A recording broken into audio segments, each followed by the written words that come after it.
Candy, can you hear me?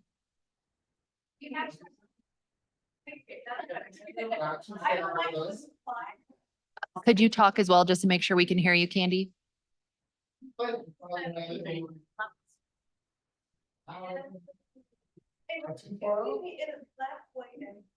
Hey, Ashley, can you hear me? Yes, we can. Thanks, Candy.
Following this one, our full board meeting at 7 o'clock. So again, here you have 1 minute. We just need you to state your name and the municipality within which you reside. Is anyone here to provide in-person public comment at this time? Okay, seeing none, I would check with Tabitha if there's anybody via Zoom. No one online, Chair. I am shocked. We'll move then to the report from the county administrator. Just want to say Administrator Dill is joining us remotely, and he may have a question or two at times, and I will let you know if he raises his hand. Good. And you are not Administrator Dill, you are? I am not Administrator Dill. I am Brady Peck, Director of Operations. Wonderful. Thank you, Brady. Move now to a report from the Director of Board Operations. Oh, I'm sorry, Brady. Administrator Dill had his hand up. Administrator Dill, yes, sir. Good evening, everyone. I just wanted to say that you all look great here from the great state of Florida, and Brady is looking good. Let me just say that he is. I'm really pleased to see all of you from the virtual universe. Have a good meeting. Thank you, Administrator Dill. That's a pleasant note to start our night off right. So we appreciate that, and I'll go then to our Director of Board Operations for any update.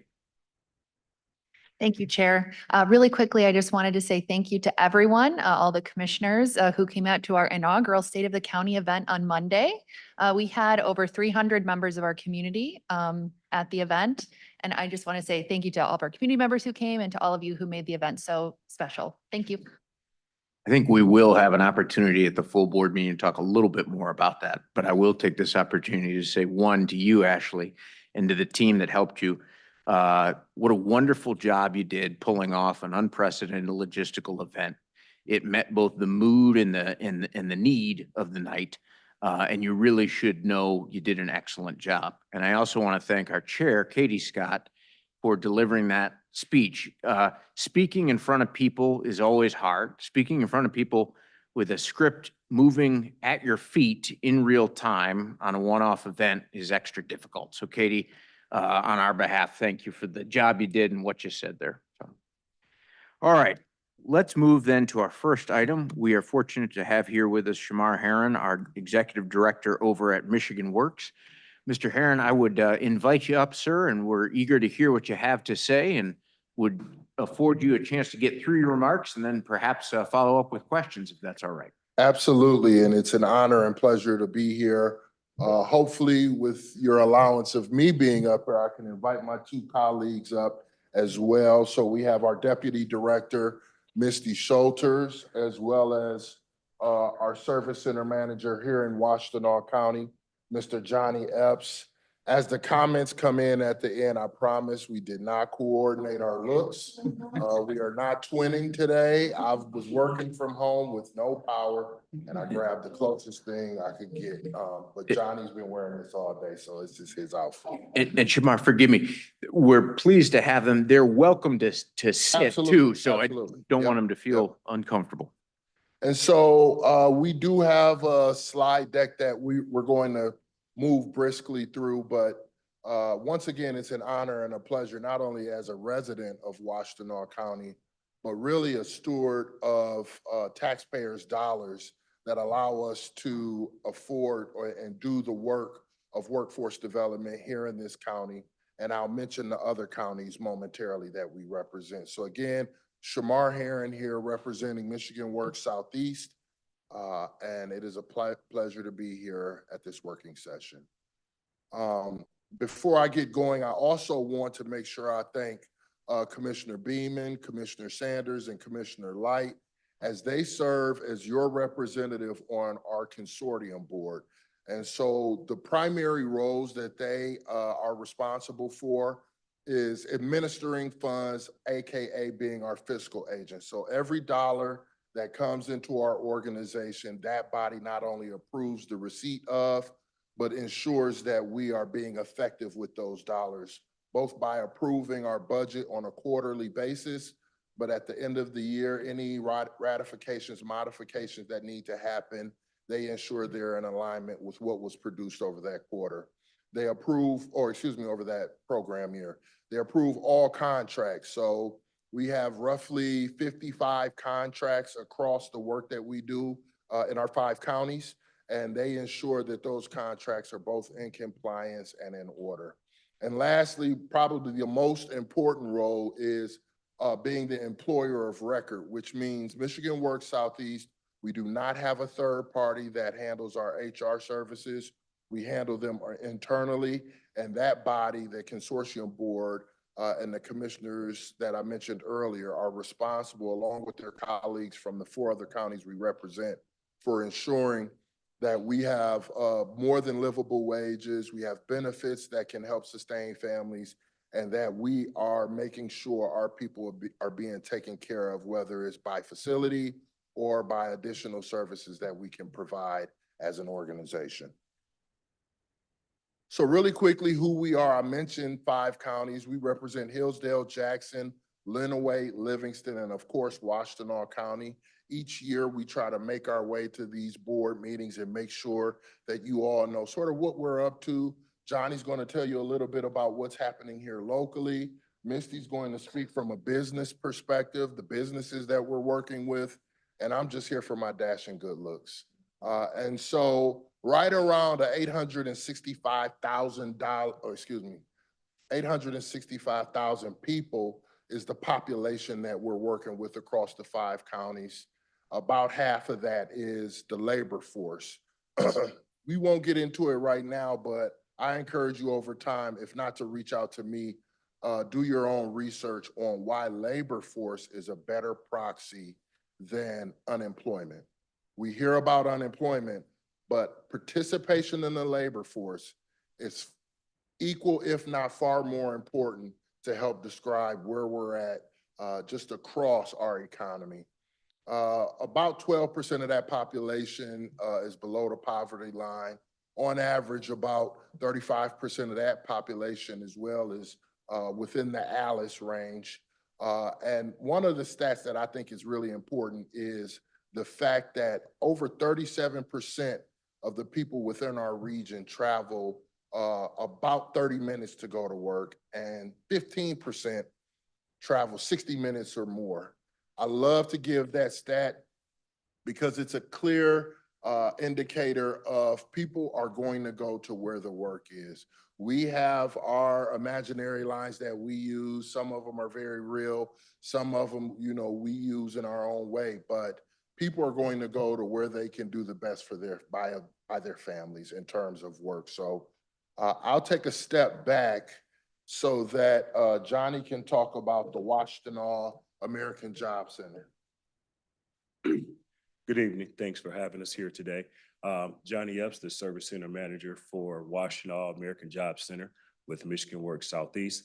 On the slide, you can see since July 1 of 2025, we had over 7,000 visitors to our American Job Center.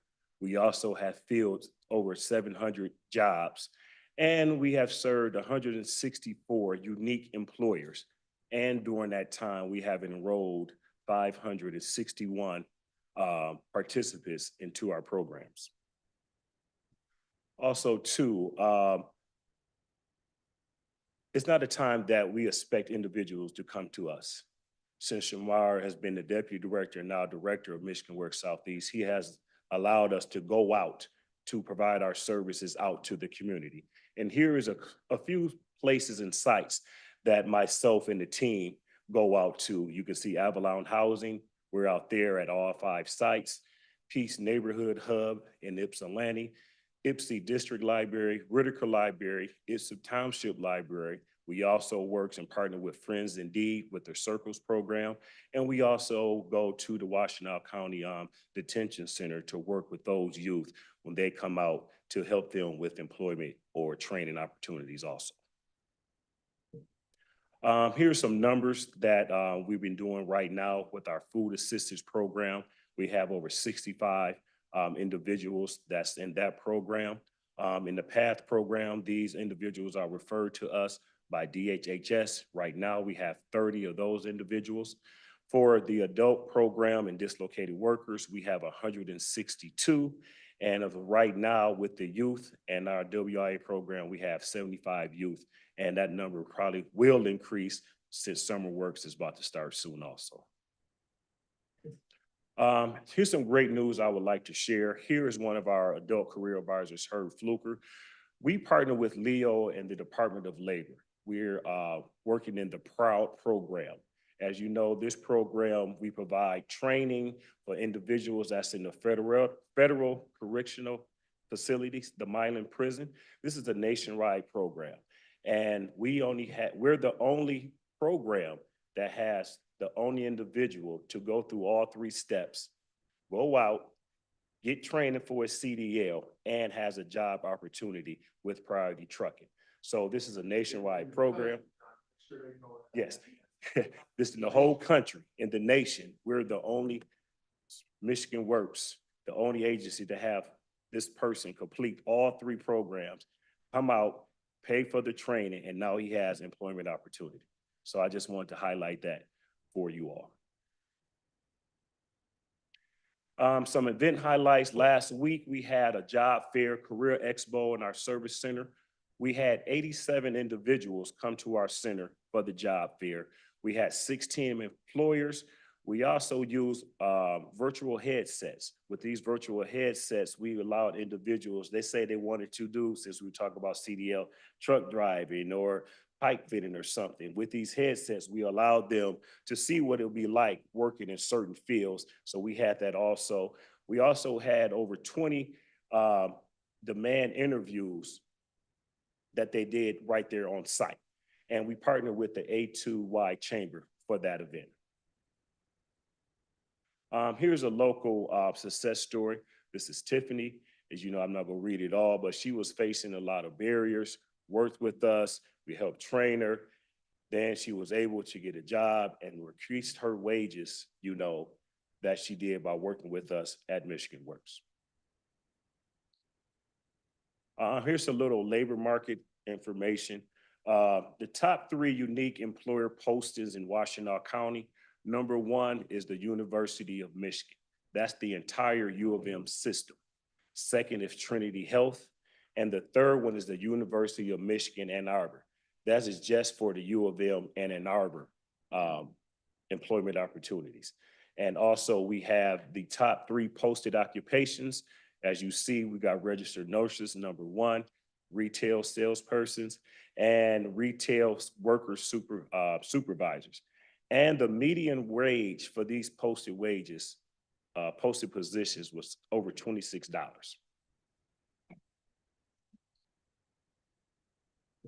And Good evening. So as Shmar said, I'm Misty Schulters. I'm the Deputy Director. For the last year, I've had the privilege of acting as our interim business services manager, which allows us to work with the team that directly delivers services to our employer customer. So on this slide, you can see in 2025, we were able to provide quite a bit of funding directly to employers to help either with their incumbent training, new hire training, or apprenticeship training to help with that pipeline. And in 2025, because of this training, we were able to train 334 employees in Washtenaw County to help them upskill and remain competitive in the job market. This right here is a success story for a Washtenaw business, Metal Arc Builders. They do a lot of design work. There's a couple of pictures there that show some of the expansive design work that they do. A little bit of a dream of mine, perhaps someday, but they participated in our incumbent worker training program, which means they applied for a grant to upskill individuals that were on their team. And the training that they selected was called Boost. And what that did is it helped their sales staff have confidence in meeting with potential clients to sell their product. And after going through that training, you can see some of the statistics that they gave us. They were able to grow from 600,000 to 1.4 million, increased their gross profit margins by 1% from just that one training grant. And so for us, that is certainly a success to be able to help those individuals be more confident in their employment. This right here is an example of our on-the-job training program. And so we partner with Michigan Medicine, and this particular course is their pharmacy tech program. So they have a 320-hour on-the-job training. The individual is employed and put through a comprehensive, robust training program so that they can onboard successfully, get that pharmacy tech certification, and then continue to grow within the University of Michigan. So for this, we like to highlight that OJT is a really great opportunity because that results in employment from day one, and they get their training following that employment offer. Just a couple organizational highlights, things that we are preparing for in Washtenaw County and across our 5-county region. I'm sure all of you have heard about work requirements, not only for our SNAP recipients, but also for our Medicaid individuals. Those will be kicking off. SNAP is already in place, but we will be expecting to see an increase in individuals for the Medicaid work requirement starting January 1st. Unemployment, currently right now, individuals that are receiving unemployment must certify weekly with at least one job search activity that can be employed or applying for jobs, interviewing, coming to our workshops at our service center. That is increasing as of July 1st to 3 per week. So that means we're gonna have to also increase our offerings to help our unemployment customers meet that requirement to continue with their benefits. We also are preparing for Workforce Pell, and that's where our community colleges will be able to help individuals instead of just looking for that associate's or bachelor's degree with a Pell, they're actually going to be able to receive a Pell for short-term, stackable credential trades type training. So we're excited to see that come to be. Another area of our focus is AI literacy. We really want to help our businesses understand how that can help them as well as our career seekers. And then also we internally are working on how can that AI help us and make improvements to our website. And then I did include a QR code as well as a link for our 2024-2025 annual report. It includes some workforce program outcomes, our fiscal year 25 information, and of course, we love to share those success stories and partnership highlights.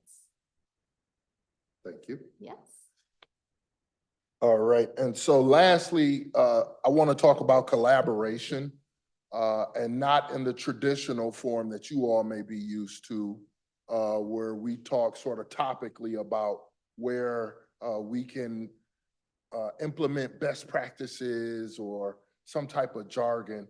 No, I'm looking for this body specifically to be helping us, right? We are here as a resource to the county, but we are looking for the county to be a resource to us. And how can you do that? You all work with businesses, I assume, daily. Is that true? Maybe, okay, maybe not. I don't know. That's why I'm asking. Okay, maybe you're working with people who are looking for career opportunities. Thank you. And so what I don't need you to do is think. I want you to know we are a resource. You saw Washtenaw County's portion. We have 4 other counties where we're efficient as well. And so as you are hearing people talk about, and we're seeing a 25% increase in the number of people coming through our doors. Our community is being devastated right now with unemployment and underemployment. And that's going to directly impact all of us. And so again, the collaboration comes when you all say, no, Shamar, Misty, and Johnny were up here, and they told us, they even dropped some names. They know I don't like jargon, but you now just heard about dislocated workers. So if someone got laid off, someone got fired, someone lost their job for other reasons, they are now a dislocated worker. Someone who hasn't worked in a while, but they're trying to get back into employment, that's considered an adult worker.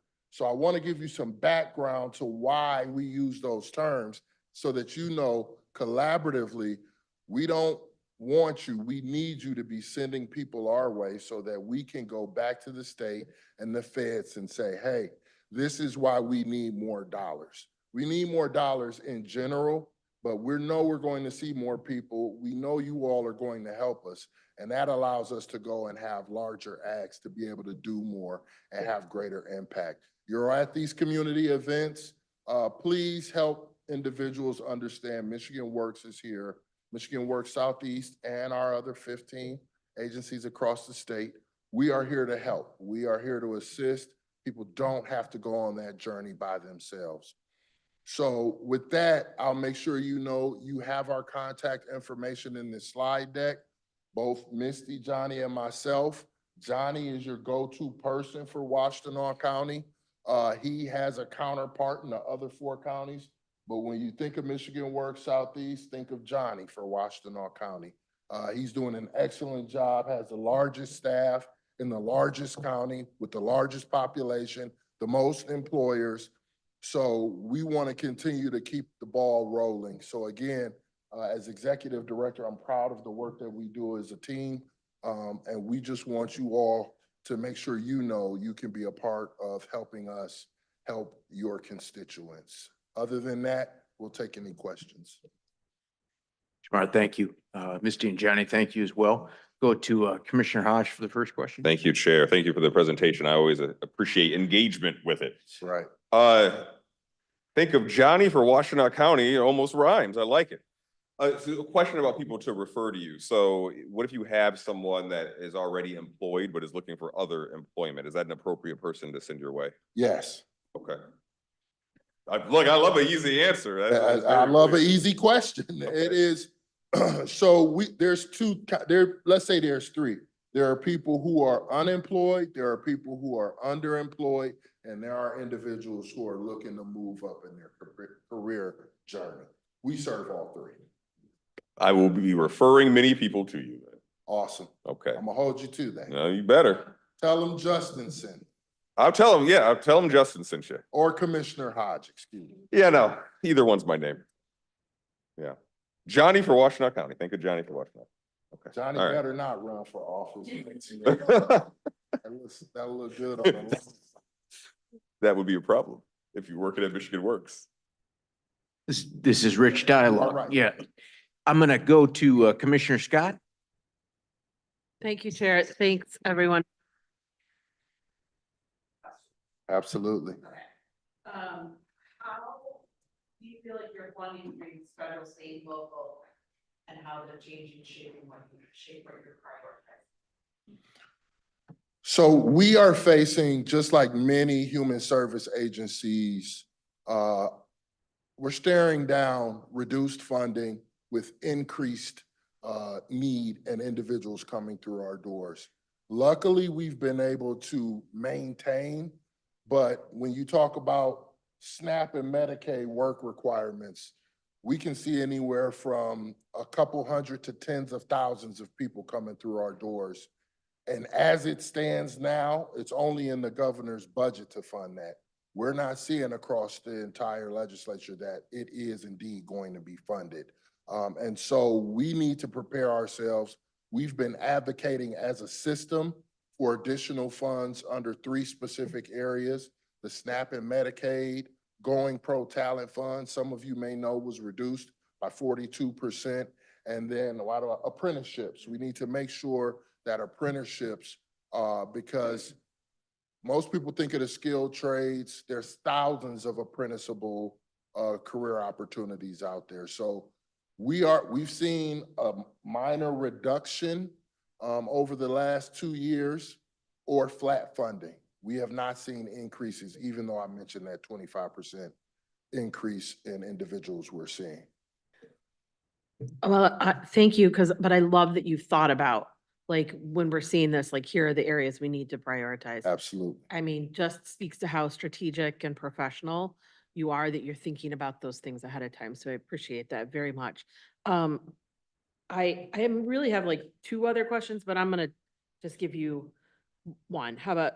I'm happy to answer both questions, as know long you- as the body I is know you okay are. with the time. Okay, how about what are the top 2 to 3 barriers your clients face right now? Like transportation, childcare, digital literacy, like, Yes, and so. yeah, Johnny for Washtenaw. I would say transportation is a big need that we face, a barrier that our participants face. And the second barrier, I will say, just the digital literacy, like you talk about. We have older generations that's been working for a while, and they get laid off or lose their job, and everything now is on the computer. Digital. So trying to put a resume online or Mhm. apply for a job online. If you've been at somewhere 20 years plus and you didn't have to look at your resume, now you got to recreate that resume. Now you got to go online and do another resume. Now you got to apply your resume to an application. That's a big need, and it can be intimidating for individuals. But luckily, you know, the team and we will sit down and assist those individuals. And sometimes it's a lot of hand holding, but we're there to support the community. And, you know, doing great customer service, the word gets out and they will come back. So for our things we can help out with. So I would say, you know, digital literacy and transportation is a big barrier we're facing right now. If I can just add one Please. additional barrier that we absolutely see a lot of, and unfortunately. Misty, forgive me. Are you willing to bump just a little closer? So, housing, we don't have the funding to be able to directly assist individuals that come in that are having housing crises. We help them try to find employment so they can get income coming in and get themselves stationary, but housing is certainly a barrier that a lot of our customers face. Wow. Okay, thank you. I'll ask my final one. Is that okay, Chair? Okay.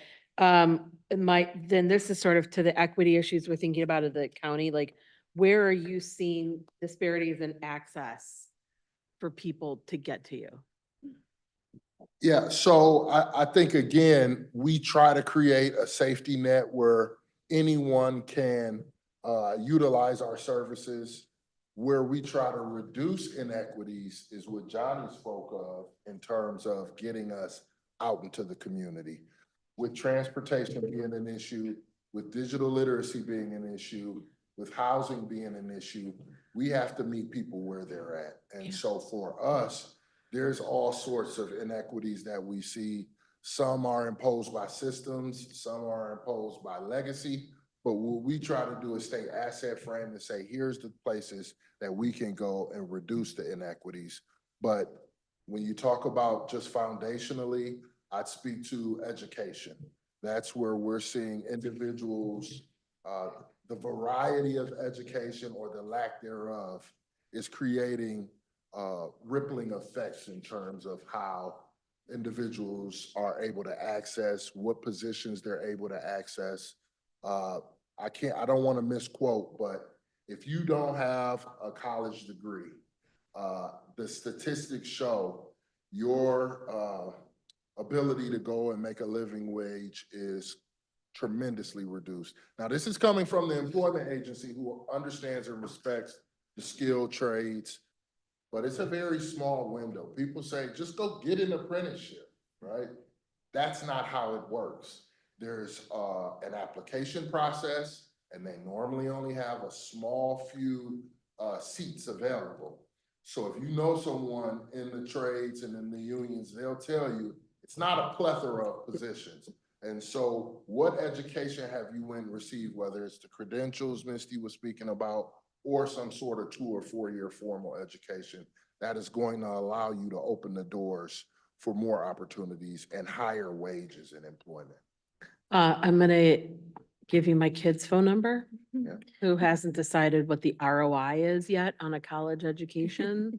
I have some data. I can Okay, send it great. along. I know we have visual young people these days. Yeah. If they can just look at the same sheet of paper the economists are putting in front of us, the ROI, tell them them to think about the next 4 years. They need to think about the next 40 years. That's exactly. So yes, you need to scare him into believing that. Thank you. Well, I don't want to scare him. I want No, to scare him. educate Do him it. so he Yeah, knows do it. that you're going to do better off. I mean, just the data is clear as day, and I'm not here to, disparage anyone who hasn't received a 2 or 4 year degree. Me neither. But the data shows you're going to make over $1 million more in your career if you have a college degree.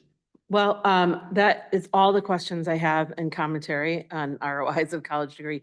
I just want to also thank you because I think you guys do phenomenal work and you know the work you're doing so well. It was those questions, you knew right where to go with the data and talk about them. So I appreciate you very much. We Thank you. appreciate you. Thank you, Thanks. Madam Chair. Open up for any other questions. Commissioner Sanders. I think I know some of you. Can you just share with us the age range for the youth that you service? And, 14 to, oh, 14 and up, excuse me, 16 to 24. 16 and Thinking of the 24. Program we just applied. Okay, so over 18, you're still considering to be eligible for the youth program? Yes. Okay, and how do you typically get the participants that are under 18? How do they actually come to you? Well, we have youth career advisors and we go out to the local schools. We go to where the youth are at and many places in the community to talk about our services. And also, when you help one or two youth, the best way to spread great things you're doing is by word of mouth. So those youth will come in, at first they're hesitant, oh, my mom made me come, or my dad made me come, or my counselor or something. But when they sit down and we work with them to help them achieve certain goals, whether it be employment or training, and how that could change their lives being so young, they're going to spread that out to their friends and to their networks too. Additionally, if I may, Mhm. of those 55 contracts that Shamar mentioned earlier, 2 of them in Washtenaw County are with Neutral Zone and Work Skills, who both work with those in-school youth. And so Okay. that's another way that we can tap into that population and help serve them. Okay, thank you. I'd be remiss without mentioning, I want to thank Commissioner Sanders, who is the vice chair of the consortium board. So she is in a leadership role and her word carries a lot of weight amongst her counterparts. And so we appreciate your leadership on the consortium board, Commissioner. Appreciate the work you do. Thank you. Any other questions at this point, commissioners? Great. Shamar, I would indicate the lack of questions speaks to our contented nature here and the support for the work that you and your team are doing.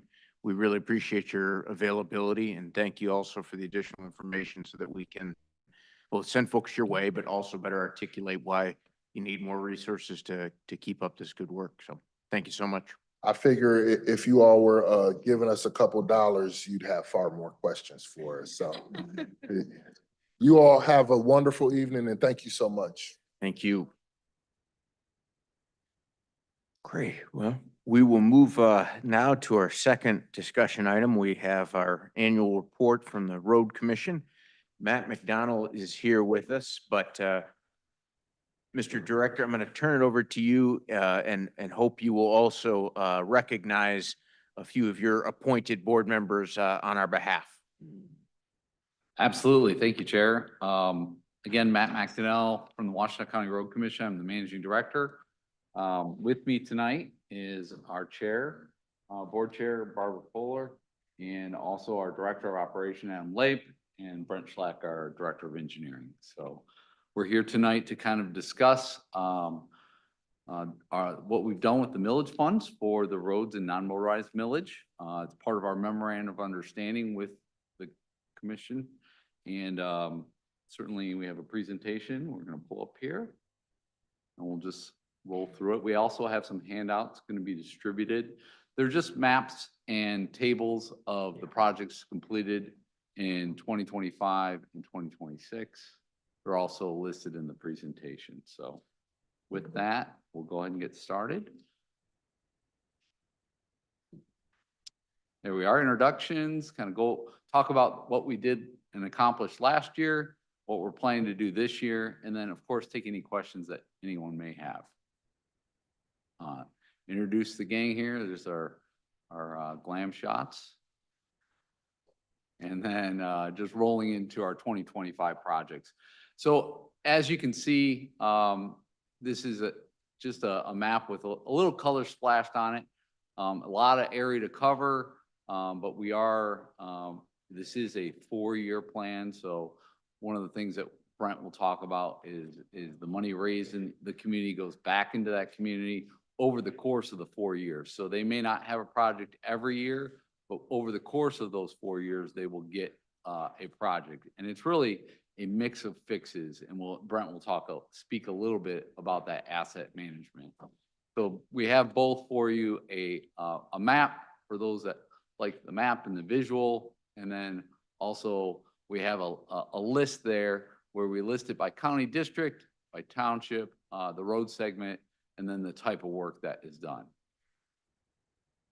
So, and also, obviously, very important is pictures of the good work that got accomplished.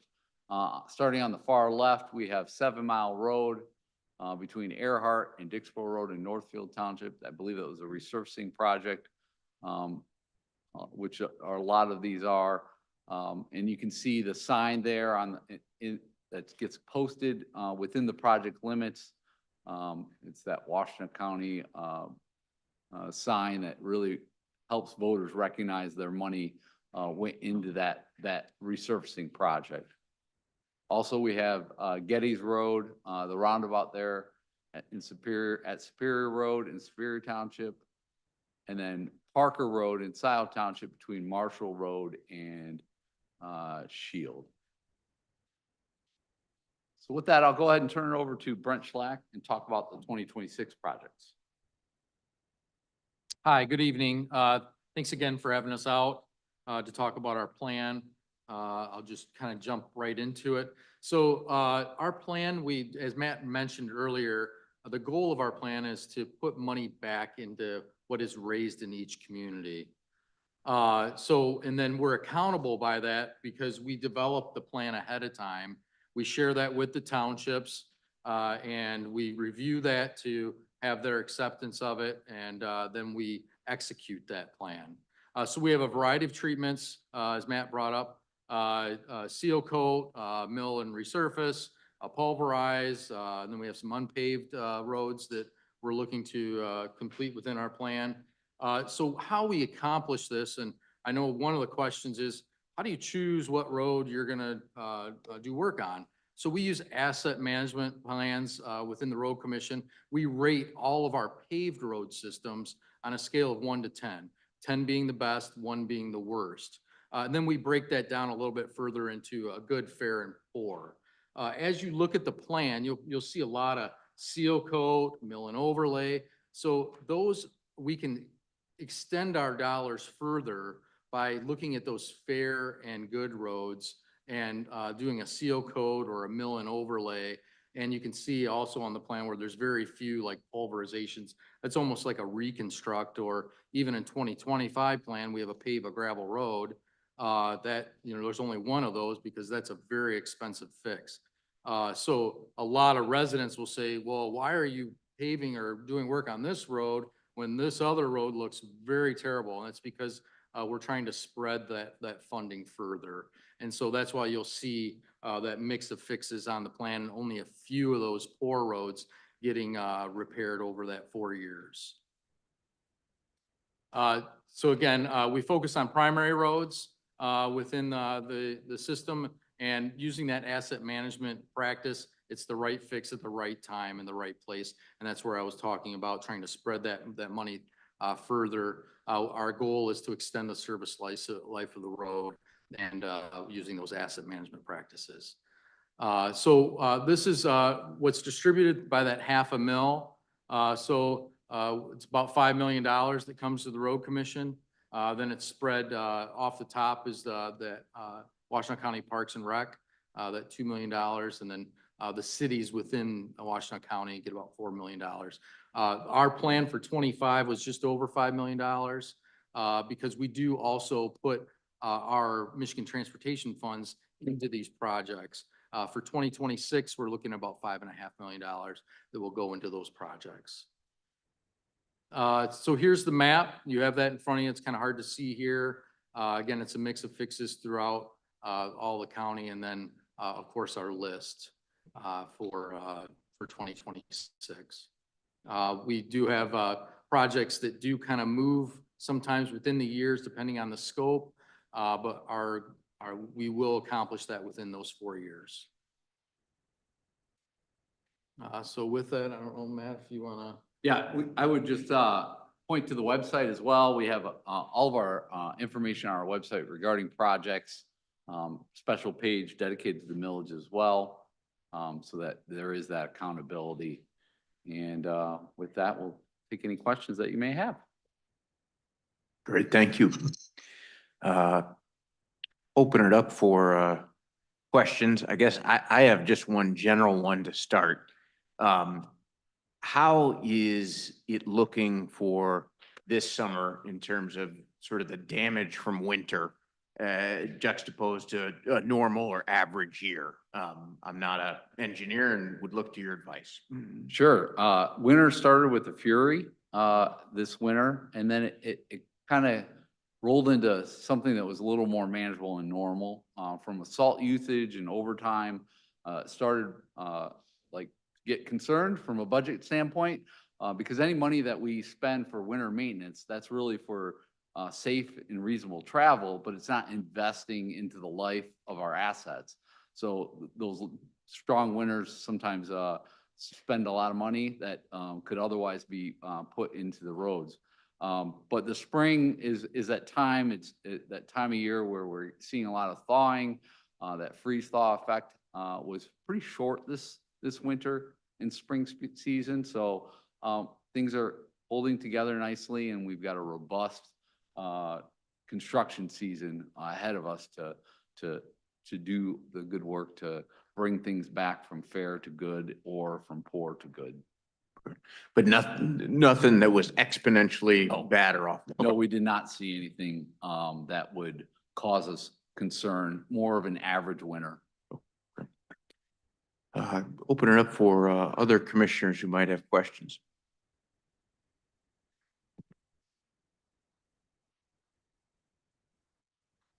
Okay. Commissioner Robbie. Thank you, Chair. Often at these meetings, I have asked, and you guys are not equipped to answer, which is fine. But I have asked in the past about what our local cities are doing with the money. And I know that that's a requirement that we attempted to put in place. What is the update on that? Are they reporting back on how they're spending the money? So for us, our role, we entered into a memorandum of understanding with the county.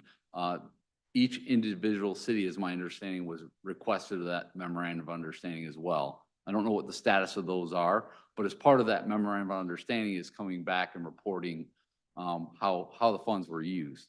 For the road commission, we also assist with reimbursement requests. So we do submit those requests to the county on behalf of the city. So we do see that portion, and there's a lot of good projects and work being done.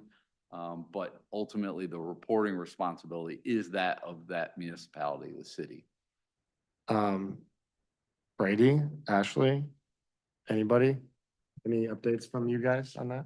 We have agreements with many. I don't want to give you a number off the top of my head, and we can definitely get those reports back and publish, I'd say, at the next meeting for you. Okay. Are there any ones that we don't have? Yes, there are a few cities that we do not have agreements with. There's only a few cities in Washtenaw County, so what are we There's- missing? There's 7 cities, I believe. I Yeah. don't know off the top of my head exactly which ones we do and we do not. So Okay. I'm not gonna call anyone out here. Okay. Maybe at our next meeting, we can get a presentation on the projects that they're doing. We can get a Get- presentation on the data that we have. That they've that they've submitted to us? Submitted, correct. Okay. Thank you. Go to Commissioner Sanders and Scott. I'm embarrassed because I think I might need to know this already, but what happens if they don't have an agreement with us? How do? 2025 and 26.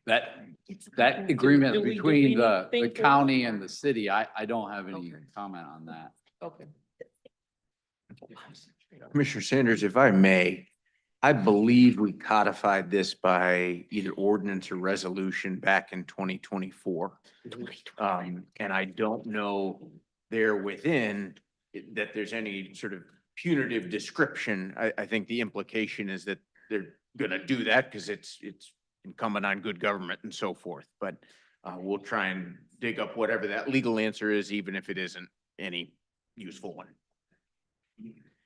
Go to Commissioner Scott.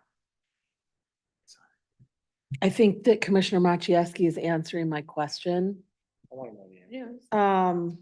But the question was, listen, it's the elephant in the room, Workner Road. On 2025, I can see two different sections of Workner for seal coat and seal coat. And one of them is in Sylvan. And then that Sylvan shows up again in 2026 for pulverize and resurface. So I guess I was wondering how often, like, is it different parts of the road? Because it's just a road in Sylvan, maybe there's different parts on that road. And maybe that's the easy answer. But if that's not the easy answer, how often do we see, like, we're gonna seal coat and then the next year we're gonna pulverize and resurface, or pulverize and. So the lists are to show, that it shows up in multiple townships, so it might show twice. Yeah. So that we want to give credit to each of those townships, because that's where the money's coming from. Yeah. And the map are primary, when it's happening, what the scope of work is, and the section. So north of 52 was 2025, south of 52, that's this year. And that's gonna be a paving project, not a seal coat. Okay, I can see it. I can actually see it on the map. Okay. Thank you. Yeah, no problem. Commissioner Machewski. Thanks. I think there was some confusion because in 25 and 26, in both years, it listed Sylvan Township, but actually north of 52, there is a small piece of it that is in Sylvan Township. Yeah. And the part that we've been hearing about this year is the part that's south of 52, which is all in Sylvan Township. Ah, So it's the little geography that occurs there. thank you.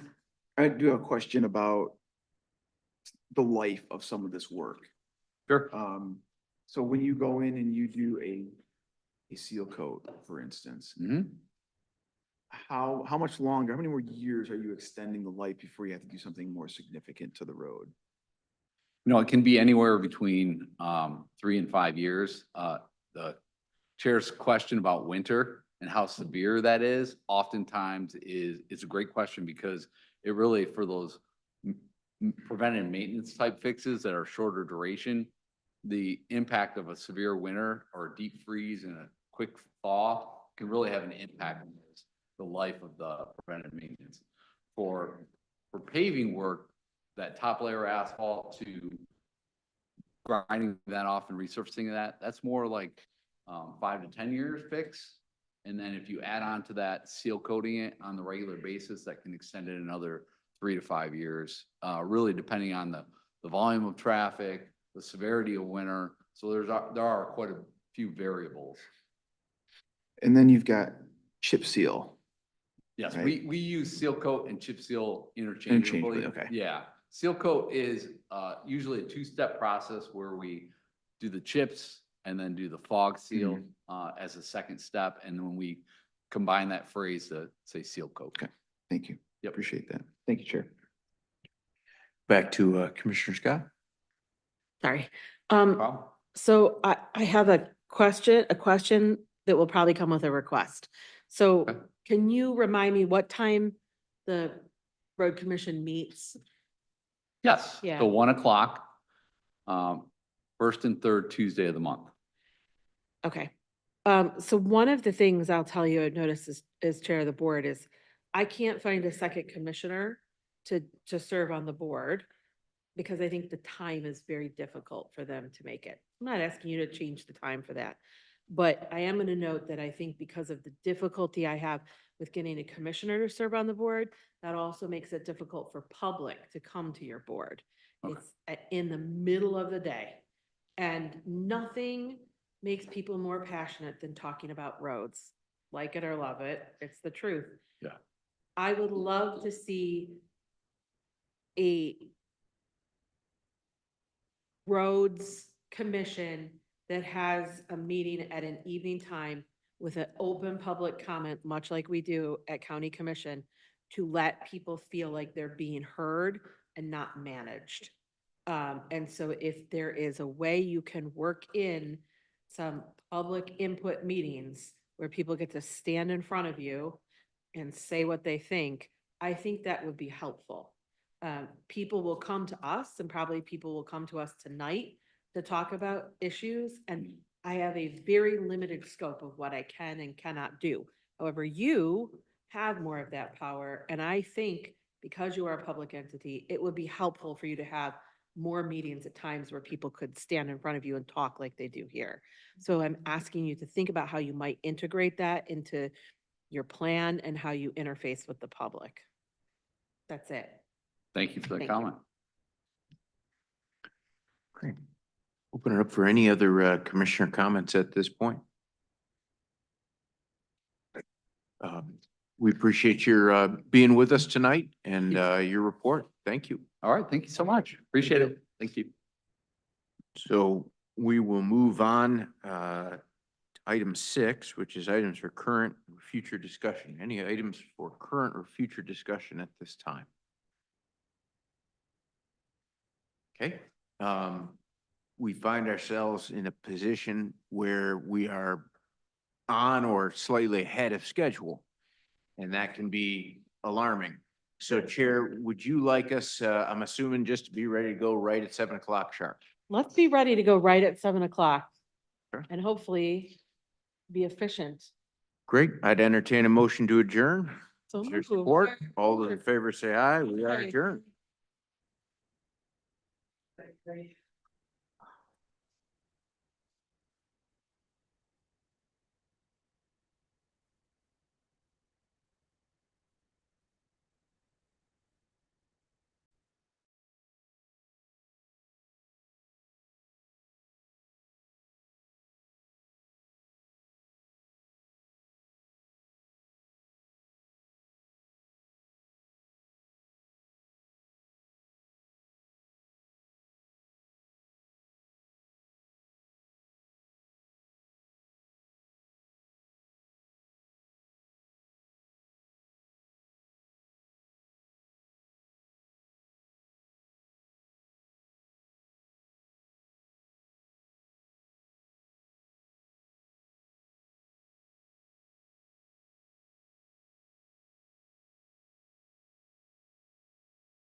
7:03. Hi, good evening, everyone. I'm going to call this meeting of April 15th, Tax Day, Board of Commissioners to order. Brendan, could you please call the roll? Commissioner Beaman, Present. Commissioner Hodge, Here. Commissioner Labar. Here. Commissioner Light. Commissioner Machewski, Here.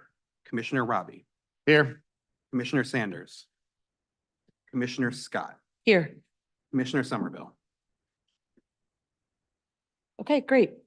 Before we move to public participation, I'm going to ask Commissioner Hodge. We just have a resolution that somebody is here to receive for a resolution recognizing and celebrating the 55th anniversary, 55th of Washtenaw literacy. So Commissioner Hodge. Thank you, Madam Chair.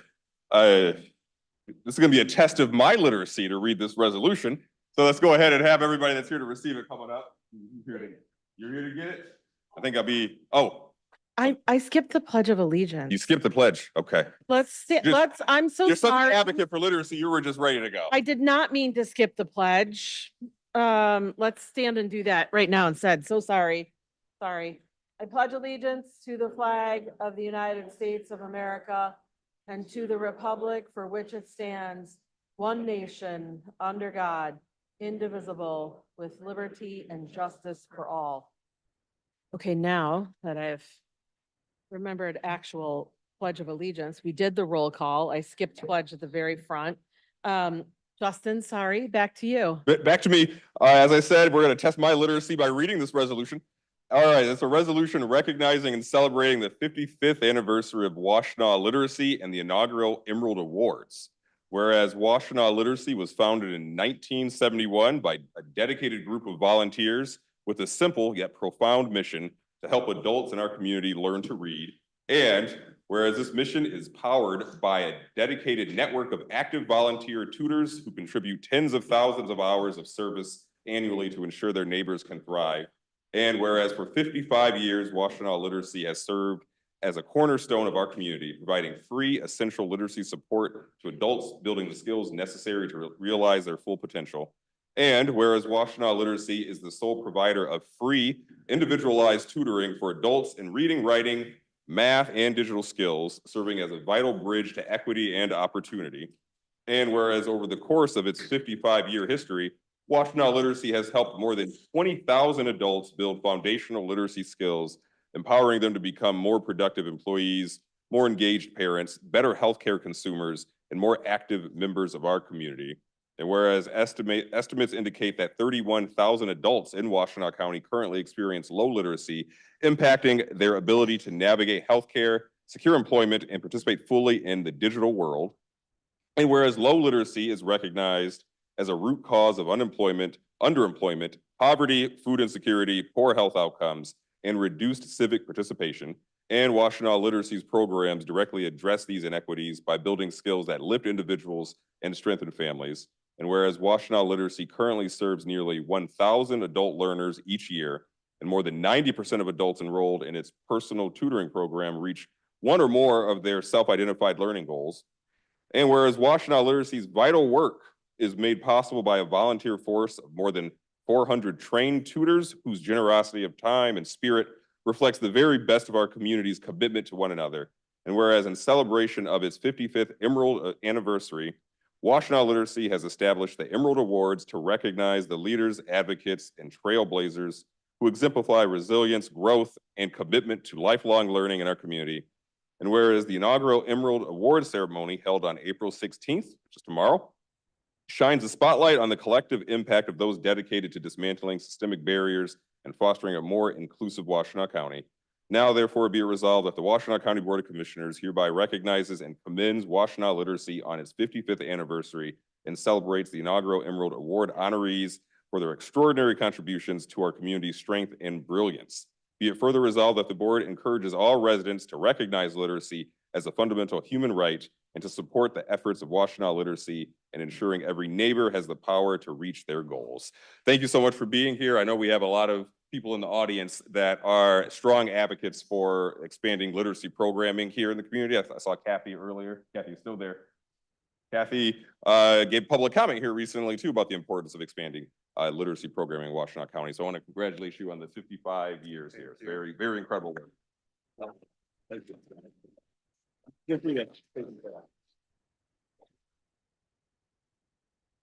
My name is David Martineau, and I'm the Executive Director of Washtenaw Literacy. I'm joined here with Jacqueline Jackson, one of our board members. And I just want to thank the commissioners for recognizing our time here. I think I'm a relatively new Executive Director of Washtenaw Literacy. It's an absolutely wonderful organization doing amazing work. And I would be remiss if I didn't say that it's because we're in April, which is National Volunteer Month. That it's driven by volunteers, its neighbors, helping neighbors to gain the kinds of skills that will help them be successful in our county, for our economy, for our civic life, and really appreciate you acknowledging and recognizing the work. We appreciate all of the support we get from the community and look forward to seeing you at the awards tomorrow night. Thank you so much. All right, we're gonna get a picture. Here you go.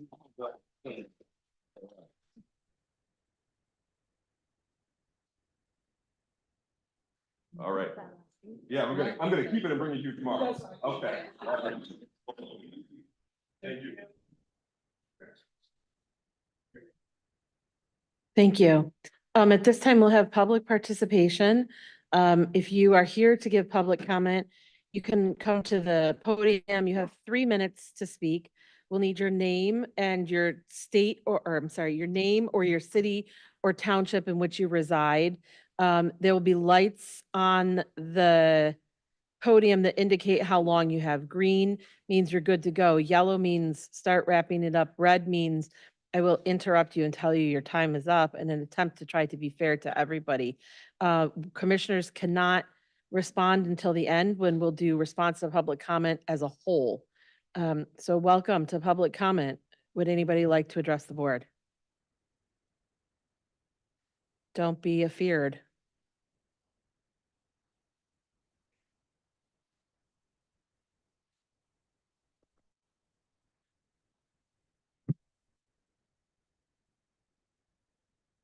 My name is Sheila Polkowski, and I live on North Territorial Road in Ann Arbor, Michigan. We have an assault on our big trees right now in Washtenaw County. We have the Road Commission cutting them down, DTE Energy, Consumers Energy, the Ann Arbor Sidewalk Project, new development, wiping out an entire ecosystem on Packard Street for $1 million condo development. We might even have a data center coming into Ypsilanti. One thing that is really disturbing and killing our trees is the herbicide spray. And the herbicide spray is not only killing the trees, it kills everything. And I mean everything. I just learned that Consumers Power Energy has hired Thunder Bay Tree Service to spray herbicide on people's personal property near Chelsea under their power lines. They already came through with the brush hog and the chainsaws, but now they want to follow up with spraying 5 or 6 different herbicides, which they have listed in a letter to residents. The herbicides are a combination of Garland 3, Milestone, Escort XP, Garland No. 4 Ultra, Stalker, and maybe basil oil.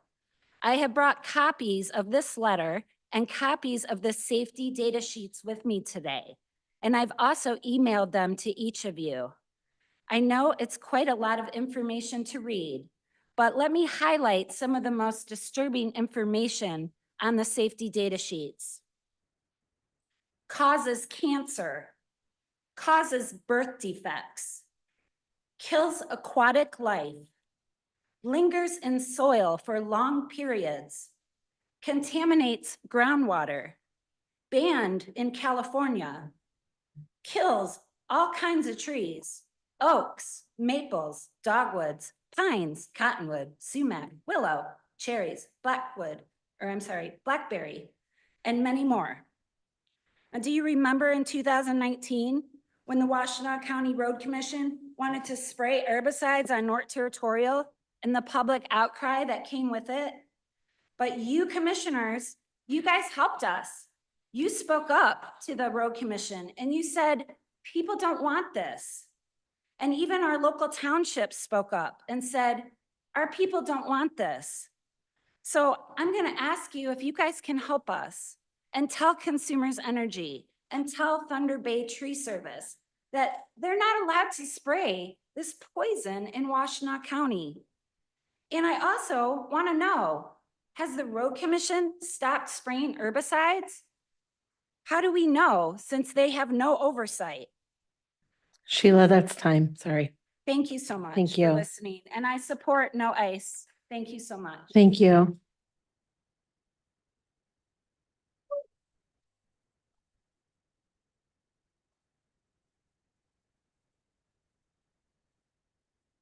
Good evening. My name is Kathy Squires, and I'm here again about the continuing widespread removal of mature trees in Washtenaw County.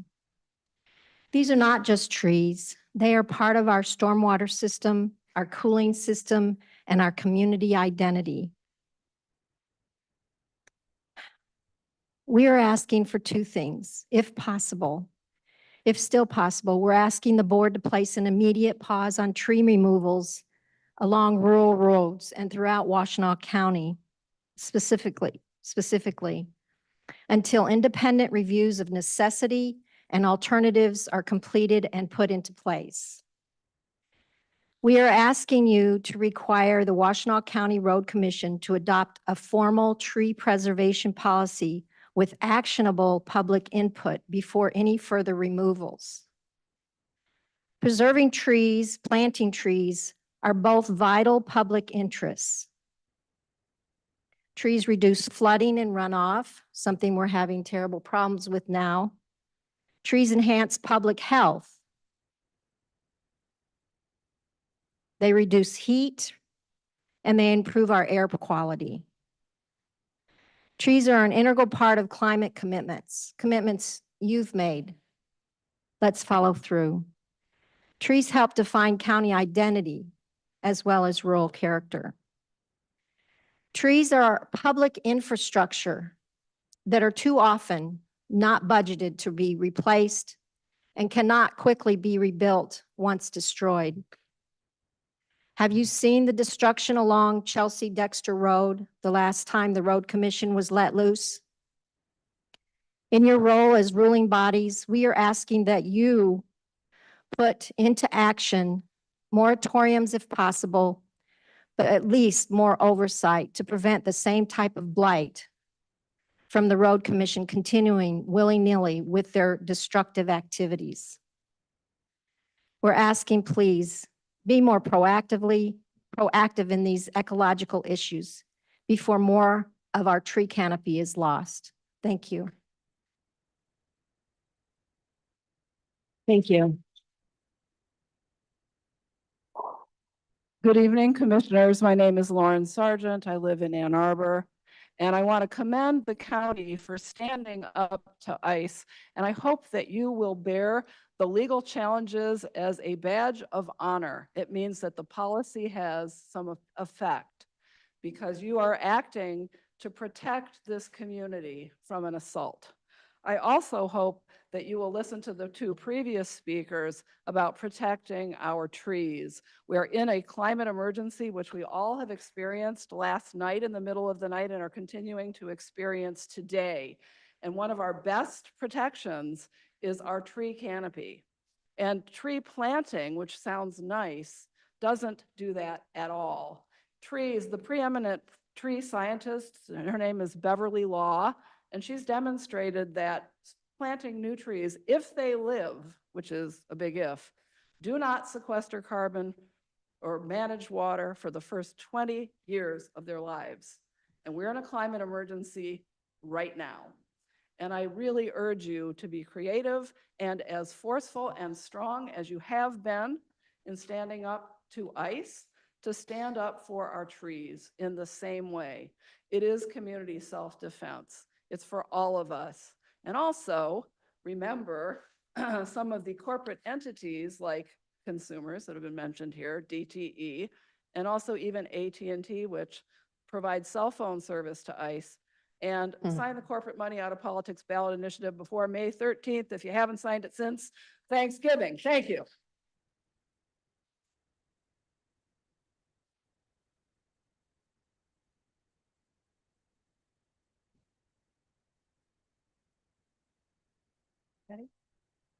Good evening, everyone. It's nice to see you all again. I have been here before supporting literacy.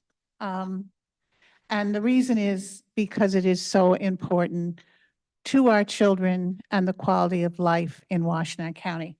But I'm not here tonight to talk about literacy, but I'm here to talk about the East Side Community and Rec Center, which also impacts our children and the quality of life in Washtenaw County. It will make such a huge difference. I'm here, I'm one person and I'm speaking for myself, but I also represent all the folks out in the greater MacArthur Boulevard area who signed petitions, who went to community meetings, who sat on the planning committee with me, because we wanted a community and rec center. We needed activities and recreation on the east side. We needed some place for our kids to go and get support.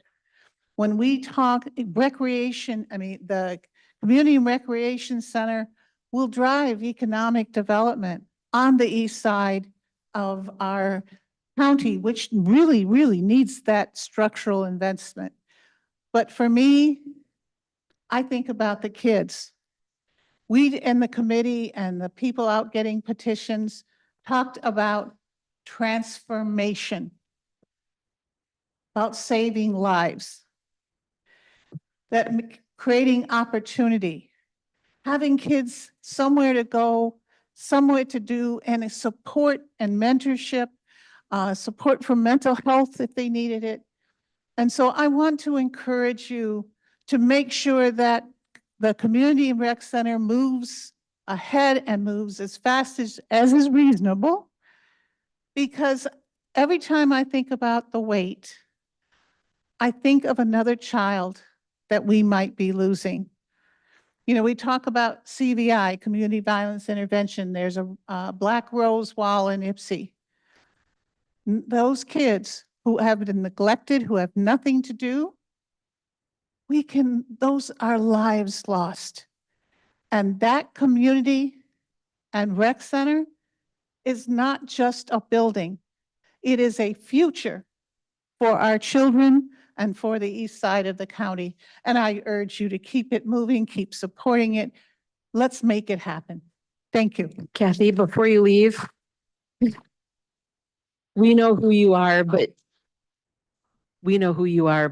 can you just state your name? And I for the record? apologize. I'm Kathy Wyatt and I live in Pittsfield Township. Thanks, I Kathy. forgot. That's all right. We knew who you were, but thank you.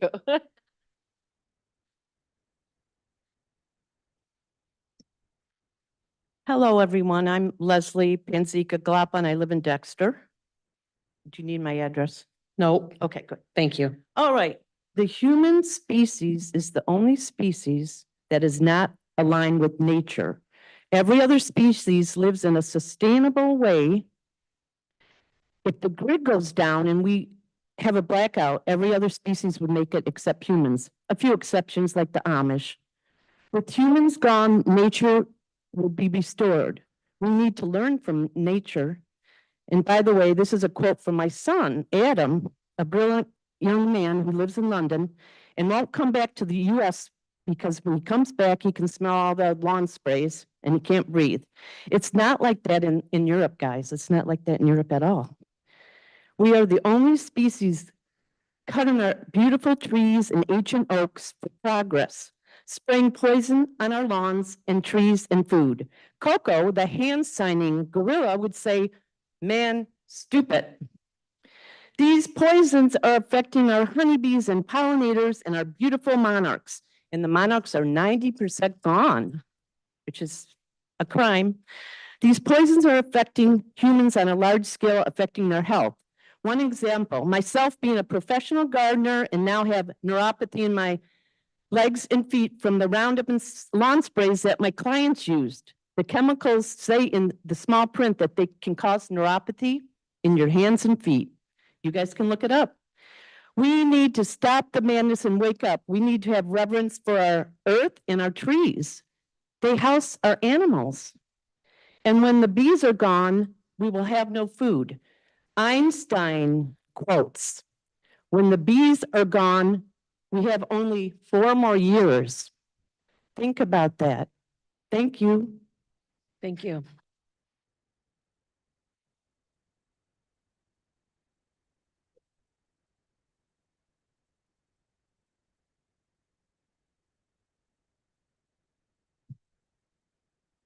Oh, go ahead. You're first. Hi, Norman Weber, Chelsea, Sylvan Township. I'm here to talk about either finding some way to hold Washtenaw County Road Commission accountable or dissolving them altogether. I will admit that my first dealings with the Road Commission was this year as I live on Workner Road. Dealing with the Road Commission this past winter has been frustrating at best. We, the residents of Workner Road, have found that there's a cloak of secrecy when it comes to the Road Commission's plans. Had someone not opened their mouth, we, no doubt, would have no idea what their plans were, and we would not have been informed of anything they planned on doing to the road we live in, nor how they were going to change it to such a large extent. It was only through us speaking, protesting, petitions, and getting the word out that the Road Commission even bothered to deviate from their plans.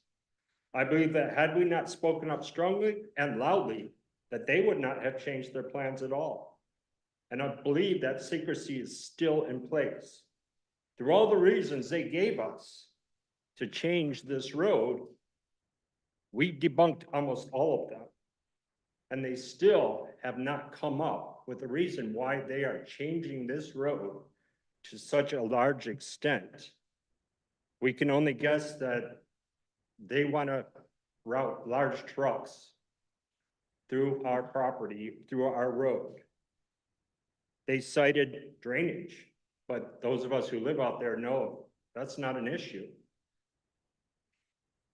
They also gave the residents one chance to ask questions about their plans.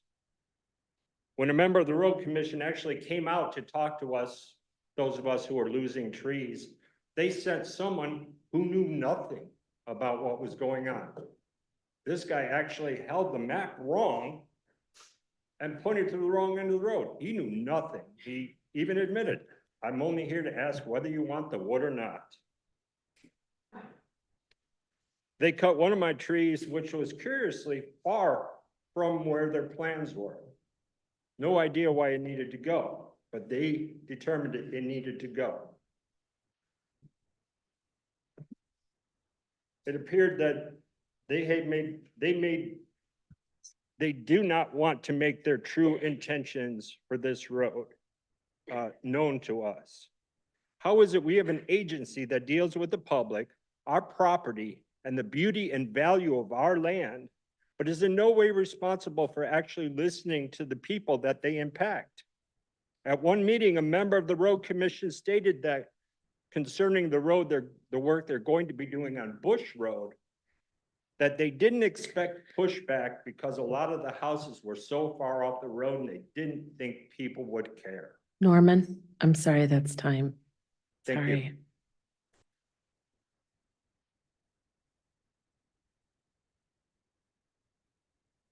My name is Joanne Weber. I'm his mom. I live in Sylvan Township. Another thing I would like to point out on this road commission was that this road right now is a 2-lane road, and they want to extend it almost like a 3-lane road, really wider lanes. I stay home and I see these cars speed down this little road. And it concerns me, if they make this road wider, there is going to be more speeders. And it's a safe road. The accidents that have occurred on this road were all animals, no cars. And we want to keep it 2 lanes with the extensions on either side. And they want to put in curbs. They want to put in ditches. And there's so much of that land along this road that farm, and people farm these. They've got hay, they've got corn. And we found pictures, we took pictures, I think it was in March when it rained. There was no runoff. The creek was functioning great. There was just nothing to say that this needed to have curbs and ditches. So I am concerned too that I don't want this road widened. I know it needs to be resurfaced. My in-laws moved in the 1940s, and that road was already in. Not in that 76 years has that Washtenaw County Road Commissioner been out there to check that road until they did the project on M52. And then they were concerned with the washout. And that makes me angry. I don't want my road widened. It's a country road. Thank you. Thank you.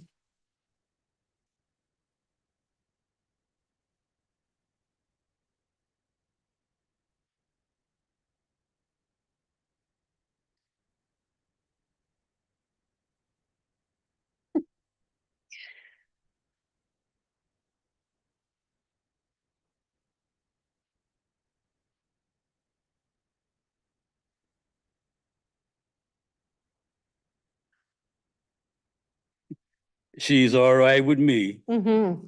She paid her dues. I'm here tonight to bring you guys an additive. We all have confirmed that ice is cold. I want to let you guys understand also, ice is not the only one that's cold.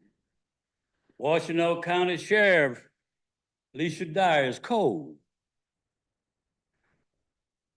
One person came to the Supreme Court and they asked for prayer to be taken out of school, and it was granted. So I come to the commissioners tonight to ask you all to make sure that Alicia Dyer become open and transparent to all the Washtenaw County residents and not just a selected group. I know our minds have not forgotten about Cross Street, and we certainly hadn't forgot about Prospect, where from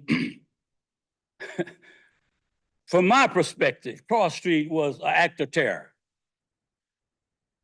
Prospect Street was just a cold-blooded murder by Washtenaw County Sheriff deputies who killed an innocent, unarmed man. And incidentally, they got their own man. They got a white man, but they supposed to be getting a black man.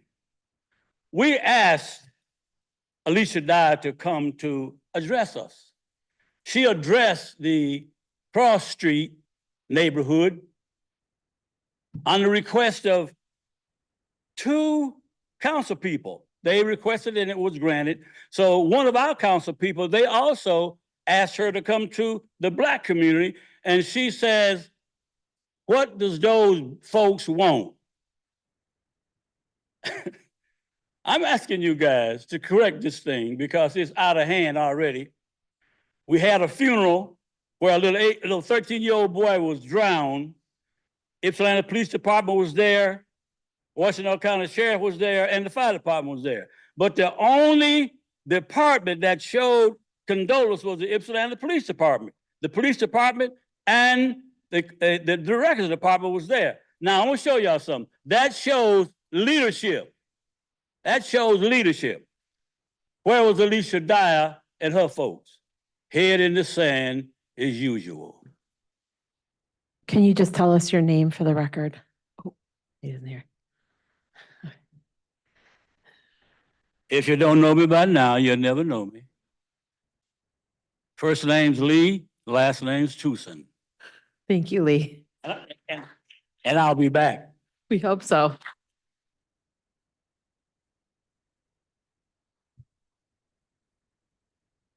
Good evening. My name's Jen Bulharski. I'm a resident of Northville Township, and as of March 25th, I am a property owner and taxpayer in Salem Township, Washtenaw County. During her response to public comment on the March 4th meeting, Commissioner Sanders requested that before community members come whining, that we present a Plan B. I first want to reiterate, the Conservancy Initiative would love to present an alternative perspective, if given a defined slot on this board's agenda with an opportunity for conversation rather than these one-directional public statements. For today, I will say that the Plan B starts with Washtenaw County committing to the goals outlined in Michigan's Material Management Planning Program, which emphasizes recycling, composting, and waste reduction over landfilling. And while landfilling cannot be eliminated, the trash collected can be sited at existing locations, since at current collection rates, the state currently has over 20 years worth of existing capacity available, and that number would increase as the amount of recyclables diverted from landfills also increases. And I know what many of your responses are going to be to my statement, but you chose to live there. It's the easiest rebuttal, since it puts all the onus entirely on individuals while diminishing the need to interrogate any data-driven arguments. But for today, I'll play. So some of the reasons why I chose to buy my house near a landfill. One, we were able to find a 3-acre property in our price range while it was still close to vibrant downtown communities, including Ann Arbor's. 2, access to Northville's top-tier school district, a school district that portions of Salem Township also are within. 3, being less than a mile from Mayberry State Park, a park that took something unsavory, a tuberculosis sanatorium, and turned it into a resource that can be used by everybody in the community. And 4, probably most importantly, was the people. In addition to living near doctors, engineers, and business owners, I also live next door to teachers, public servants, and leaders of nonprofits doing real good in our community. And I personally love that fireworks don't just happen on the 4th of July, but also during Diwali and Lunar New Year, which is just a reminder to me of all the diverse cultures around me. And so yes, I did buy a house near a landfill. We felt that our home was a reasonable distance from the landfill, and for the most part, it has been. However, the proposed expansion would put that landfill closer to people who were previously outside of this arbitrary no-live zone that this board seems to think they can create for other municipalities. So I would ask, how big should that boundary between the landfill be? Should we assume that in 30 years, the landfill will be allowed to expand all the way to 7 Mile? What about 8 Mile? Can it go south of 5 Mile? Thanks for your time. Thank you.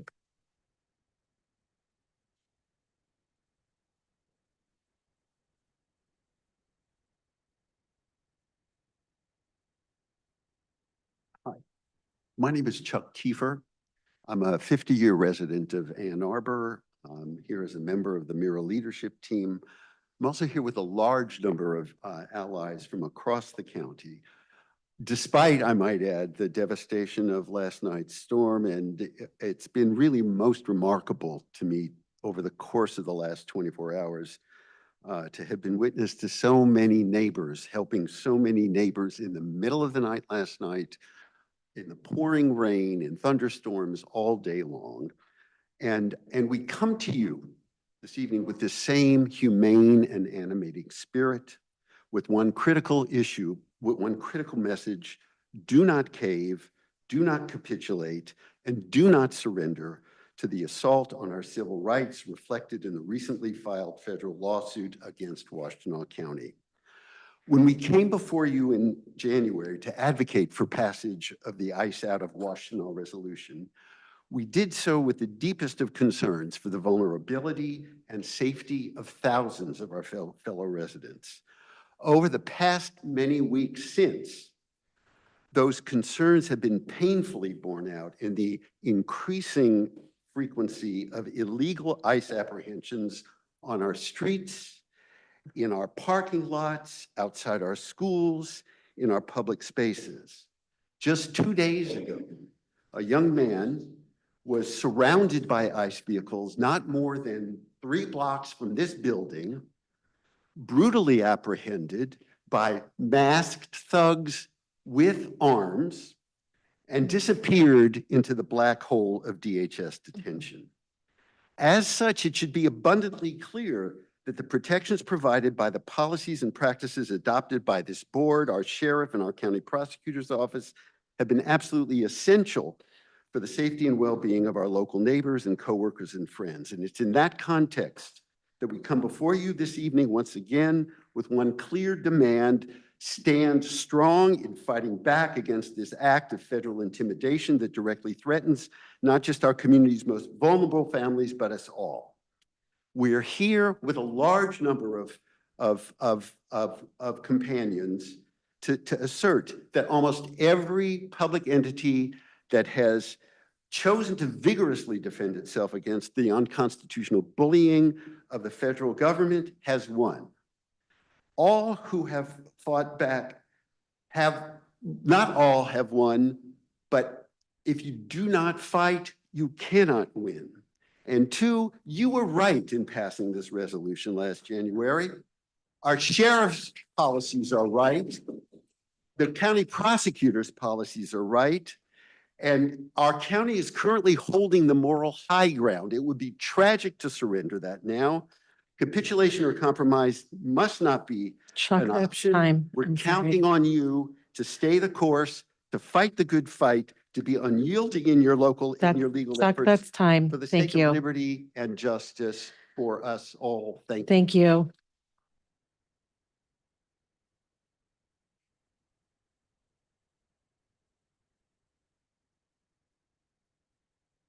Hi, my name is Moralia Rosas, and I live in Ypsilanti. And I'm here to speak also on or supporting the anti-ICE actions and anything that needs to be done to ensure that our immigrants are safe. I am speaking from experience, given that my father was detained last month, and you guys were kind enough to sign a letter in support of him. Miguel Rosas Reese is my father. And given that you guys signed that, I know that this is something that is important to you all, and I hope that you continue to show that it is important to you by continuing to take action and staying strong, as people have said, against ICE and any of these people that are taking such inhumane actions. And like I said, given that my dad is currently experiencing this, I also want to say that it's not just about the a lot of people sometimes think that when an immigrant is taken, it's not our problem anymore. But there are families left behind that are suffering. They are suffering in those detention centers, and it's important not to forget about them just because they are not here currently. And their absence is felt. And I want you guys to keep that in mind because this is only going to escalate if we continue to not fight back. So we need to fight back, and I urge you all to continue to take action and stay strong against ICE, as our fellow community members have said tonight. Thank you. Thank you.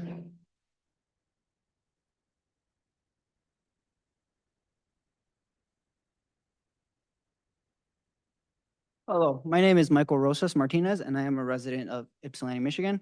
I am a brother of Morelia, and I'm also here to speak on behalf and support of your guys' fight against ICE. As Morelia eloquently explained, our father got detained and is currently detained around a month ago.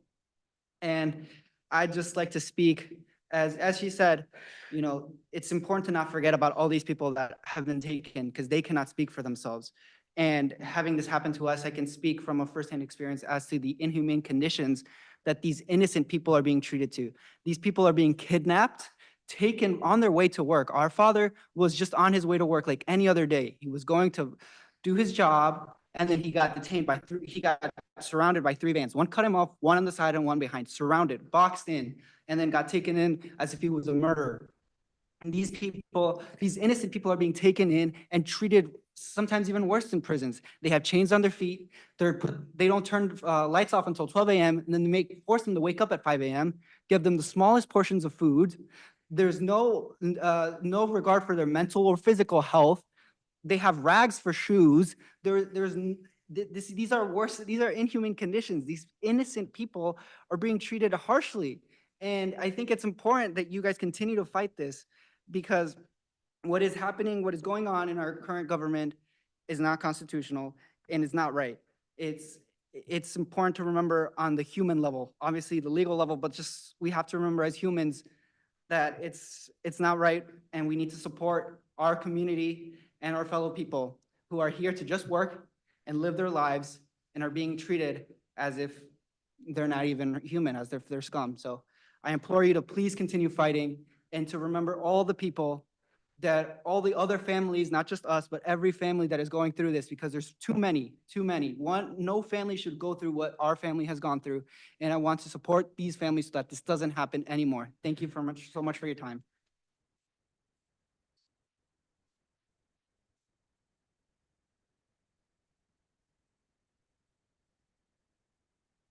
Hi, everybody. Laura Sanders from Dexter Township. I don't have any planned comments tonight because I'm here to represent Ramiro Martinez, who's my spouse, who is out with his immigrant community. Most of the men, many of the men in our immigrant community are out taking the trees off of people's houses and out of their driveways and their yards. And he wanted to come tonight to express and represent to some degree his community and say to you, thank you for being brave and passing this ice-free zone resolution, as it's being called. He wants you to stand tough and strong and don't flinch and hang in there. And we know you're going to. We are grateful. I am grateful to live in Washtenaw County, and I am grateful for this board that has stood in such solidarity unanimously on behalf of our immigrant community. And you just heard from these 2 young people whose parent is suffering in these sickening detention centers. So hang tough, stay strong, and just thank you.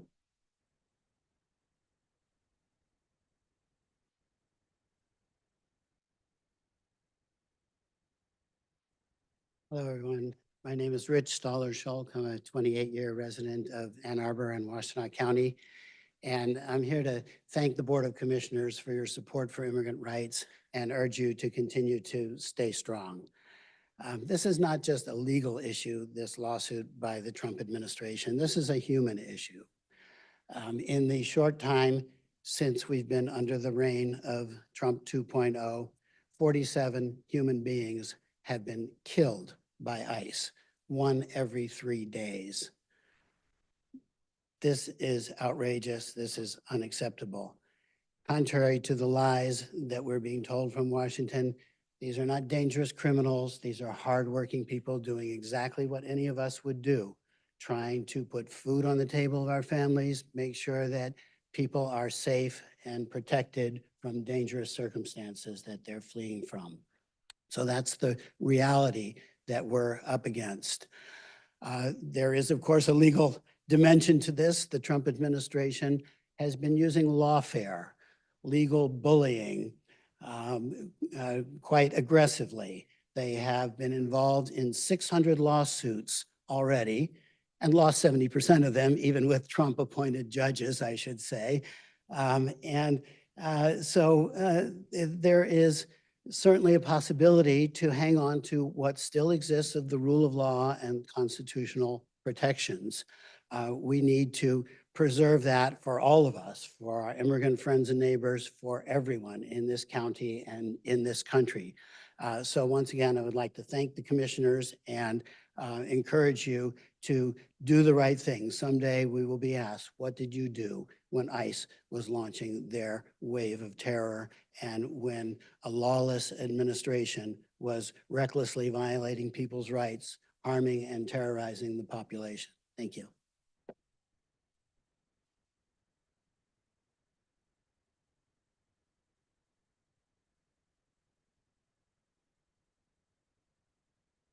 Good evening. My name is Jane Doe. I'm a longtime resident of Ypsilanti.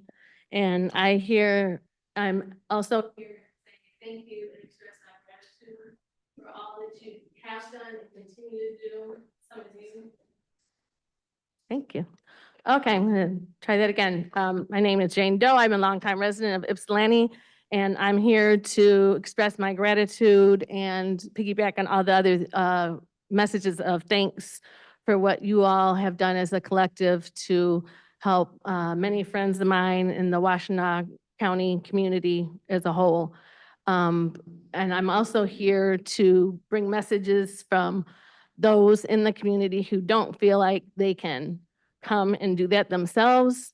But they say, I mean, I was near a phone call where someone was talking the other day to their mom in Central America. And they were explaining what had happened. The news had just come out and we were talking about it. And they were telling their family back home, I know I couldn't live the same way I do in Washtenaw County and other counties around Michigan. And look at what is happening to the people who are protecting our community. So it is not lost on the people in the community. A lot of people do know what's going on and really appreciate that. And a couple of people had said to me, can you go and please, convey that message of gratitude and thanks, because we don't feel like, it's safe to even necessarily drive from Ypsi to Ann Arbor and do that. But people want to make sure that you know that you are making an impact in ways that they see, and hope that you continue to do that as a collective and all the ways that you have done and hopefully continue to do in the midst of everything that is happening to you as a collected and other leaders in Washtenaw County. So thank you very much on behalf of the people that I know. I've lost many friends over the years. I lost 3 friends in the last week or 2 weeks to the kidnappings that are going on daily. And I know it is in regards to what is going on as a collective for Washtenaw County. It's not lost on anybody. We know that there's the connection. So thank you for all the brave work that you do, and please continue to fight for all the humane rights that we need. Thank you. Thank you.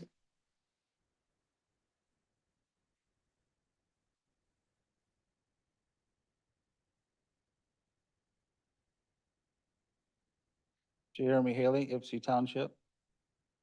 It was nice to see you all Monday evening out of this kind of setting in the Morris Lawrence Building, Washtenaw Community College.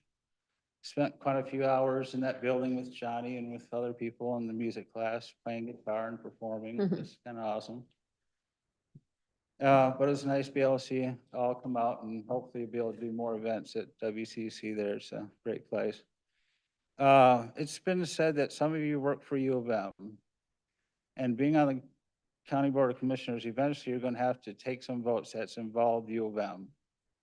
And I ask you, it's been said it's also that you would abstain because you have a conflict or a financial gain or whatnot.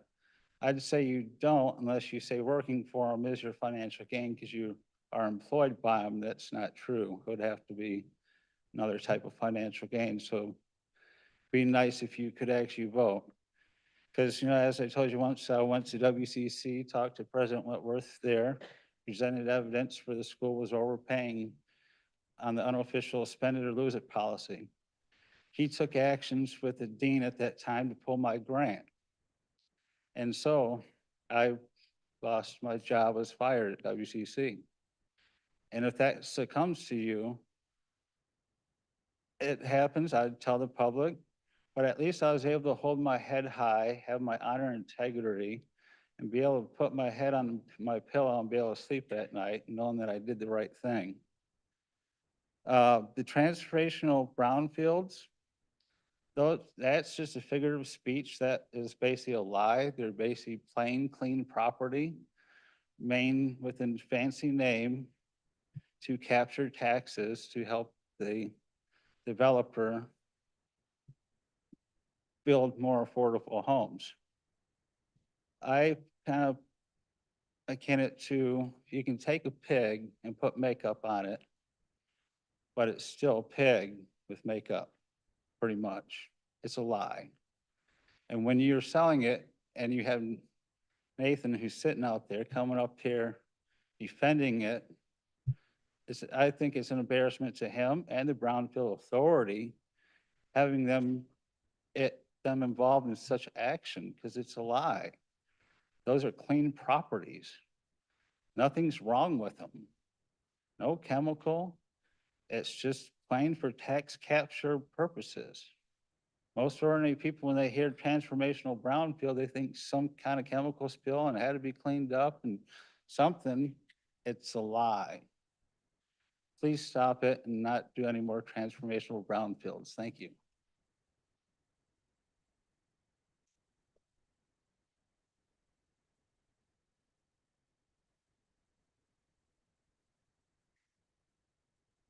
Good evening. My name is Kevin Beller and I'm a resident of this county.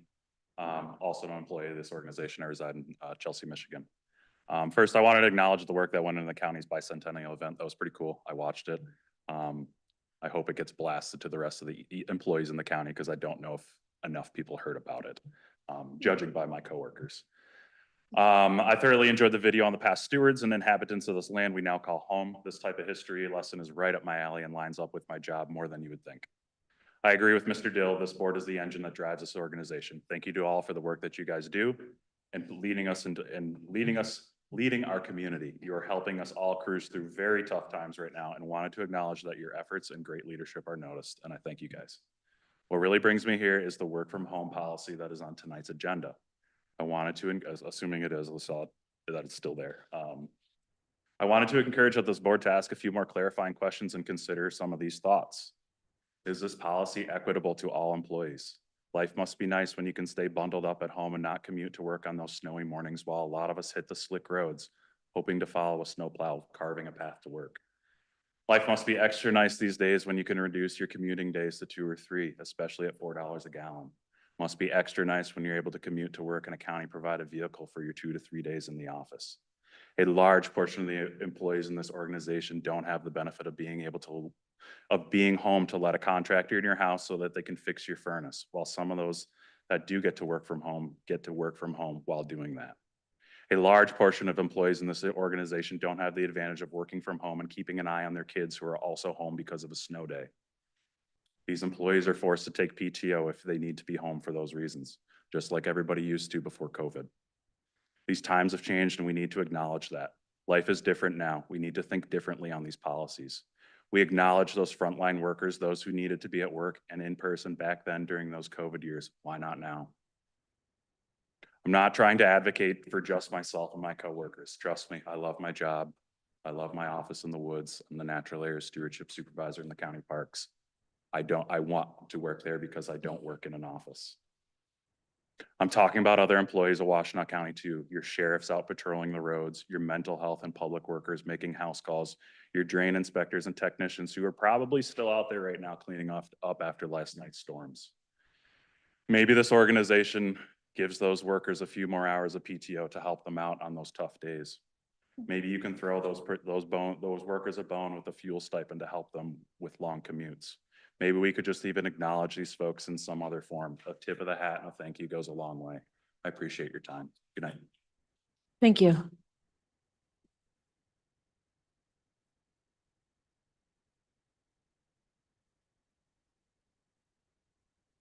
Anyone else in the room for public comments?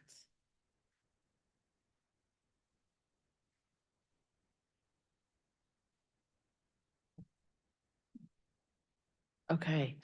Tabitha, anybody online for public comment? Yes, Chair. We've got a few people online. All right. First up, we have Rhonda McGill. Rhonda, you said Tabitha? Yep. Okay. All right. Rhonda, go ahead. Hello, everyone. Can you hear me? Yes, we can hear you. Thank you. Wonderful.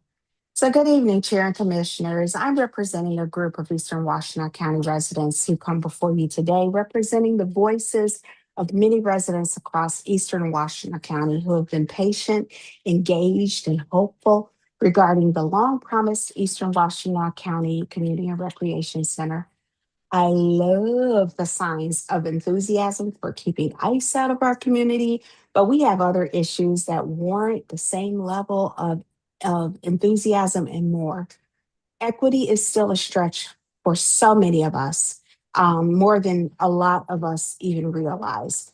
And unfortunately, I would be there in person. However, many of us are dealing with the impacts of last night's storms. So please forgive the group of us in the Eastern Washtenaw County area that can't be there with you all physically tonight. So for more than 3 years, our community has heard the commitments about the project for the recreation center and the commitments that generated excitement, trust, and expectations.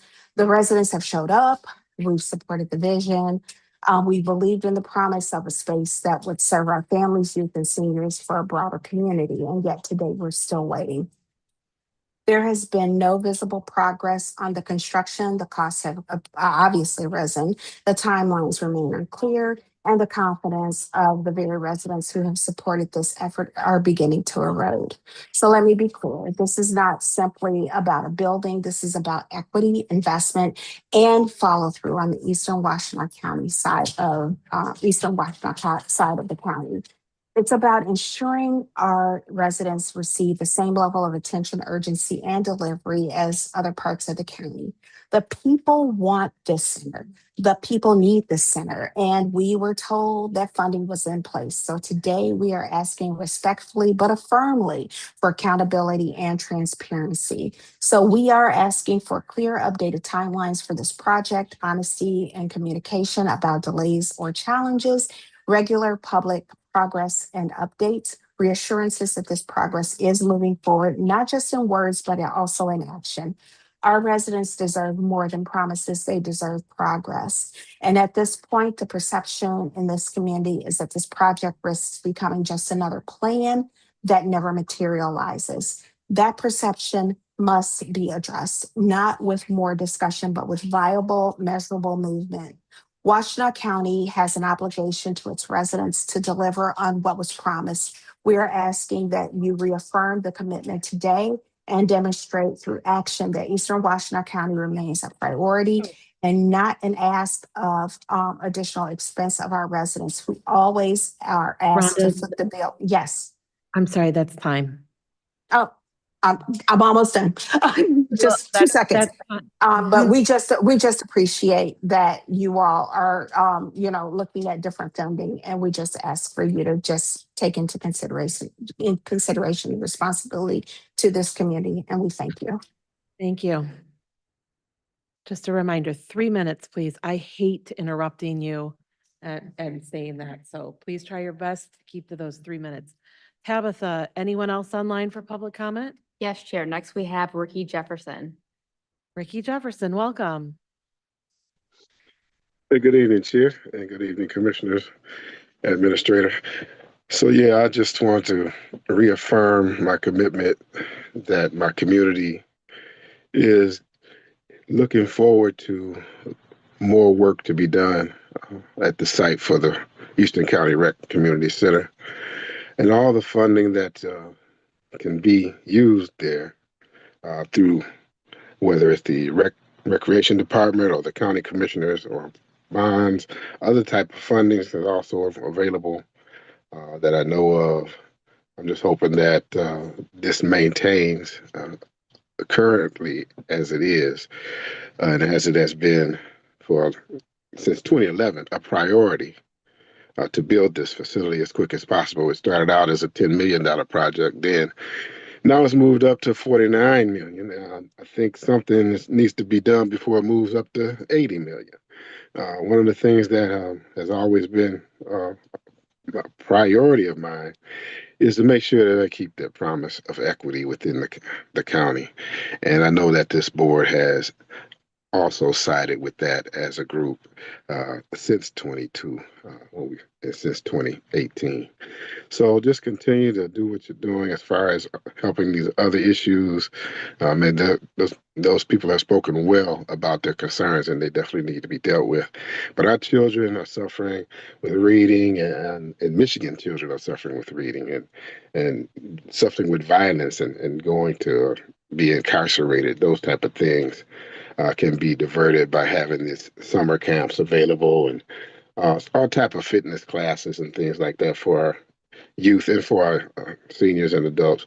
We just need a place to go to. I've watched the disinvestment of those type of venues in the Eastern County ever since the 70s. You know, there's no longer a boys club. There's no longer organized events for people to go to as a child. So we need to have some type of income gap filler that will help our children understand those type of things. And you could have courses like that at this building. So thank you for what you put on your agenda today and what's coming forward. We're looking forward to moving this along as possible, as fast as possible. And as said earlier, we'd like to have some type of briefings from our commissioners in this portion of the county. But thanks again, commissioners, for all that you do, and keep up the good work. Bye. Thank you. Tabitha. No one else online, Chair. Okay, any other public comments? Put your mic on. Yeah, there you go. I lived in Washtenaw County for 58 years, and I want to talk to you a bit about the Arbor South project. It might have a title on this play. It's called, How Do You Buy a $3 of $1 billion Tax Break? Because that's really what is going on here.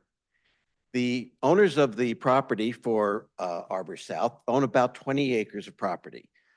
19 of those have only been used for offices and parking for the offices since they were farmland.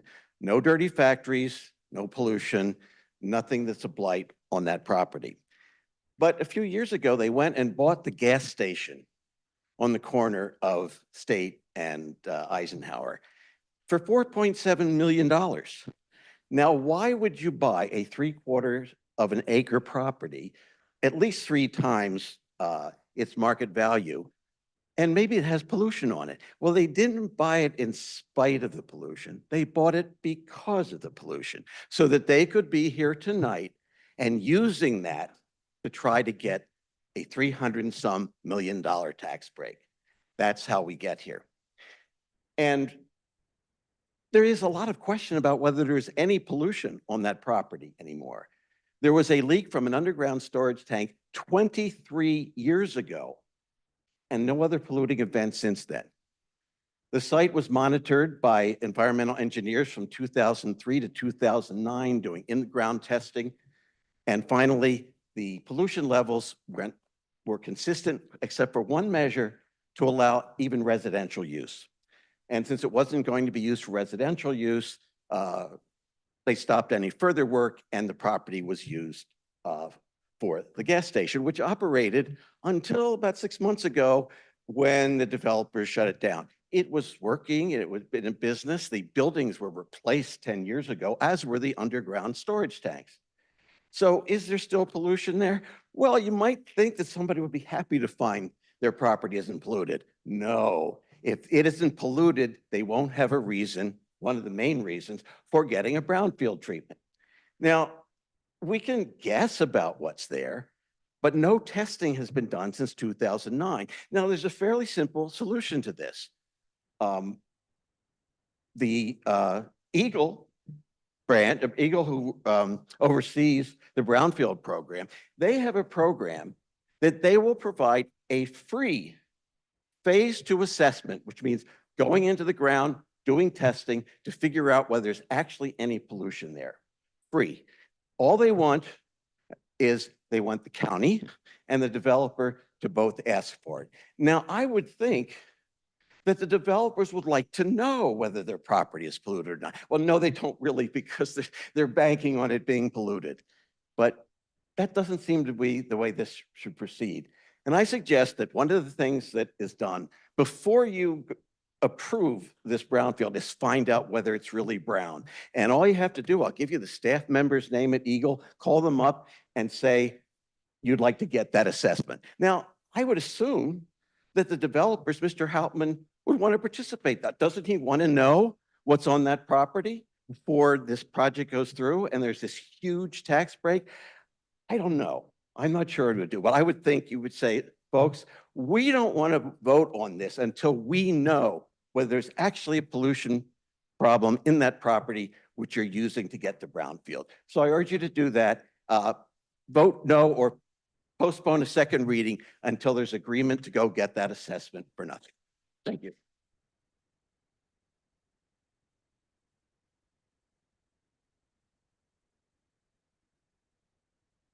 Thank you. Any other public comment? Okay, oh, I see one more. Okay.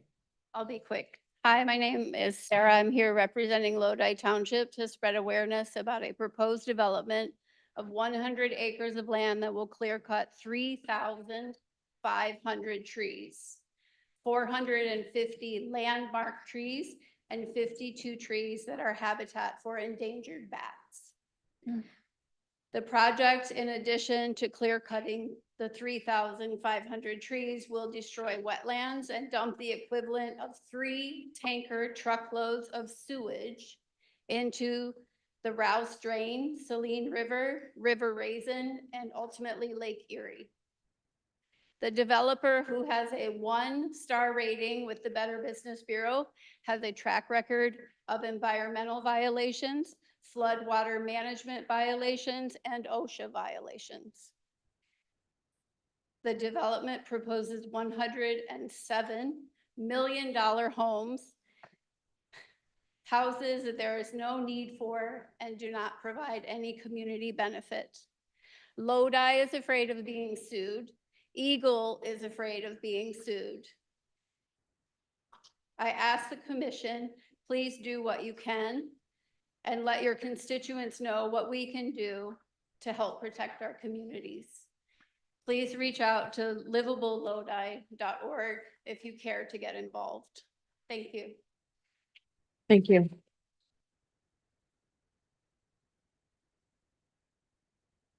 Okay, at this time in the evening, I'll move to Commissioner follow-up.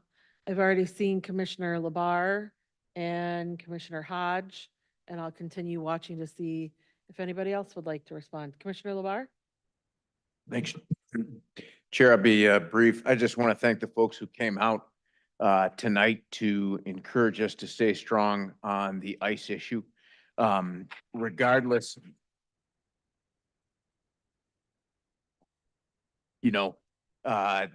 we're in a unique moment. We've got a president that shares interesting images on the internet of doctors and so forth this week. And we don't know where tomorrow will take us. But what I genuinely and sincerely mean is this: as somebody who was born in Ann Arbor, who grew up here, who was raised here, who chose to live here, and who's proud to raise his kids here with his wife, part of that is because it's a community with people like you who have our back at a point of moral clarity.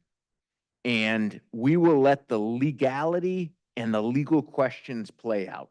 But the one thing I draw assurance from, and that I think the other 8 commissioners do, and I think everybody in this organization is, at least it's a clarifying time between what is right and what is wrong. And knowing that you have our back when we stand for what is right against what is wrong is really powerful, just as a human being that has to consider these things in more just this role or that, but rather the totality of my life. So you having my back and our back really means a lot, and I thank you for it. Thanks, Chair.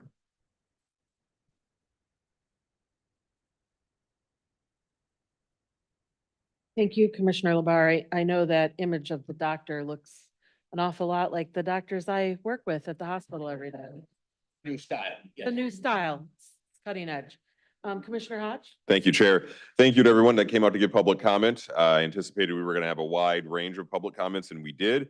I'm not going to respond to every topic because I think some of my colleagues will respond, particularly for the ones that are in their district, like the tree situation. But I am glad to continue to hear about the ongoing challenges related to the trees. And there was a mention of exploring a tree preservation policy. I'd be interested in seeing what our authority is around that, because I think there's some utility in considering it. Thank you to everyone that is here to support the board and as was said, our ongoing battle against ICE. I think you can see the commitment among the entirety of the board around that. That's why we continue to find ourselves in these situations with the federal government. I think it's helpful for us to hear that there's support within the community, but I think it's also helpful for others to see that there is this kind of support. Because generally, most of the emails or public comments we get are things that we're doing wrong that people don't like. So from time to time, it is nice to hear that, you do like something that we're doing. So thank you for that. Yeah, all right. Well, yeah, wave the signs, great. And then the only other one I'll respond to right now is about the Eastside Community Recreation Center. We have 2 resolutions on the agenda today. One of them, someone asked that we reaffirm our commitment to it. We literally have a resolution that says reaffirming our commitment to it. So stay tuned for that. And I think we could get an additional update about, yeah, I'm getting a nod. So there will be an update, so stay tuned in this meeting to learn more about that. And then you might have missed the big one on here about bonding for $18 million to ensure that we have the funding for the project to succeed. So I don't think it's often that people call in and ask for a thing and then it happens to be on the agenda in the same meeting, but we're going to be voting on $18 million and reaffirming our commitment. So I think at the end, we'll see how it goes, but I am confident that the board continues to be very engaged and wants to ensure that this project is a success. It takes many, okay, great. Oh, go ahead, I'll take it. Thank you. Yeah, I like this applause thing while we're talking. It's nice. Okay. It's a huge project, and it is not often that we bond for a project, and that's what we're going to be doing here. And if that doesn't demonstrate our commitment to making sure it's a success, I'm not quite sure what else could, because that's a large sum of money that we're going to use our AAA bond rating for, assuming the vote passes, which I'm confident it will. But thank you for your interest in the project and seeing that the eastern part of the county thrives and has access to resources that are going to change lives. I know the board is committed to that as well. And I will stop there. Thank you. Thank you. Any other commissioners with response? Commissioner Robbie Beeman Light. Go ahead, Robbie Beeman Light. Thank you, Chair. I want to thank everyone for coming out tonight. This was a really good turnout of folks, and the words that you shared with this board, I think were very powerful, especially on the issue of, what's going on with, our ICE resolution and the federal lawsuit that's come down on this county. Our community is strong because of things like this. When we came together and passed this resolution as a board, we knew that we were standing in an area that could lead us to this situation, but I think it was the right thing to do from the beginning. And I want to say that there are people that have reached out to me from across the state, other elected officials, local elected officials that have said, I want to look at your policy and I want to do what Washtenaw County did in my hometown. And I think that we have become an example for the rest of the state, for the rest of the region, in terms of good policies that can be drafted, that can be bold, that aren't taking half measures like some other areas, municipalities have done, taking half measures that don't go all the way to actually protecting our immigrant communities like Washtenaw County did. We took that bold step here. We went all the way, and we importantly worked with all of you, the community, to draft this resolution. This was a work of collaboration, not a work of any one person that got into a room and decided to concoct a resolution by themselves. This was a collaborative process that engaged the community in finally what we came up with and what we passed here at this board. And to be honest with you, this lawsuit for me is a badge of honor. It is not something that I'm shying away from. The Trump administration is a fascist organization. ICE is a fascist institution. And when we see things like this lawsuit, to me, it is affirmation that what we did here in Washtenaw County was effective, was right, and was on the right side of history.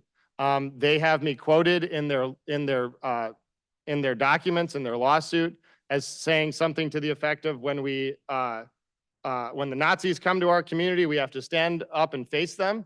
And it says that I allegedly said that. I did say that. So no allegation necessary. I did say that. And I still believe that. And that we should, as a community, stand up to face the Nazis when they come here. And the ICE is a Nazi fascist organization that is working for a Nazi fascist government at the federal level.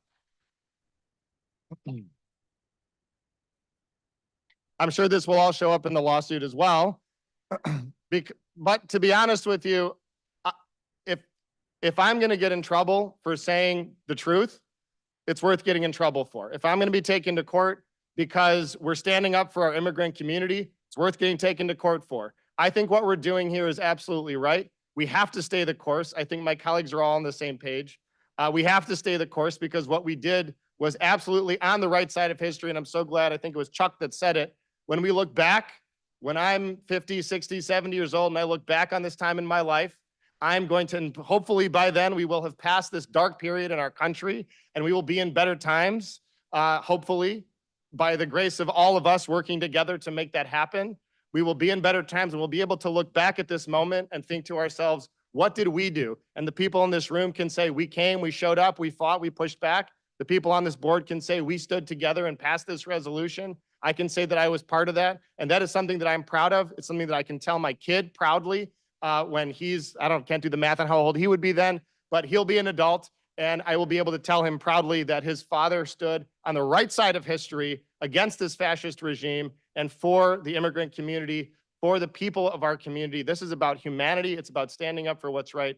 And when we look at the children of Miguel, and I'm so proud that we were all able to get a letter together. I called Tabitha. Tabitha got that letter drafted up, sent to all of us. We signed it.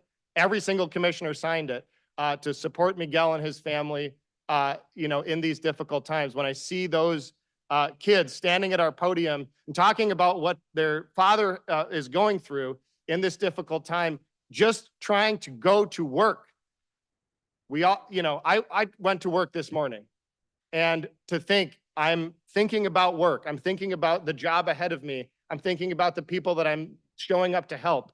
I can't imagine being stopped, being pulled over, being cornered, and being detained, never to see my kid again. That's the sheer inhumanity of that. Regardless, the law in this case, put the law aside.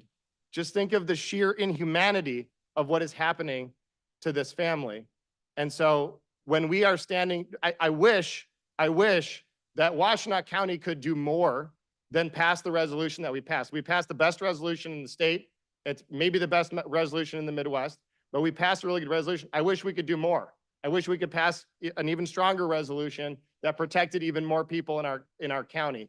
Washtenaw County should be, from every one of its four corners, an absolutely safe zone where immigrants feel that they can be at home, that they can go to work and do the good work of our community. When Laura said that our immigrant neighbors are out clearing trees right now from the storm, I mean, that hit me pretty hard because it's like we got devastated by this tornado last night, and it came through our community. And who's stepping up to help, clear the rubble, clear the damage? It's the same people that ICE is trying to lock up. I mean, that's messed up. They're showing up for our community. They're helping our neighbors. People's cars got smashed. Their roofs got damaged. They're out there chainsawing those trees, chipping them up, fixing our community up. And we're going to lock them up. So this is where we stand together. This is where we turn and face the Nazis that are coming in our community, that are taking our neighbors away. And you all showing up here today and saying, we stand with you as the Board of Commissioners. We are your community. We stand with you. That's powerful. So thank you all for being here today. We appreciate your support, and we stand with you as much as you stand with us.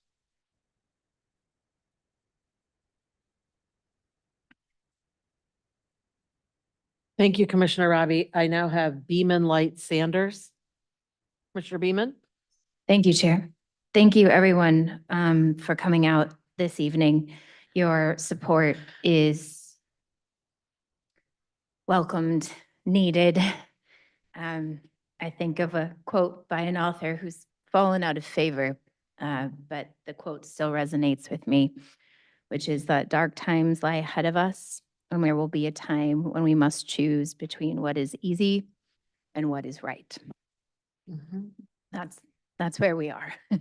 It's going to continue into that space. And so we mean it when we say thank you for being here and thank you for supporting us in these decisions.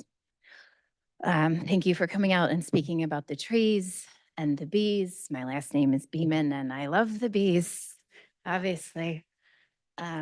So I do truly appreciate that and also echo Commissioner Hodge on a tree resolution. Would be very excited to bring something like that forward. In terms of a piece that's impacting locally, the Lodi Township development, I've actually been following this since 2020 when there was some action required of the board to contest some pieces through Eagle for this development. It's gone through many evolutions since that time, same land, different people, different houses, things they want to put on this land. And truly the townships are the governing body that selects what will be in this space. And the law is set up that way as they are closest to you. They are closest to the residents, they're closest to the land. And so they will make that decision going forward. Unfortunately, there are some giants across this county that are impacting townships and trying to industrialize or take away our farmland and our forestry. So I would encourage all of you to connect with your local leaders as well as us at the county level. And we will do our job to be good stewards and good partners with the townships. But my role is never to try to usurp the powers within the townships and the leadership there. So I just wanted to be clear. I do support the trees and the bees, but I also support our local units of government and the processes that they need to work through. But thank you again. Truly appreciate your support tonight. Thank you, Commissioner. I now have Light, Sanders, and then Maciejewski. Commissioner Light? I would like to thank everyone who came to support and make sure that you express that you stand with us, behind us, next to us, in front of us, and it is greatly appreciated. And I just want to say that I'm still never scared. So, I don't want you all to be either. So we'll move through this and we'll get through what we've been doing, and we'll just continue to move forward and make sure that we stand tall. We were discussing the Eastern Washtenaw Rec and Community Center, and we hear bonding. Brady, could you just please explain that, a snippet of the bonding process? Because I think some of our residents don't understand that that's not a bad thing. It's a good thing, and we want this project to go through. But just, if you could, please. I'm actually going to look to our CFO, Tina, on that one. So bonding is borrowing for, in this case, it would be capital construction bonds. What would you like to know, Commissioner Light? Okay. Can I just piggyback on that? So yes, it is borrowing, but for those constituents that have reached out to me, even though it's not my district, they want to know, are they paying more? What does that look like? So we're borrowing, but how do we pay that money back? And does that affect their property taxes? That's what they're concerned about. Fair question. So we have a presentation in a little while that we will get into the timeline for the borrowing, but usually with borrowing, there is interest payments and there has to be an identified funding source to pay off the debt service. So that could come from a different thing. Sometimes it comes from a very specific millage. For instance, when we did the Metro Dispatch expansion, the public health, the mental health, public safety millage paid a part of that construction project for that expansion. We're still in early conversations internally with collaboration between administration, finance, and parks on the sustained structural funding to cover the bond payment. And we're not sure the length of the debt service yet either. That is still in discussion as well. That's it. Okay, thanks, Commissioner Light. Commissioner Sanders? Related to the East Side Community Rec Center. I have been in absolute terror about it. Again, even though it's not my district, but I spent probably a couple of decades serving landlord tenants in that community and seeing the needs of the community, as well as having people that were close to me actually be responsible for the public safety in that community. And I am 10 toes down. Megan has been a very good sport with me, but I have dragged her everywhere.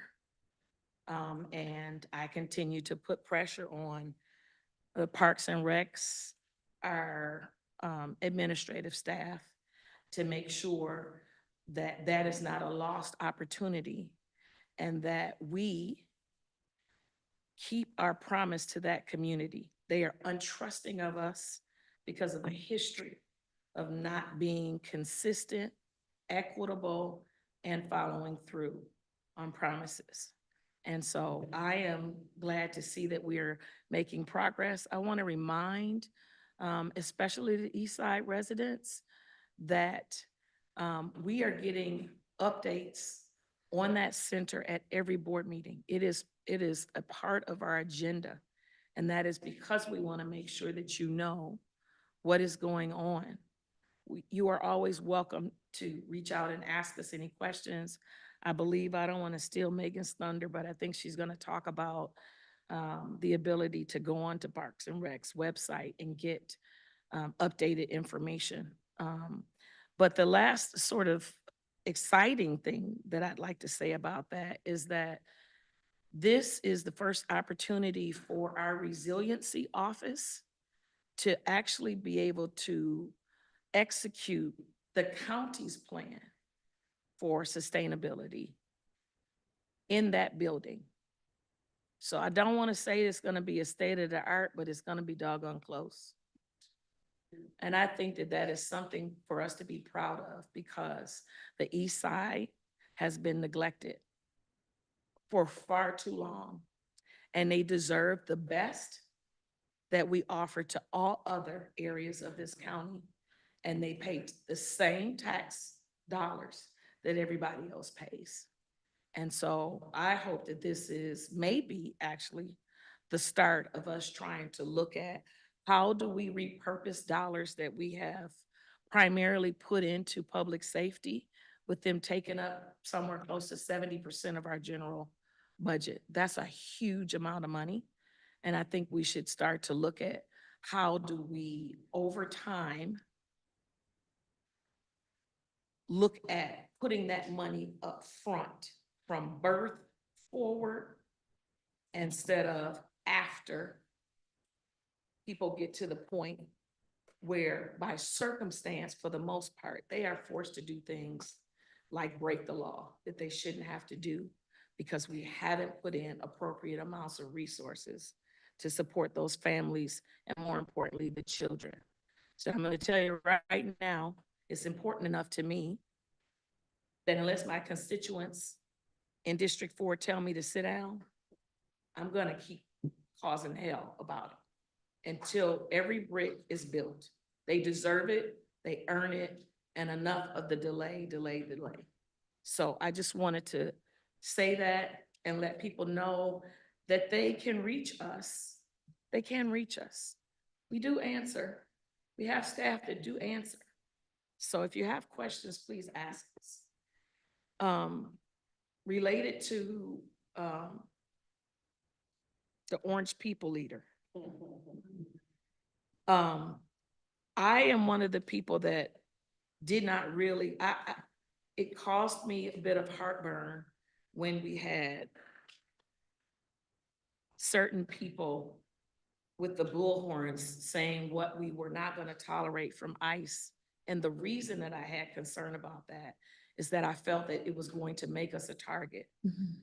What I asked in exchange for that is that we attempt to reach out to all of our key community stakeholders and let them know what the stance of the board was without inviting additional attention, if that makes sense. I don't know if it would have been effective, but it would have been a way for us to let the communities know we stand with you and we are standing up for you, but you don't always want the enemy to know what you're doing. So that's an aside, it's done. I don't want to say I'm taking it as a badge of honor that little old us is now being targeted by big bully them, but whatever. So start passing the hat. We might need bail money. Don't forget us if they come and get us, okay? But it is the decent and humane thing to do. I actually had a lawn service individual who went to Home Depot with a family member and they took his uncle. And they did not hear from his uncle for 60 days. They sent him back to his country of origin. I guess that's a good thing. They didn't ship him somewhere else that he didn't know. But none of us would be able to handle what that's like, to get in your car and think that you're just running out to do an errand and never come back home. And the trauma of a child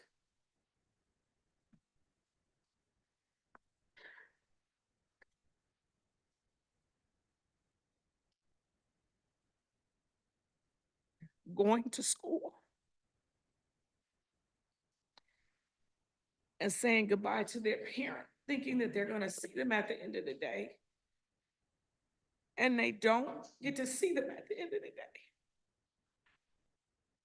And they're either too young or too powerless to understand what to do, how to fix it, and who takes care of those children. If we have not remembered what it looked like to have children in detention centers wrapped in foil as a blanket, my God, what is that?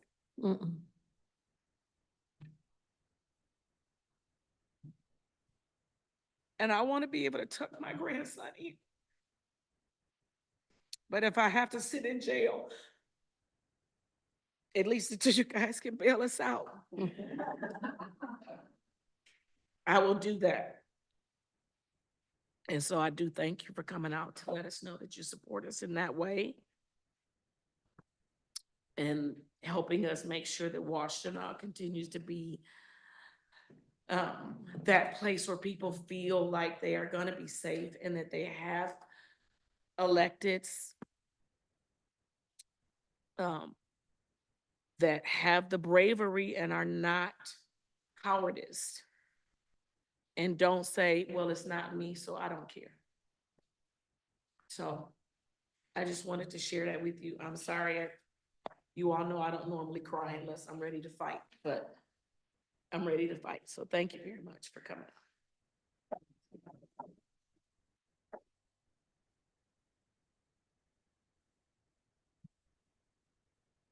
Thank you, Commissioner. Commissioner Machewski. Thank you, Chair. I as well want to thank everybody and coming out tonight and appreciate the support. I want to comment about the Webbers came in and talked about working the road. I appreciate the fact that they took the time to come down here in person. It probably took them at least 45 minutes to get here from where they live in Sylvan Township, to come down and make their comment. And I go back to our working session, the meeting before this meeting, and Chair Scott, you had pointed out when the road commission made their presentation about the need for more public engagement and more information. And you know, the Webbers noted that tonight about their Working Road project. And they're right. The advocacy that was given by not only the people who live on Working Road, but other folks in the Chelsea community and outside the Chelsea community, I think got the road commission's attention. I will give the road commission a little bit of credit. They did open up for public comment at various times in this process when they, I don't think we're planning to, and that's a testament to the people who raised their voices about this project. And so I think the Webbers for being a key part of that process as well, and affecting change. When you look at what's happening, they've gone and they've actually cut the trees down now. The ones that they said they were going to cut in the revised version of the plan. And so the project is moving forward, but it is certainly a much scaled back in different project because of the people who live there and their engagement and advocacy on the issue. So I commend the Webbers for coming down tonight and being here in person to make that comment. And I will join in the chair's remarks earlier and so many remarks I've heard from people, not just about the Working Road project, but other projects. It's really important for the road commission to engage early on these projects to understand what the community is thinking about the roads that they live on and travel every day. And I think we need to keep talking about that. We need to look at the tree policy. I know the chair is interested in looking at the tree policy. Others have mentioned that tonight. And taking those steps. So again, I thank the Webbers for taking the time to come down. It was not easy for them to do. Yeah. And hopefully we can move forward on future projects, whether it's Bush Road or other projects that might happen with some more earlier engagement and interaction with the community on things that are happening. So, Chair, thank you. Thank you, Commissioner. Commissioner Robbie? I realized I didn't talk about trees, and I just want to quickly talk about trees as well. Well, this is like a very personal issue to me, and it's relevant to somebody in the audience today. But just want to tell you guys a quick story. Janine, my preschool teacher, is here. And when I was in preschool, we went and put our names on a bunch of trees that were slated to get cut down for a road that was going to be put through next to the VA hospital. And when they came to clear cut the trees, they saw all of our name tags on the trees and they ended up rerouting the road. And so that was Janine. Janine's in the audience. Give Janine a round of applause. There's like old newspaper articles of us like posing with the trees and stuff like that. So we need to protect our trees in Washtenaw County. And I think Lauren talked about it. It's not, you know, when we go and we cut down a bunch of trees and we replace them with the little tiny scrawny little trees, it's not the same thing. They don't sequester as much carbon. A lot of them die.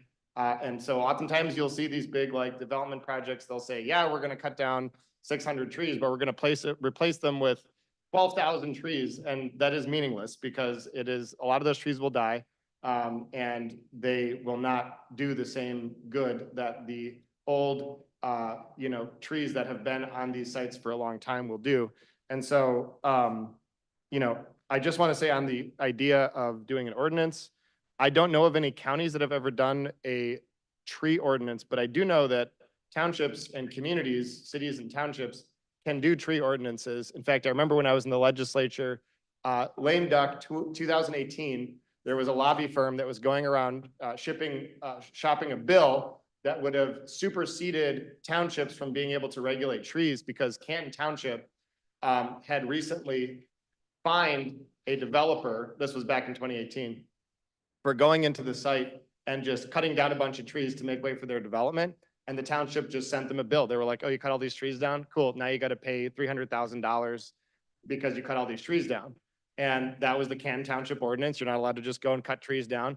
And they did. And so they sent them a bill. Here, now you got to pay this. And then they hired a lobby firm. They figured it was cheaper to hire a lobby firm, buy some legislators, get a bill passed, than it was to pay the $300,000.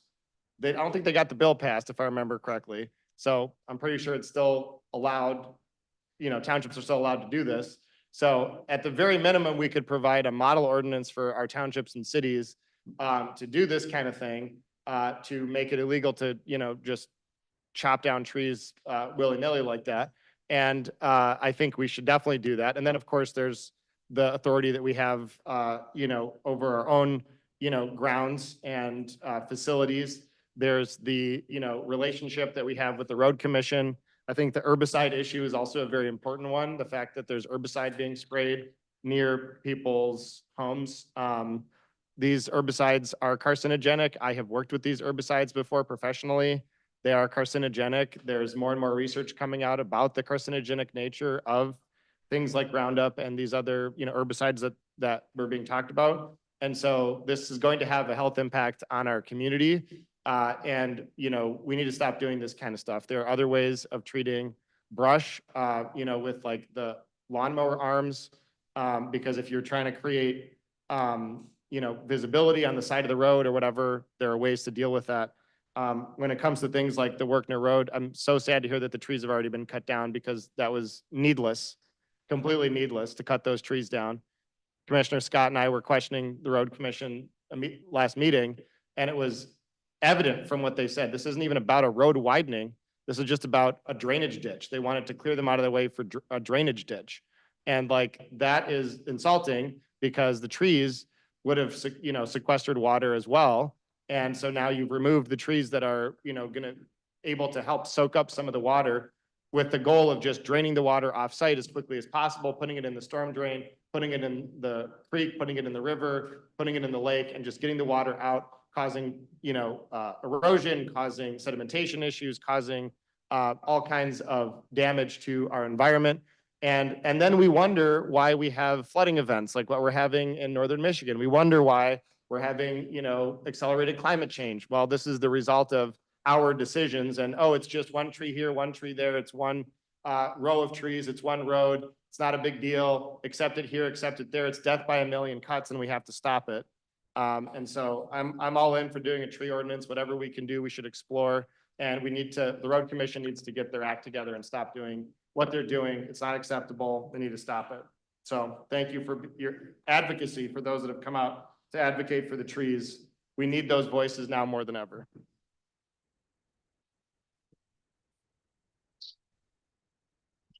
Thank you, Commissioner Robbie. There's only one commissioner who hasn't commented who's not in the room, so I'm gonna assume I'm okay to go on with my response. First of all, thank you to everybody for coming out. One of the first things that I noticed was that there was a real solidarity between people coming to talk about the trees and people coming to support immigrants. You were both holding each other's signs and working together. Like that's the community that I love. And that's why I've chosen to make a life here in Washtenaw County. Tonight, somebody asked me like, why do you live there? And like this is why I live here, because of this type of solidarity. I am excited. I'm not going to say too much about Eastside Rec Center, other than I think that everybody will enjoy the presentation that we have tonight, the discussion about bonding that we will have, and the fact that, again, as Commissioner Sanders noted, we have every week at our board meetings an update from the county administrator. And this came up in a meeting with the leadership team where I said, let's make this as a standing item on our agenda to make sure the community stays involved. I hear people saying clearly we need to do more. So I'm happy this was a good first start. And I think that what we're going to hear tonight is exciting. The incredible bravery that happened tonight from Miguel's children,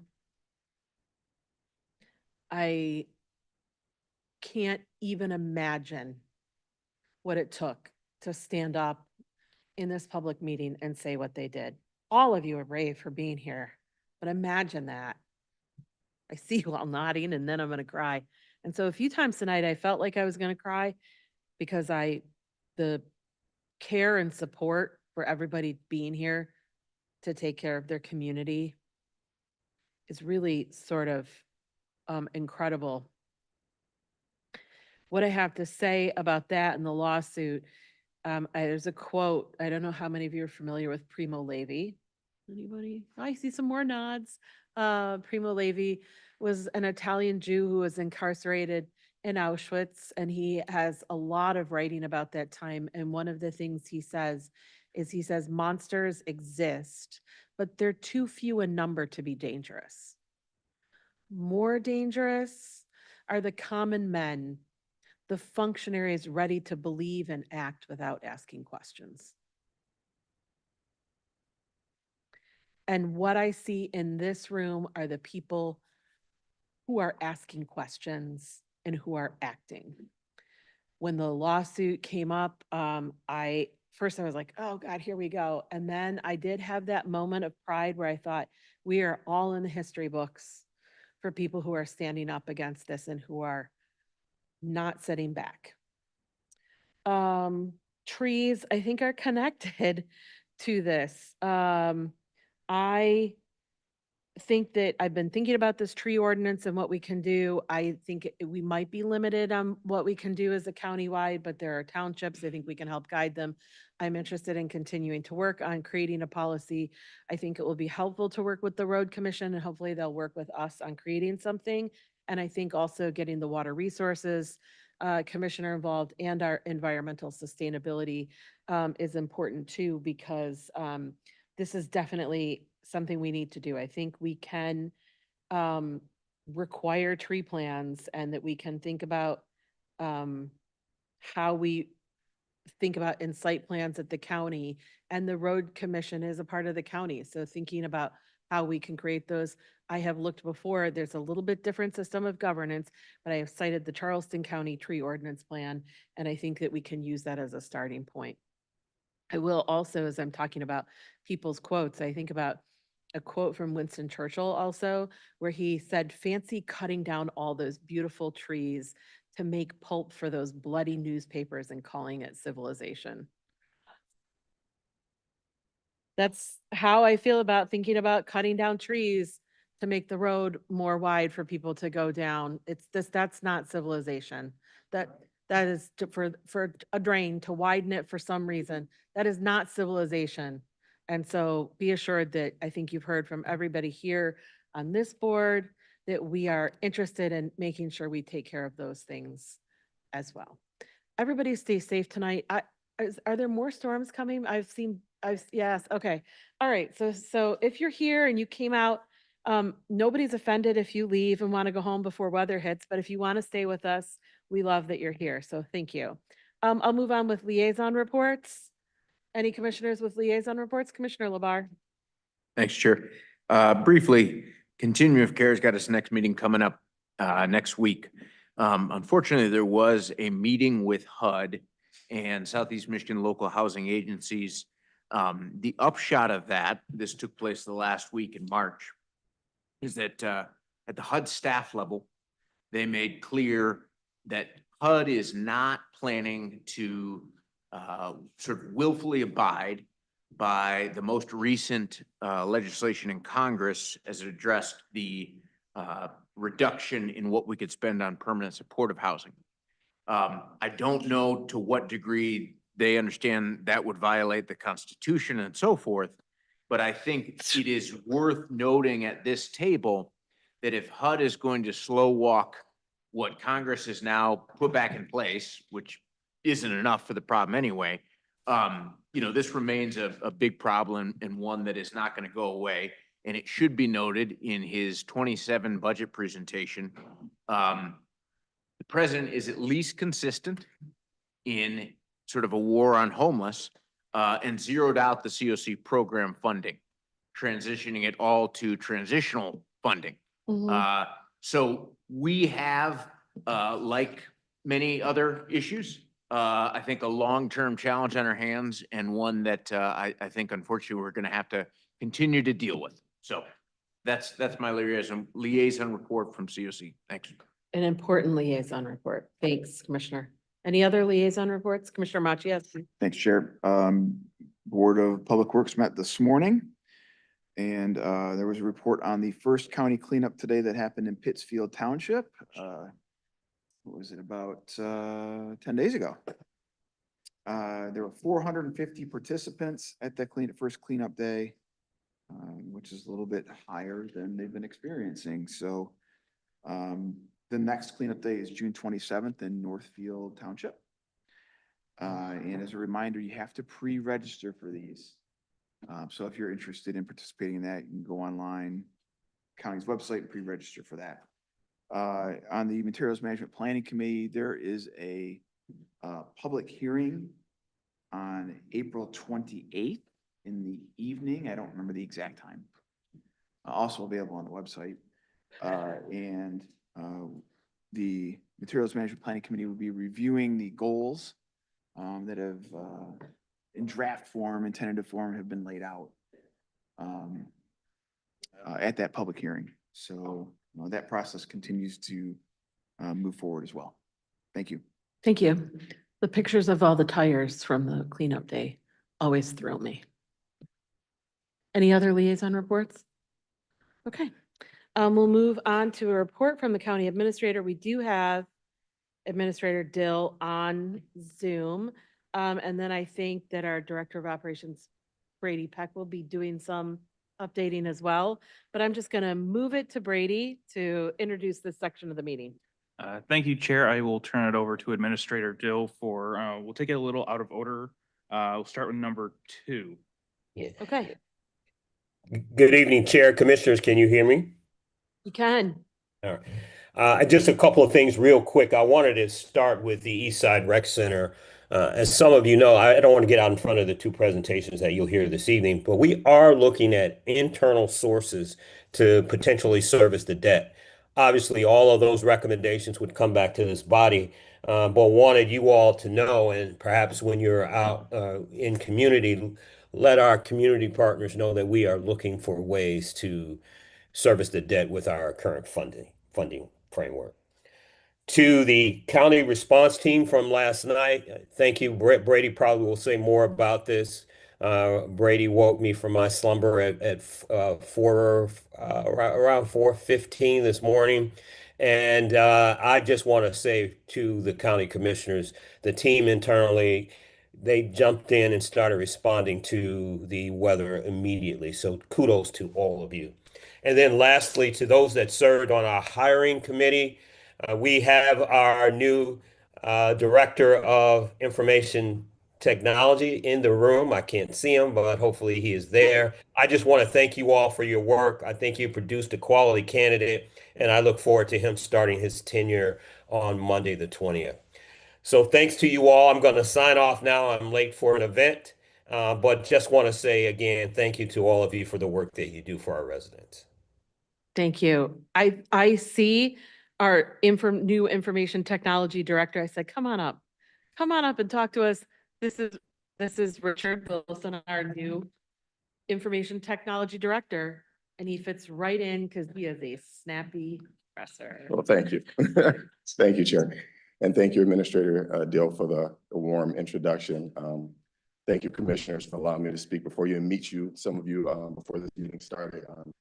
I'm excited about the opportunity to join Washtenaw. I come from a long history of government IT life. I come from Wayne County, which is, right across the way from Washtenaw. I'll have to make sure not to get the initials wrong between the 2 WCs. But I was with Wayne County for 25 years.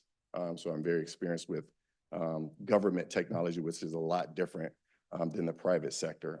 So I look to get to know in each and every one of you a lot more closely as time goes by, along with other department heads, and get to understand the needs and the cadence by which Washtenaw operates and how the IT department can be of service to the important work that you do, and hearing all the speeches and the things that took place in this meeting.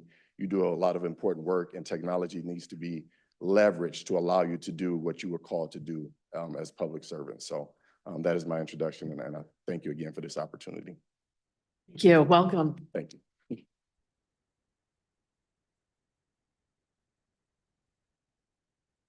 Okay, we will move on to number 1 on the agenda, which is an update on the Eastern Washtenaw Community and Recreation Center.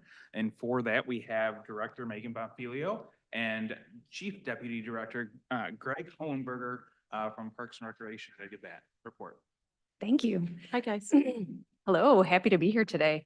And really excited to be able to share some slides with you all.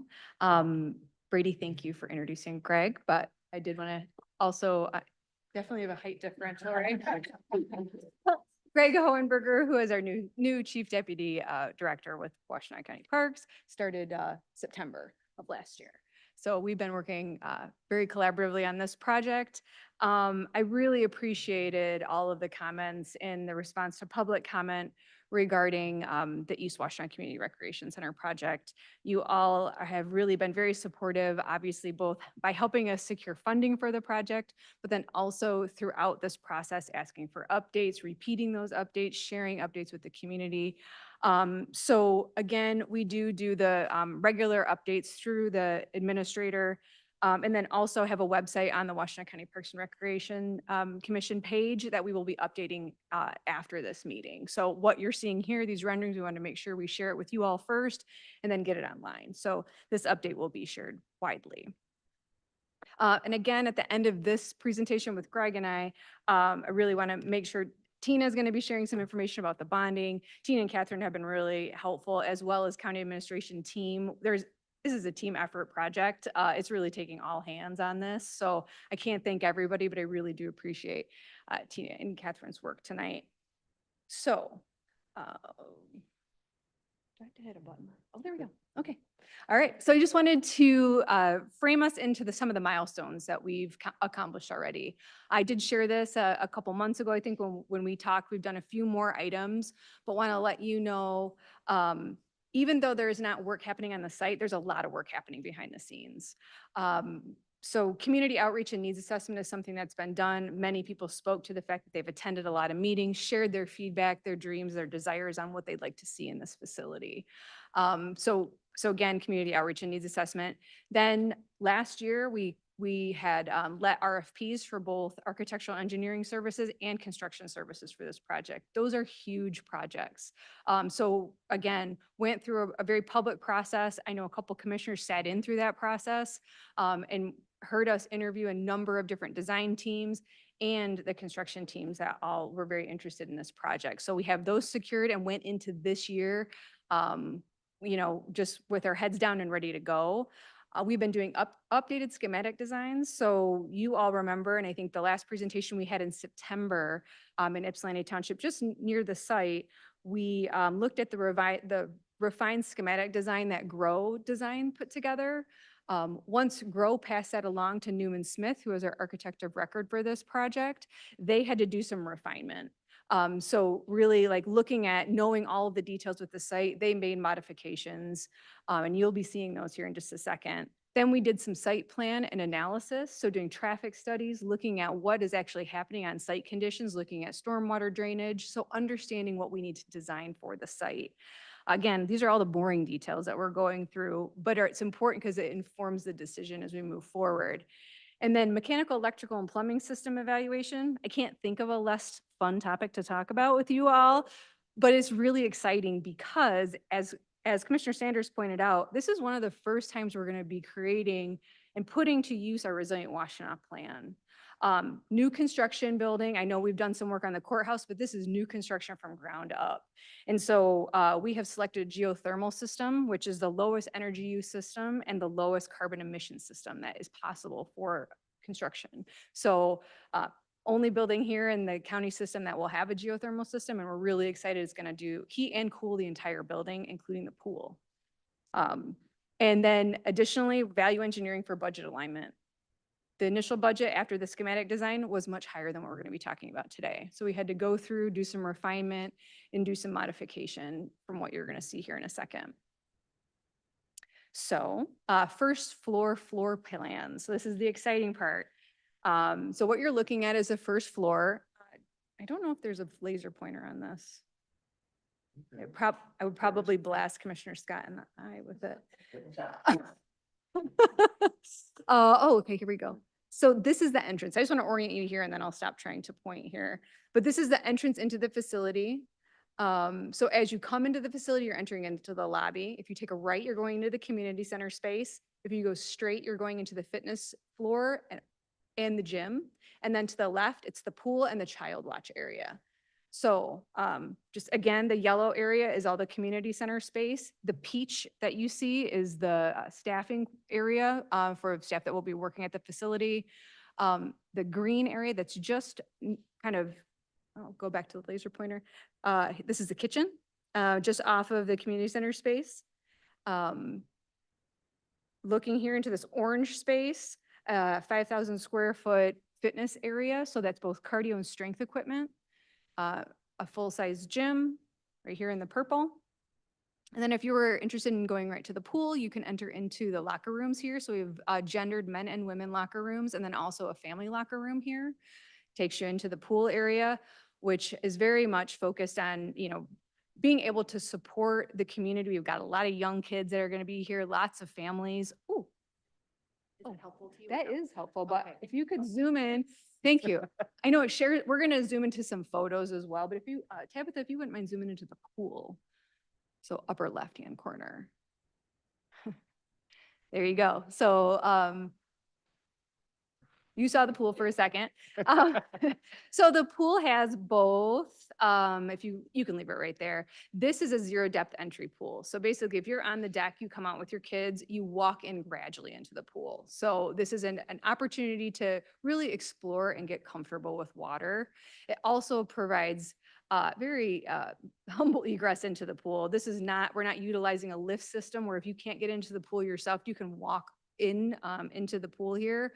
And then this is the aerobics studio, kind of aerobics area, or we have a basketball hoop, or if you want to do volleyball in the area. And then over to the left-hand side, you see these 4 lanes. That's for lap swimming. And then what you see overlaid on there is something we're considering integrating into the pool. It's called a Ninja Cross system. If you've ever watched American Ninja Warrior, it's basically a ninja type apparatus that's suspended from the ceiling and comes down, and you can do a lot of different play elements. So it really attracts the older kids. And so we're doing our due diligence and trying to explore if we feel like that's a good fit in a facility like this. You could zoom out a little bit and go south to, good job.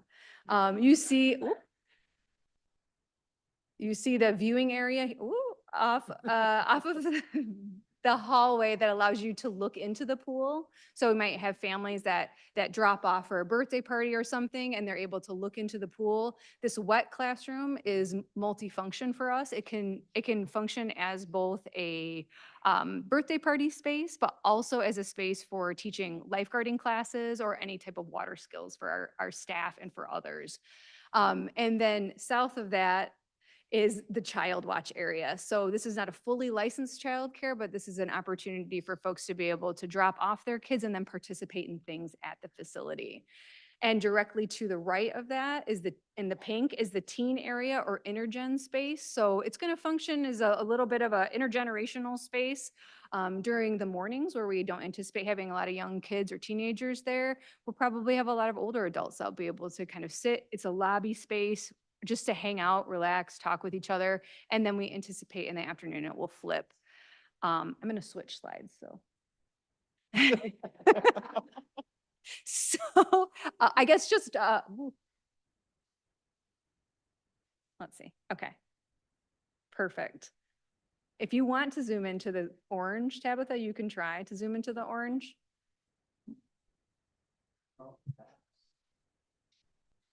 Woo. Okay, that's perfect. Like, oh. It's the PDF viewer. I'm sorry, guys. Oh, that's okay. Oh.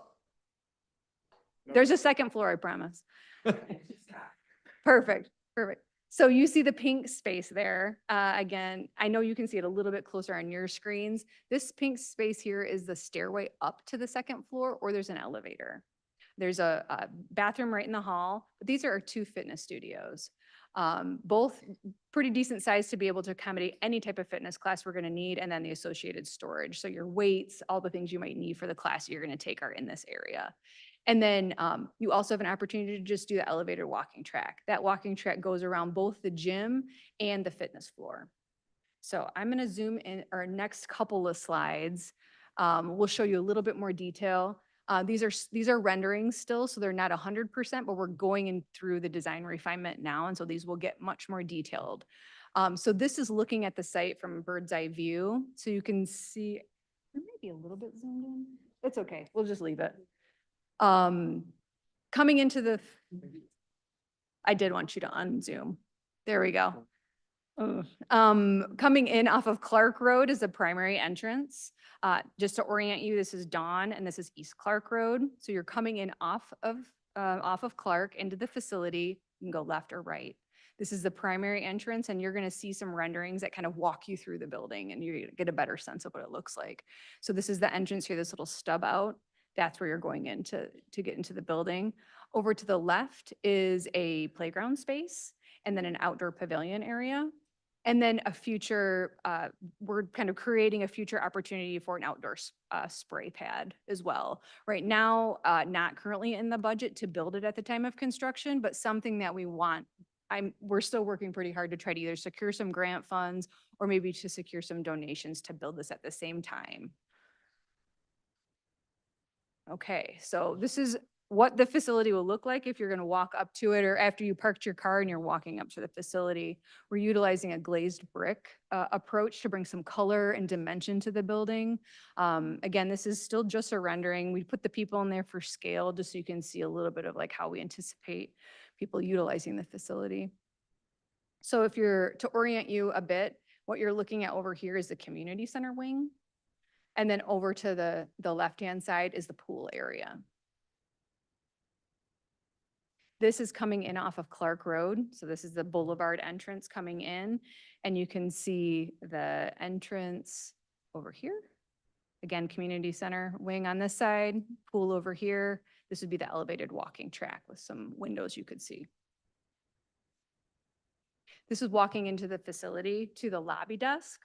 So really it serves as a central point for folks to be able to talk to someone as soon as they come in. They're coming in, they can say, I'm here for either a class, so maybe something in the community center. Our staff can be able to orient them down this hall, help them get to the place they need to be, or scan their badge and allow them to go into the facility for membership related activities, fitness studio, etc. This is a view of one of the community center space that is adjacent to the kitchen. So again, we're just now working with the kitchen designer. At our last meeting last week, we had a kitchen consultant come in. We anticipate that we'll be seeing some of those designs more recently, and probably in a couple of different weeks. But this is the roll-up door that would allow you to kind of isolate that kitchen space during certain events, or roll it up if you wanted to be able to serve from that space. This rendering shows this setup as more of a gala or maybe a party or something like that. And it looks like it's utilizing both rooms in full totality. So a little over 2,000 square feet on that side. Obviously you can see on the side, we've got, TVs. This will be wired to be able to function separately or together as it's opened up. This takes you out of the community center space and into the gym. So this orientation is if you're at the far end of the building looking towards, if you could look through that wall, you're looking into the fitness space on the other side of this wall. So again, it's just a rendering. You can see right now it's set up for full court basketball, but we'll have an opportunity to do 2 different court basketball games at the same time. So we'll have hoops on either side. I'm sorry, 2 on either side. This is again on the other side of that wall. It looks a little bit scant in terms of items in there, but they really just wanted you to understand kind of what you'd see if you're going into that space.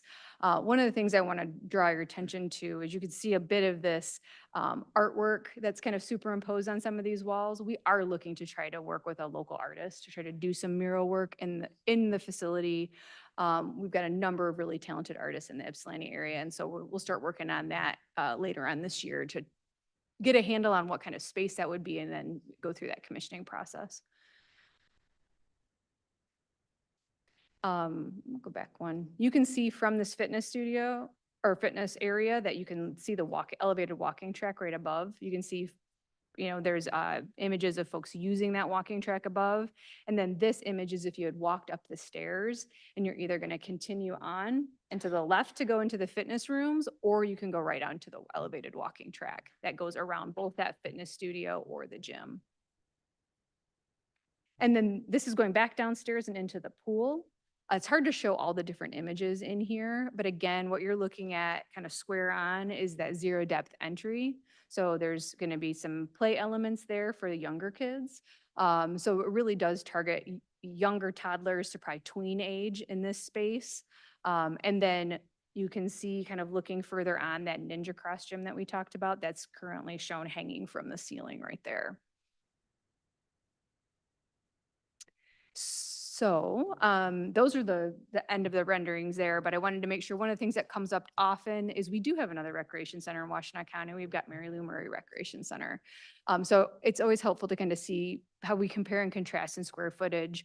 We wouldn't rebuild Mary Lou Murray exactly as it is. And I think you can tell from this facility really highlights some of the things that we're missing in Mary Lou. Mary Lou's a bit smaller. It's 51,000 square feet. The East Washtenaw Community Recreation Center is just over 65,000 square feet. The gymnasium is a little bit smaller. It's just one gym, but we make up for it in a lot of different areas. We've got a larger strength and cardio room that is all together in one. If you've ever worked out at Mary Lou, it's separated into a couple different rooms, which isn't necessarily ideal for user and how people work out these days.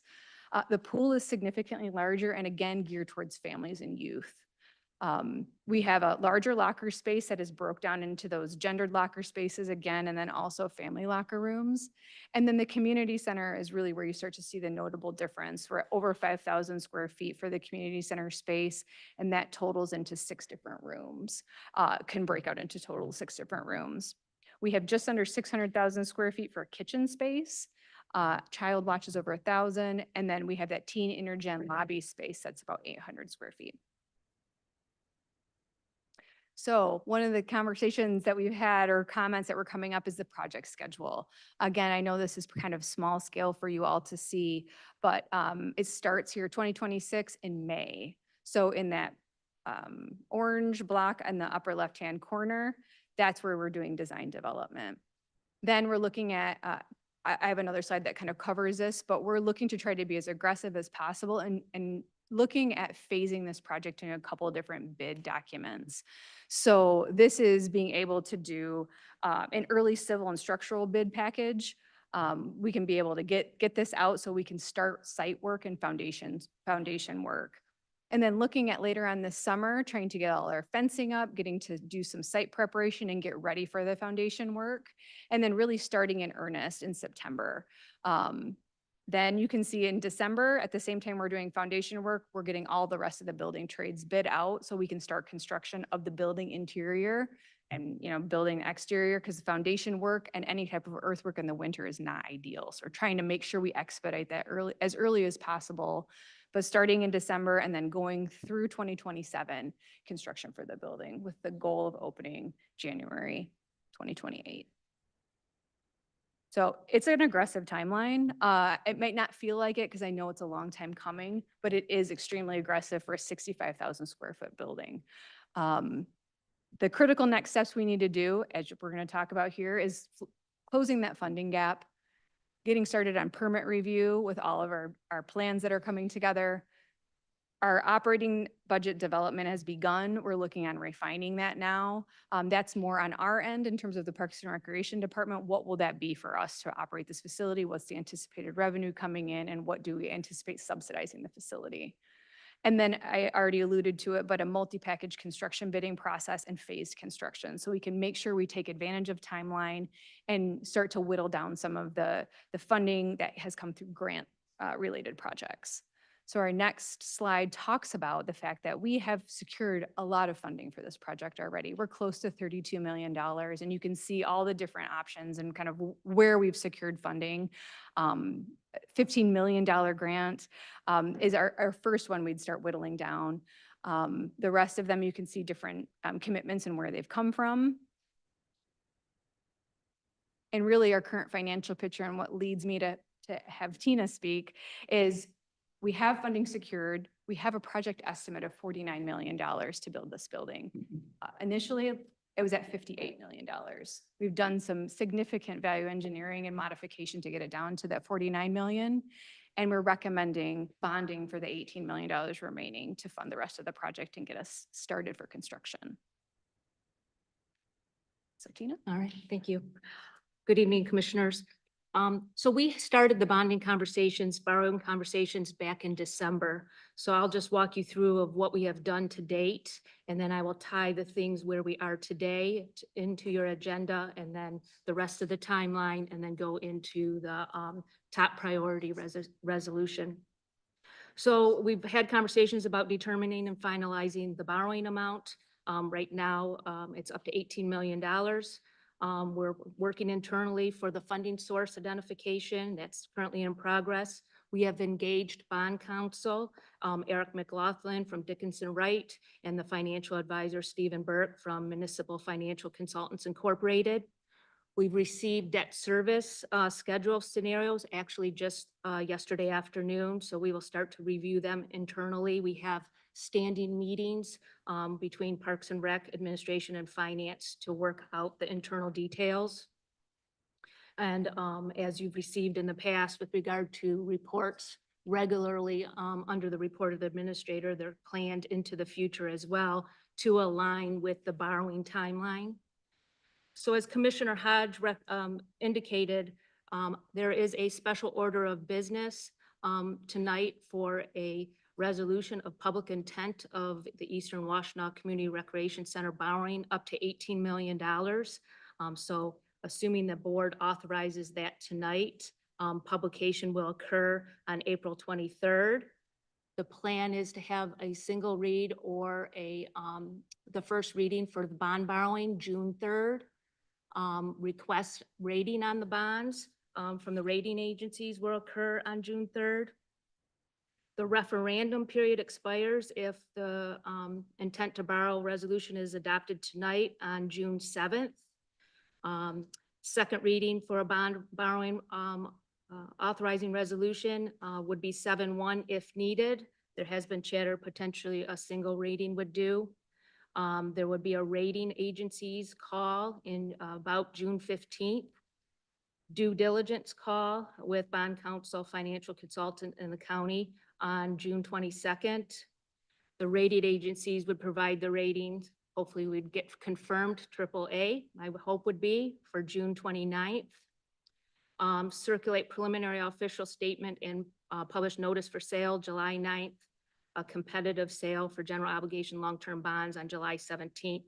The final official statement and closing letter draft would be available July 17th, and then the final closeout July 22nd, with the hopes that the bond closing and delivery would be in the bank on August 6th for the project to start the fall construction. And then I'll just close tonight with under resolutions, under single reading, item B, there is a resolution reaffirming the Eastern Washtenaw Community Recreation Center project as a top priority to start construction by the end of the year and support identification of funding sources for bond repayment in an amount up to $18 million, and authorizing the chair of the Board of Commissioners and the county administrator to expeditiously identify additional funding to possibly reduce borrowing and support operations. And I will entertain any questions that you may have. Any questions here? Commissioner Somerville, is that your hand? Okay, great. Yeah, I'm going to comment on the full item if that's okay. Thanks, Megan and Tina. I'm really excited about the teen center space being provided. I'm also excited about the future option for some of the outside resources. Also excited about the zero depth entry pool. Love that the comparison that you provided really shows our residents the difference between something that was built quite a while ago versus a new facility that we're building on the east side. And I think it really, I hope, demonstrates the commitment to equity and making sure that an area that has a huge gap in services is getting something that's not just like the same as something else, but more. And so I think that's really important, and it kind of speaks to what Commissioner Sanders said earlier. I also appreciate the very clear, transparent timeline. We get questions often, and I think the East Side Commissioners, we all kind of work together to clarify any misinformation in the community or concerns, because we do know that there's a mistrust.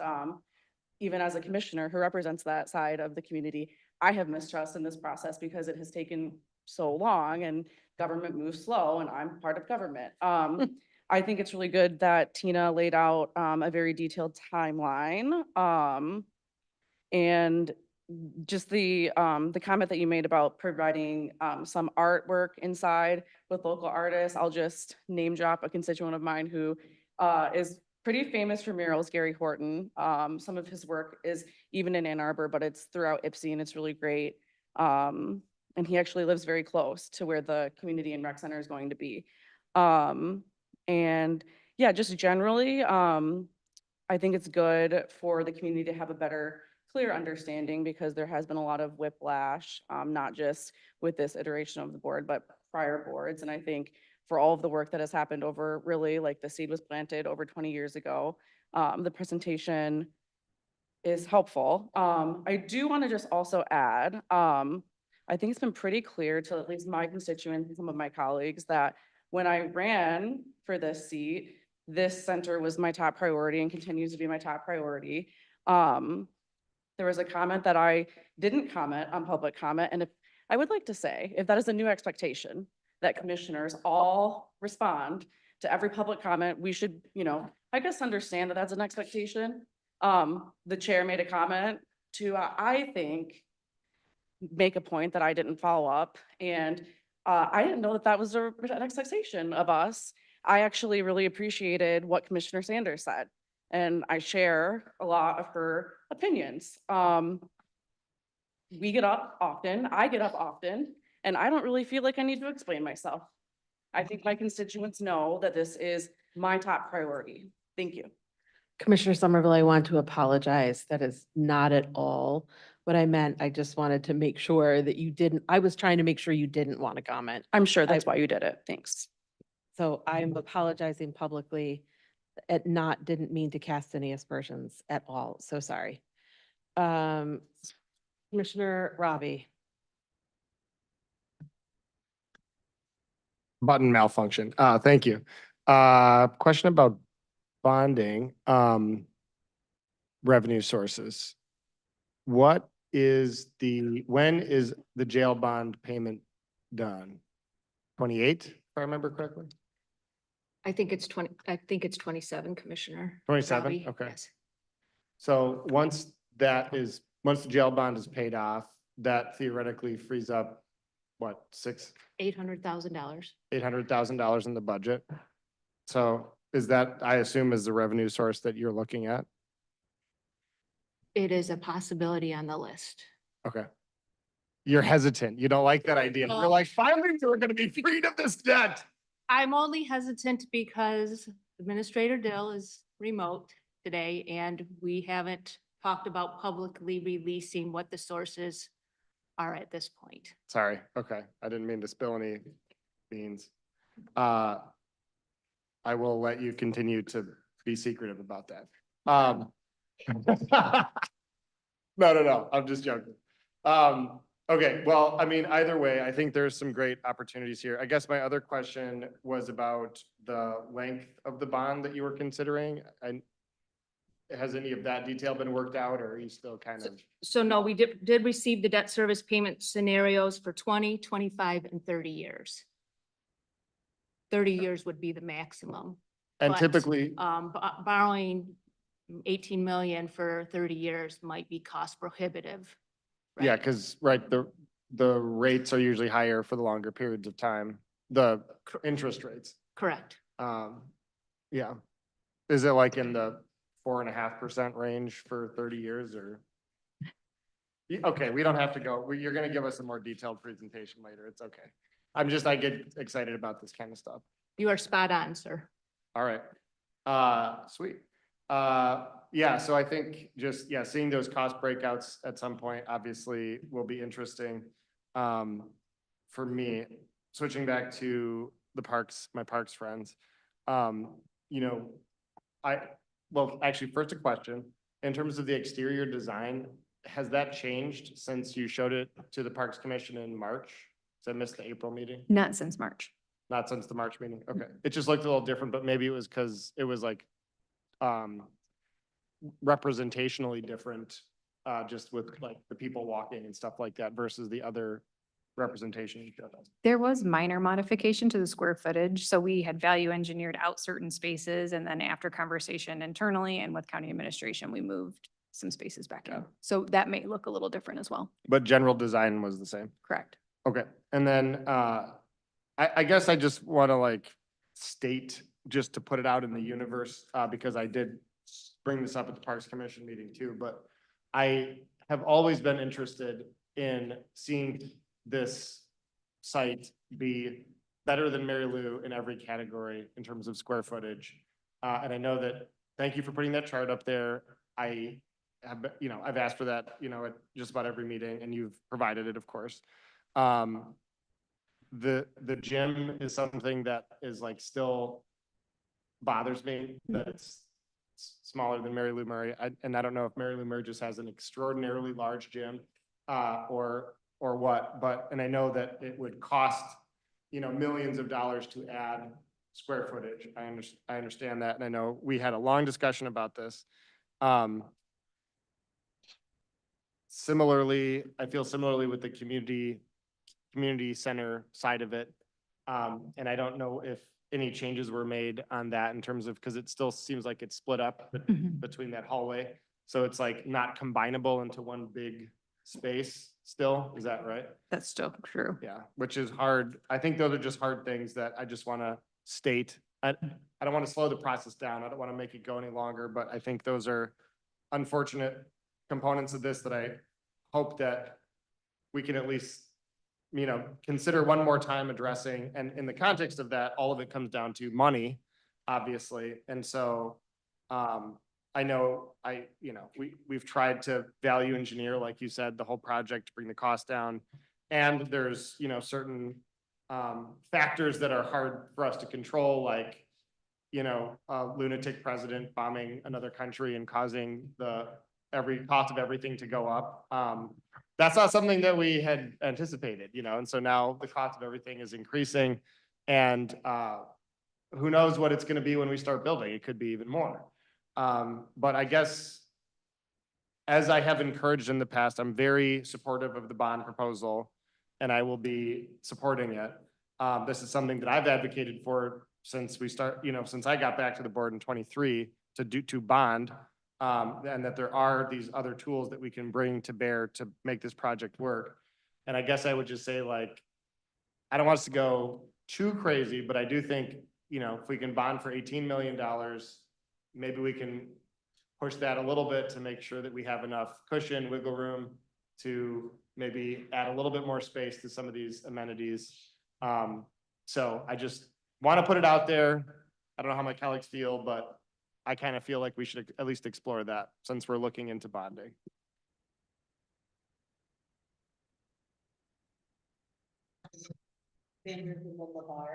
Thank you. Thank you, Chair. Hey, thanks, friends, for the presentation. I'll be quick on this one. And forgive me if I missed it in the schematics. And so one of the things I think is of interest to many of us is the ability to be able to provide some of our county services in there, like services through community mental health, so private spaces. Do we feel like there would be sufficient space to be able to have one-on-one or smaller group options like that? So right now we have a two kind of therapy room spaces that could be used for physical therapy, or potentially in the future, maybe we work with someone at maybe University of Michigan Health System or Trinity Health to rent out those spaces. Those are two kind of private office spaces that could be utilized in the future for something like that. We probably will have some space within the administration area. And then additionally, that's one of the reasons why we liked the model in the community center space on the I guess, right-hand side of that drawing that broke up those spaces into smaller 600 square feet spaces. So we could do kind of some smaller concentrated programming efforts. Okay, that's what I wanted to hear. Thank you. Thank you, Commissioner. Commissioner Sanders? So thank you for the presentation and, allowing me to be a constant pain in the butt. A couple of things that I wanted to say. I've already sent an email about this, but I want to make sure that the Parks and Recs meetings are again repopulated on my calendar, and Commissioner Light would like hers repopulated as well. Those are public meetings, and I want to know when they're happening, and I want to be able to join them. In any subcommittee meetings. The other thing is that I would love to make sure that we are using the REO office the way that it was intended to be used. Meaning, I would like to see some collaboration between Parks and Recs and the Equity Office to make sure that the staffing and the programming and all things related to the Eastside Community Rec Center are based in equity. That is the whole point of this building in the first place. And so we want to make sure that, hiring and the programming are tailored around the community that are going to be utilizing it as well. I too want to say that in all of those original community meetings, I was pushing for 10,000 square feet for community nonprofits and agencies. And then they took it down to 5, and now I don't see it in there at all. And so at the risk of irritating some of the residents on the east side, and they will let me know, trust me, I would rather see us cut down that sort of eating community space, because it defeats the purpose for us to make this investment in such a deep east side of our county and not have space where those nonprofits and community organizations that are serving those residents have a place like a co-working space, so that it is a one-stop shop for many of those community members. And we're not asking them to still have to have logistics or transportation to get somewhere else. So I don't know what that looks like. Commissioner Robbie and I don't always agree on everything, but some things are core, and that is one of them, along with, the way that we insisted that we not have third parties running that facility, that facility be the same as all the others, AFSCME, employees, benefits, and things like that. So I do want to say thank you for the work so far. I have had the opportunity to kind of sit in on some of your interviews when you were selecting, like your construction team and everything. So I am more than just talking about it. I am invested in it. And I'm just excited. I'm thrilled for the community that will have a beautiful new space to live and grow. And I'm not giving up. I've actually found someone that can help us laser the bricks that we can then sell to the community to help us start to create our, like a foundation that will help make sure that families that cannot afford the fees are still paid, but they'll be paid from something like an endowment. So I'm telling you now, I have my eyes on that curved walkway for brick paved with families that are, attached to the chaining experience, being able to purchase a brick, have it lasered with their family name, and have it become part of that walkway. So you can talk about me later. Thank you both. Thank you for your comments. If I could just follow up quickly. I might want to talk with you a little bit more about some of your ideas on that space. In terms of meeting with the Racial Equity Office, we do meet monthly. This is primary topic 1 and probably 2 and 3 every time we talk. So I appreciate that. And it's definitely shifting towards hiring, programming. That is the next step for us. So I appreciate you making that comment. Just want to let you know that we're already doing that. Okay, I have next Labar, Beeman, Maciejewski, Light. Next year. Yep. I can be totally flexible on the details and on the comparison with Mary Lou. I do think Mary Lou's gym is pretty enormous, and I don't know that it's always fully utilized or not, but I do want this to be, used, appreciated, valued, and to be a driver of community support. My real plea and my only plea in all this is actually, and maybe this is aimed at Tina as well, whatever details need to be considered out, I would get us far enough down the track on the bonding question and the financing question that we can't then go backwards. I think to some degree, the support on this board is such that we got to make use of it in a way where we can't walk any of that back.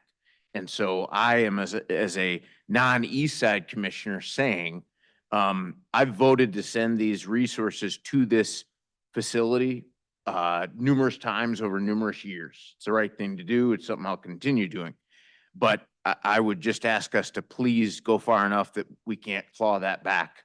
And as Commissioner Robbie said, that's not always for the, for a mistake on our end. It's a global market. It's a real world we're dealing with. So I would say full speed ahead as fast as we can go. I think other commissioners from the outside the East Side will be there to continue supporting this project. Thanks. Thank you, Commissioner Labar. Commissioner Beeman? Thank you, Chair. Thank you for the wonderful presentation. Got kind of some split questions here. Do want to commend you on the speed. I know it feels slow. Government is slow. My family is in construction. Construction is slow. It looks beautiful once things start going up, but it actually takes a really long time to get the ground graded and the foundation dug and all of those things. It's not, we don't want slapdash. We want measured. But yes, we do still want to meet our goals and our timelines and our deadlines. My question for parks is, I happen to utilize Celine Rec Center. And so there are some spaces that I saw there that were, I'm just going to call the one space a basketball court. I know you had a different name for it. Is the vision to be able to utilize that in different ways? So for example, in Celine, we have the Easter Bunny breakfast and it's on the basketball court and we set up tables and the Easter Bunny comes in and the kids do that. And there's a egg hunt on the lawn, that sort of thing. Are there spaces that right now we're sort of looking at that map and thinking, oh, that's basketball, but it's really something that could be transitional? Definitely has the opportunity to be used in a lot of different ways, not just basketball, pickleball, volleyball, all sorts of court sport can be there.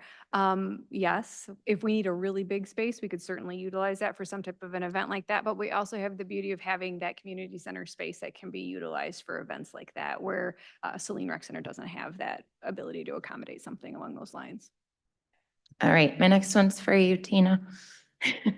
I know why the timeline that you were talking about looks like the timeline you were talking about in terms of the bond. Do you want to speak to sort of just like the implications, the timeline we have to have with the public in terms of the bonding? Like you walked through it, but not really the specifics of why we have to do things on this date and that date. We're not dragging our feet. Basically, We are not dragging our we're feet. abiding by. Yeah, laws. it's about 4 months from the time of public notice of intent, which is today, assuming that it is adopted, to get the funds in the bank. And that's pretty aggressive time time frame. And there is things going on parallel all the time in this schedule. Does that help? Yes, thank you so much. Thank you, Commissioner Beaman. Commissioner Machewski? Thank you, Chair. Thanks for the presentation. The visuals are quite stunning to see, right? If I did my math right, the county is going to be in for more than $28 million total on a $49 million project, right? So lest anybody think that we are not invested in this, we are invested in this, right? We want to see this happen. 3 decades ago, I was part of the committee that built the Livonia Recreation Center. And that process, very interesting, learned a lot through that process. And one of the things that we focused a lot on was what was actually going to be within the 4 walls of that facility, right? And I look at this, and you had the comparison with Mary Lou, right? I don't view it as a comparison with another facility. I view it as, I would like to see something that reflects what the community wants, what the community needs, rather than comparing it, making it, quote, better than something else. So along those lines, could you, and I certainly have some thoughts I'm going to share in a minute, but how did you assess the need in determining what the community wants in this facility in terms of space utilization? This is multi-pronged and multi-year process. So we do a community needs assessment survey as a part of our master planning efforts with the county. So some of that data is gleaned from that. As a part of that process, we also do individual meetings with different members of the public. So we're kind of constantly pulling data from different people. We talk to many folks. We identify kind of where we have some of those gaps and missing information through that process. Then there are a number of public meetings. A lot of the stuff is prior to me, but kind of still continues and is obviously visible in the design. So there was a real concentrated effort in a group in Superior Township that was meeting regularly, talking about needs, talking about the community desires and programming efforts. Those are reflected in some of the space and square footage details that you're seeing. And then again, just kind of another couple of meetings that we've had where we've workshopped this data, the most recent one being in September, where we shared the schematic design and received feedback on that. Reassuring, knowing that that's a process that you went through in community engagement. I happen to be a member at the Wellness Center in Dexter, built in a different way, different financing, 5 healthy towns, operated in a different way, right? But many of the same components that you're talking about here, and I think what we've seen at the Dexter facility, which has been open for over 12 years, about 12 years now, is that the gym didn't get used, right? And nobody 12 years ago envisioned what it's going to be used for in 2026, which is pickleball, right? And those people are loud when they play pickleball. So just be prepared for that. Who knows what it's going to be used for 12 years from now, right? But Commissioner Beaman pointed out the different uses for gymnasium space. I think, and in looking at some of the components you put in there, I would be remiss if I just didn't mention that I think the Dexter facility is fantastic, right? But if you could tweak a few things there, they don't have any room there's not enough room for fitness classes. You've got 2 rooms in this facility, which is the same as what Dexter has right now. They are constantly used, overflowing, not big enough, not enough capacity. And there's no room for any kind of movement or stretching, and there's nowhere in the Dexter Center you can do that with any kind of space for yourself. So those are two important components, right? The third thing, the free weight area in Dexter, not big enough, right? Those guys are always, and ladies are always packed in there. So just that kind of those utilization things, and knowing that over time these evolve, right? What space is going to be used for 10 years from now is probably a little different than what it will be in a year. But those are just some things I've observed in Dexter, because I would feel bad if I didn't point those things out, right? But otherwise, kudos to you for this planning process and what you've come up with in terms of a design. It's going to be a fantastic facility. One last question. Sure. Ongoing operations. We talked about $49 million to build it. Mm-hmm. Could you touch again on how the ongoing costs are going to be addressed? So one of the things I mentioned in the next steps are refining that operating budget. So now one of the things we needed was really kind of understanding what the building was going to look like, because that helps us program out and understand what kind of staffing do we need to support the programming that's going to be at the facility. We're very close to that now. So that's part of the full conversation. We are looking at subsidizing the facility in the tune of $1.5 to $2 million on an annual basis. And that is after we receive revenue coming in. So we're trying to figure out what does that look like for the parks budget. And then we just signed a contract with Plant Moran. They're going to help us do some forecasting to look at possible revenue coming into the facility. How long will that revenue take? And then also would like to look a little bit additionally at the scholarship capabilities. And so I know we've talked individually. Something I didn't share today is our efforts to try to create a Friends of Washtenaw County Parks, which will help us do some of that fundraising efforts to help offset costs for folks that need to have an additional subsidy that doesn't just come from the Parks Fund. Does that help?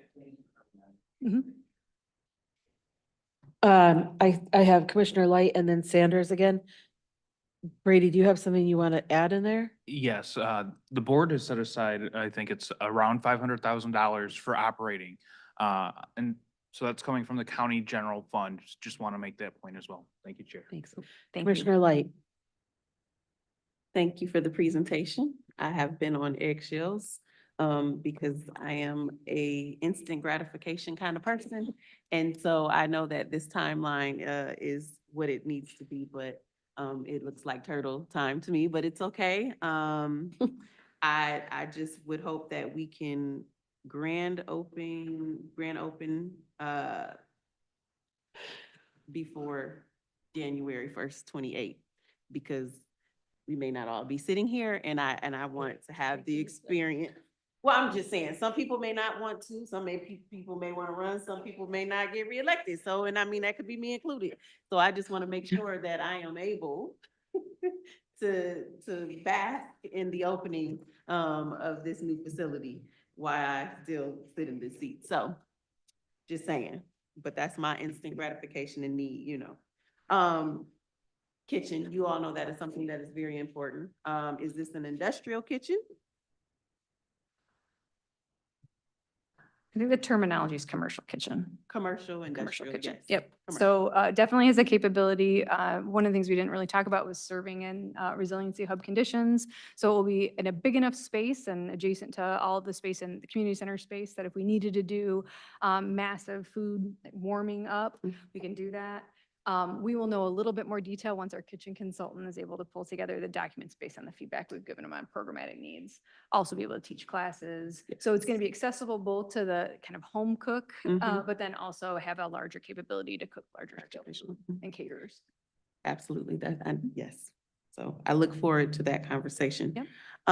Then I wanted to also touch on, and I don't know if Commissioner Sanders, she kind of brought it up, but the community, our community partners, so our nonprofit organizations, where are they gonna go? Because they have to have space, and that's something that from day one when I started to participate in these conversations, that was something that was going to be implemented. And so that is something that still needs to be there, because our community and in those meetings and everything that we gathered when getting information, that was something that was a need and a want of the community. And so we need to make sure that we can figure it out.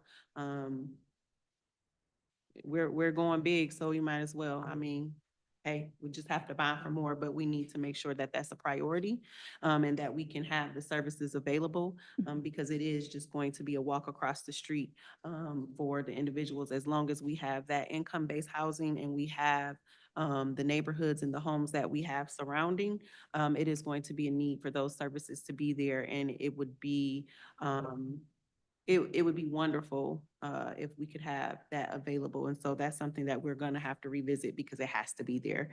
So we need to just make room and put that on a line item to be discussed, to do some revising. So that's gonna be an ask that we put that back into the rendering of everything, because it's something that was really wanted and desired, along with the, the community center space. And so we want to make sure the things that were promised, and that were desired from the community, because it's for them, for us, that is there.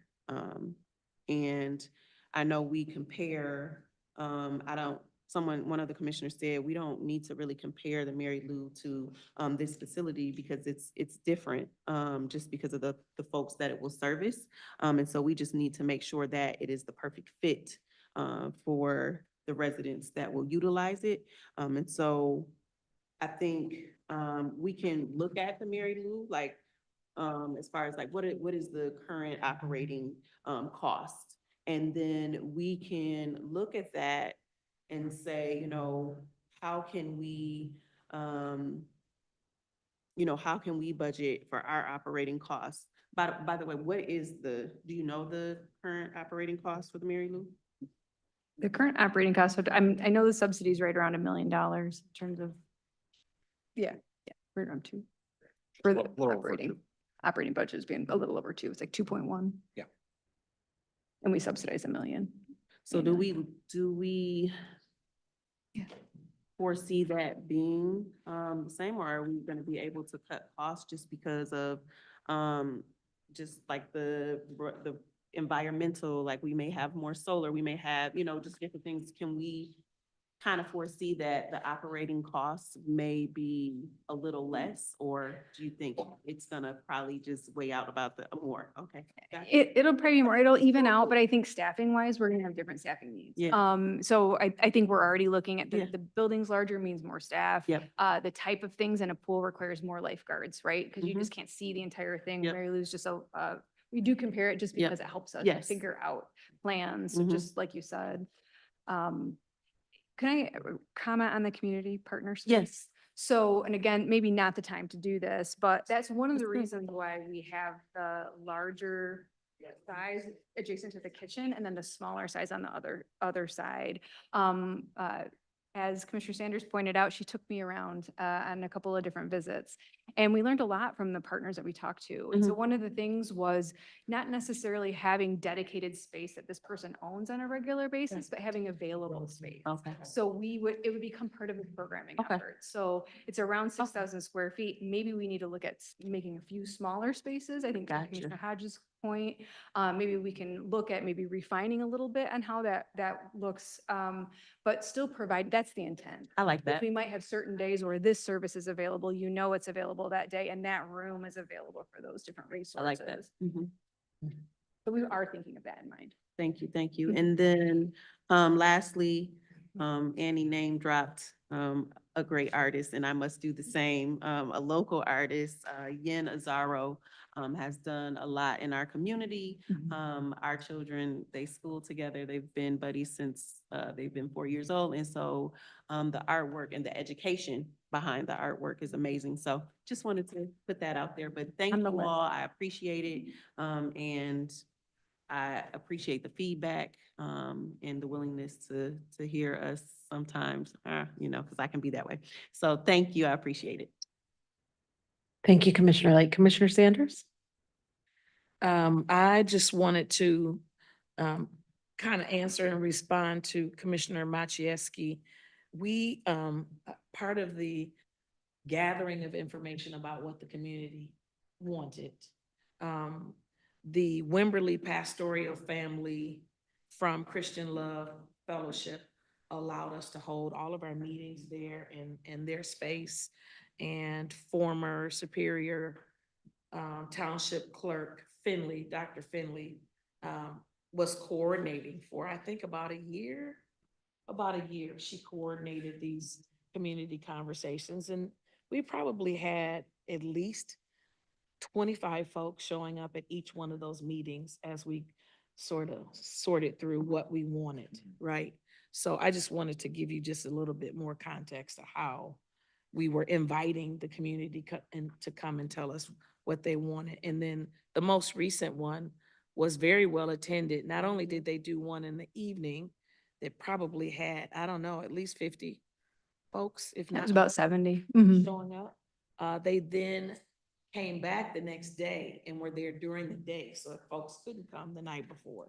So they were very accommodating and trying to make sure that as many people as were interested were able to come. And then one more thing about the community space.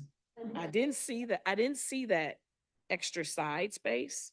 But I'm thinking out loud and I'm not committing anybody. But, you know, an example might be Washtenaw literacy, being able to have a place to help people, you know, learn how to read and write better.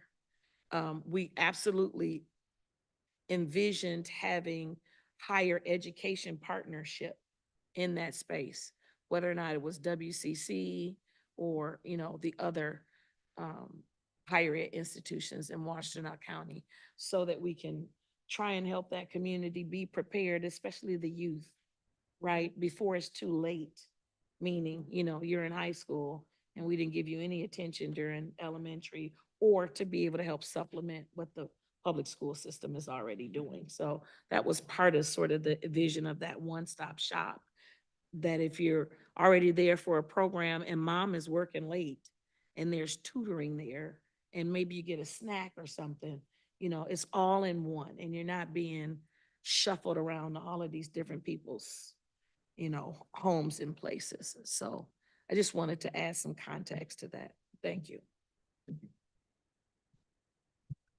Any other comments or questions for Megan and Greg? Are you going to talk to us more about the bond, or we're good? Oh, pardon? Okay, any other questions about the bonding? Okay, thank you very much. Thank you. Thank you. Thank you. And next we have Tina and Catherine to deliver the preliminary 2025 year-end update. And congratulations to Tina. This will be her last preliminary year-end update. Oh, I hate that. Okay, thank you. You're on. Great. We're getting me to be able to share my screen. Okay. Be there for 1 second. You did it right.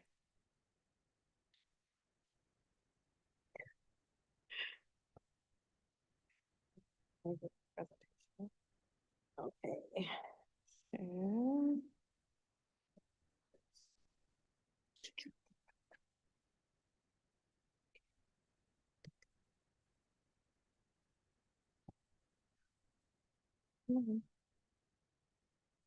okay, great.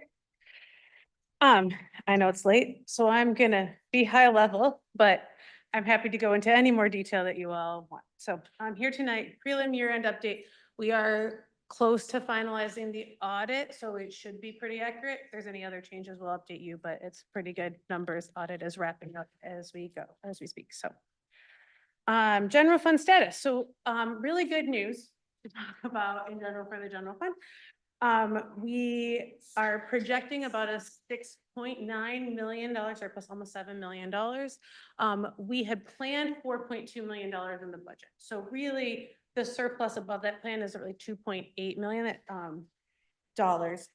That the general fund balance is projected to be 72 million, which is 44.5% of the final 2025 budget. Just a reminder, in the 26 through 29 budget, you already have allocated $4 million of that. So just as I know, I like to bring the bad news, I'm sorry. But we are still well above the 29%. So good news for non-structural needs as we move through the fiscal year. Projections comparison, this is one of the largest shifts we've seen. The net projected picture for the general fund shifted by $3.5 million. So both revenues and expenditures improved over the third quarter, meaning revenues are higher, expenditures are lower. That planned contribution to fund balance changed because in Q3, the budget adjustments, we increased the planned contribution to fund balance, and that was just for the some of the property tax increases that were unallocated last year. We wanted to save them for whatever might be needed in 26. So So with that variance, whenever there's, a large variance, I like to talk about what happened. On the expenditure side, expenditures came in $2.4 million less than Q3. The only item that came in worse that was significant is this prosecuting attorney state grant. So a couple years ago, we brought a board of an action to the board of creating some positions for this prosecutor state grant in anticipation of it being created. It took forever for the state to send applications. It wasn't in time for us to accrue revenue, so we had to transfer general fund money temporarily. Those applications are now out in the prosecutor's office. They are due by the end of May, so this money will be returned to the general fund as soon as that process is all the way through. So it's a temporary allocation. It's just one, we tried our best to tell the auditors like, hey, we have it. And they're like, you don't have a contract, so you can't count it yet, but we now know it's coming. We have it in process. So that will be temporary. On the expenditures that came down, the smallest item is the unspent board allocation. So throughout the year, we always assume your priority allocations are fully spent. The largest portion of this is the $400,000 that was structural housing. You had a board action item earlier this year that allocated that to the COC. So that has now been used in 2026. It just shows up as a surplus in 2025. Yeah. The sheriff expenditure. So when we were in Q3, given all of the conversations we were having, we tried to take a very conservative approach to sheriff expenditures. We wanted to make sure whatever we came in at the end of the year was not worse than what we were talking about at Q3. This is better than I expected us to be with that level of conservation. So I have a little bit more later on the efforts that their office took, but they did end the year with it would have been a small surplus. There was another IT contract that put them in a small shortfall. But overall, a lot of efforts were made to contain expenditures on the sheriff's side. And so that came in better. And then the appropriations, we always are conservative with our support to the grants, but we true them up at the end of the year. So that came in better by $1.5 million. Most of that is really child care fund reimbursements being higher than anticipated. And we're trying to weather that storm of as the changes are happening at the state level, not the storm, but we're trying to weather through all of that. So good news on that front, but also likely non-structural dollars. Revenues, interest earnings came in an extra $1 million above the adjusted revenues that we projected for interest. So we were apparently overly conservative on that front. But again, I like to be overly conservative with those because then it becomes a source for non-structural items that we need. Sheriff revenues came in about $300,000 above Q3 again, and this is outside of contract policing. That's lower down. Contract policing also came in 124,000, and again, that had to do with us being very conservative with that Q3 report. And then all the other general fund departments, like each one had just like a slight bit of an increase over it, and it nets out to 237,000, but none were significantly different to call out the individual departments. On the only ones that came in shorter, state revenues, that is state liquor tax and personal property tax reimbursement, came in a little bit less than projected. So it's one that we're going to pay a lot of attention to in 2026 to get those budgeted at the right level. And then property taxes came in just a small bit under budget at 385,000. But overall, really good news from Q3 to Q4. That's, like, have you take away anything? It came in better than we were expecting. On general fund expenditures, I'm going to run through this relatively quick, but nothing unexpected here. Public safety and justice outside of contract policing continues to be our largest expenditure. Contract policing is next. All of these are really proportional to what we've been seeing throughout the year. So again, nothing alarming on that front. It looks really tiny every time I put this one up on the big screen. For your information, this is every department where they ended for total general fund expenditures. It includes the appropriation, so you can see how everything played out on that front. Yeah, I know, I'm sorry. If you have any questions, I can also fill them out, but for the expenditure surpluses, as I said, the biggest expenditure surplus we had was the planned contribution to fund balance of almost $4.3 million at the end of the year. This is just meant to fund future needs within the organization. The surplus appropriations total about 1.9. Again, this variance came in about 1.5 million higher, but the total surplus in that field was 1.9. General fund personal services, this is all departments outside of the sheriff and courts, came in with about a $1.1 million surplus. This is above the attrition estimate. So I have an attrition update later. Board priority allocations, we've already talked about. District court had a surplus largely in personal services of 182,000. Shortfalls, admin had a 390 or almost $393,000 shortfall. This has to do with a lot of the different board directed spending that's not quite budgeted, but is an improvement over Q3, a small improvement. So it did come down compared to projections. Animal control has been a shortfall the whole year. It's the same amount that we were expecting. And then banking fees, which is the amount we charge to accept, or we pay to accept credit cards, was extremely high at about almost $500,000. But overall, $3.4 million surplus, great news for the county general fund. And then, oh, sorry, I didn't say this, but on the last slide, when we were here, all last year, we were talking about all the different variances of the sheriff's office. It's not on there because I don't talk about departments that have small variances. But I did want to highlight all of the efforts that were made to, that they made to bring them within budget. So there's a significant amount of fleet savings. They are working on making sure their fleet costs are reasonable. We're continuing to calculate those and capture the changes that they'll be making. Then they moved some expenses to the unallocated millage fund. This is what they've done. They did this in 2024 also to use those unspent millage funds from previous years for eligible expenses. So that helped keep the current year budget in alignment. They had some delayed filling of vacancies, so that was about 174,000. And then jail food medical, we increased the budget, but it did come in below budget, which is good news, but we're still waiting on final bids to know where we're at long-term structurally with that. And then they had some increased revenue, reimbursement revenue. So we spent a lot of time focusing on dispatch and contract policing, but all of their other smaller revenues came in above budget, about 306,000. Okay. This is the same slide you all have seen almost the entire year of the we called it reduced contributions to fund balance. It's really the uses of fund balance.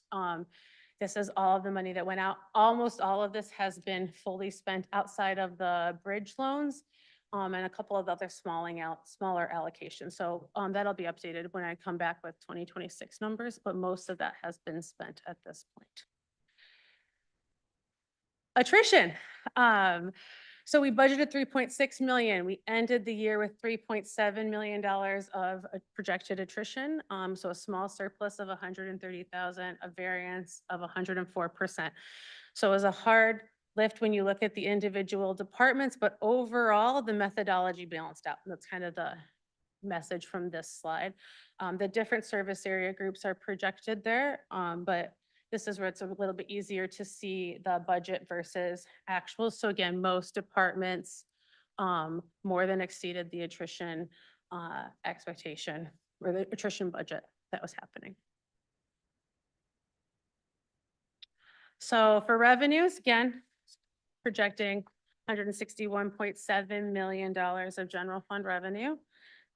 These are all that the same that we've been seeing. The general operating millage is by far the largest revenue source for the general fund. We had a small shortfall of $246,000. It's a very small shortfall.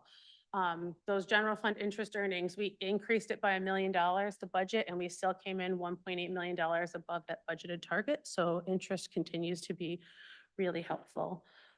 Sheriff revenues, this is outside of contract policing, came in $1.2 million above budget, which does help offset that shortfall that comes from contract policing. And again, that's largely the unfilled positions that they're working on filling to fulfill those contracts.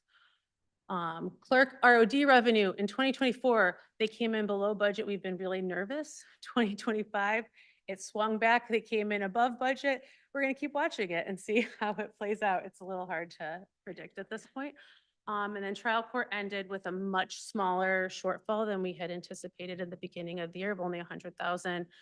Those state revenues I talked about earlier, but the liquor tax, personal property tax reimbursement came in at a shortfall of 276,000. And the property taxes we talked about, and then sheriff contract leasing was about 2.8 million. This was better than we projected in Q3, but is still a shortfall. That's the end of the general fund. Non-general funds, also good news. No one ended short. So that's going to be my short summary of it. We have more questions, but everyone either ended up neutral, meaning revenues and expenditures tied out, or they had a surplus of revenues exceeding total expenditures. We had one administrative authority budget adjustment in Q4. So for IT and facilities, this was just adjusting small amounts for some operational needs. The transfers in was of infrastructure planning dollars, and then for facilities, it was just adjusting their budget for interest earnings so that they could offset the increased cleaning services contract amounts. So it was just using revenue that was already being raised to cover those operations. So next steps. One of the things I want to highlight here, this is a lot of what we've been looking at. I did change it to ongoing state revenue, just with the things I'm seeing, marijuana revenue, but also watching that personal property tax, the state liquor tax, making sure we have a really good handle on what's happening with the state revenue, because that's your other flexible revenue outside of property taxes. And then federal changes. In the quarterly presentations, I had a bunch of slides about the changes that were happening. Nothing that we knew about impacted 2025. So they're out, but they'll be back when we're talking 2026. We don't have any updates for them, but we will keep them back in front of you all. And then just what's upcoming, Q1 updates, end of May or June. Q2 will be in August, Q3 in November, and then I'll be back for year end, March or April of 2027. And then for the budget, just to start putting that out there, we are beginning to implement our priority-based budgeting software. We are working through that plan, so I'll have more later. And then we've also launched a capital improvement planning process. All of this is to really prep us for a really strong development the following year's budget. So I know I went through that really fast, but if there's any questions. Thank you, Catherine.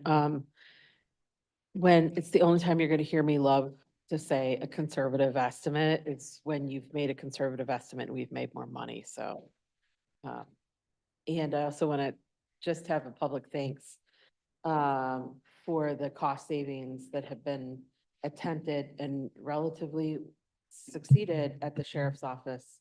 I just want to have a note of thanks to that. Any questions for Catherine? Commissioner Sanders? I think I had three things I was also going to say, that it was nice to see that there have been some cost saving efforts in the sheriff's department. I had a question about banking fees, and I'm just putting it out there. I'm not expecting you to answer. I just wanted it to be on the record.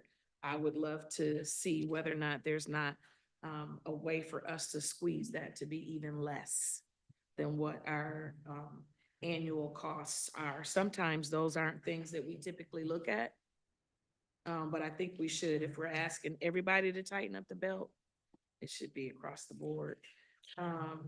Animal control. Greg is not here, so this really would be a question for him related to municipalities. And where are we on our original request to make them accountable? Everybody should be paying their fair share. I am an animal lover. However, if you cannot afford them, you should not have them.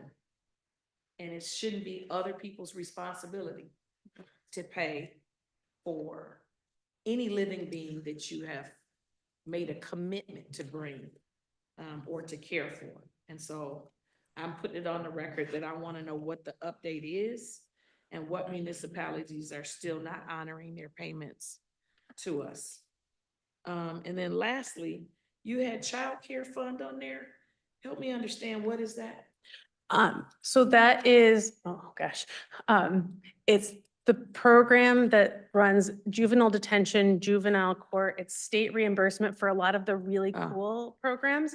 The state recently changed the reimbursement rate for some of them to be up to 85% instead of, I can't remember the previous number. So it's significantly increasing revenues, and that's part of, when we're talking about the youth assessment center and helping achieve that, it's all related. We just haven't counted on a significant appropriation decrease there because we're anticipating programming needing to grow. And I don't want to cut the budget and then we're trying to find money in the future, so. So I'm not, can't tell you to change that, but the title is misleading to me. Yeah, It's what I the read state that and I'm like, calls it. oh, we got daycare fund? Yes, it's. So maybe we could find another term that is more easier to understand exactly what it is. And then this is just a comment and a request for later for Guillermo. I would love to talk about whether or not the county participates in TriShare, which is daycare assistance.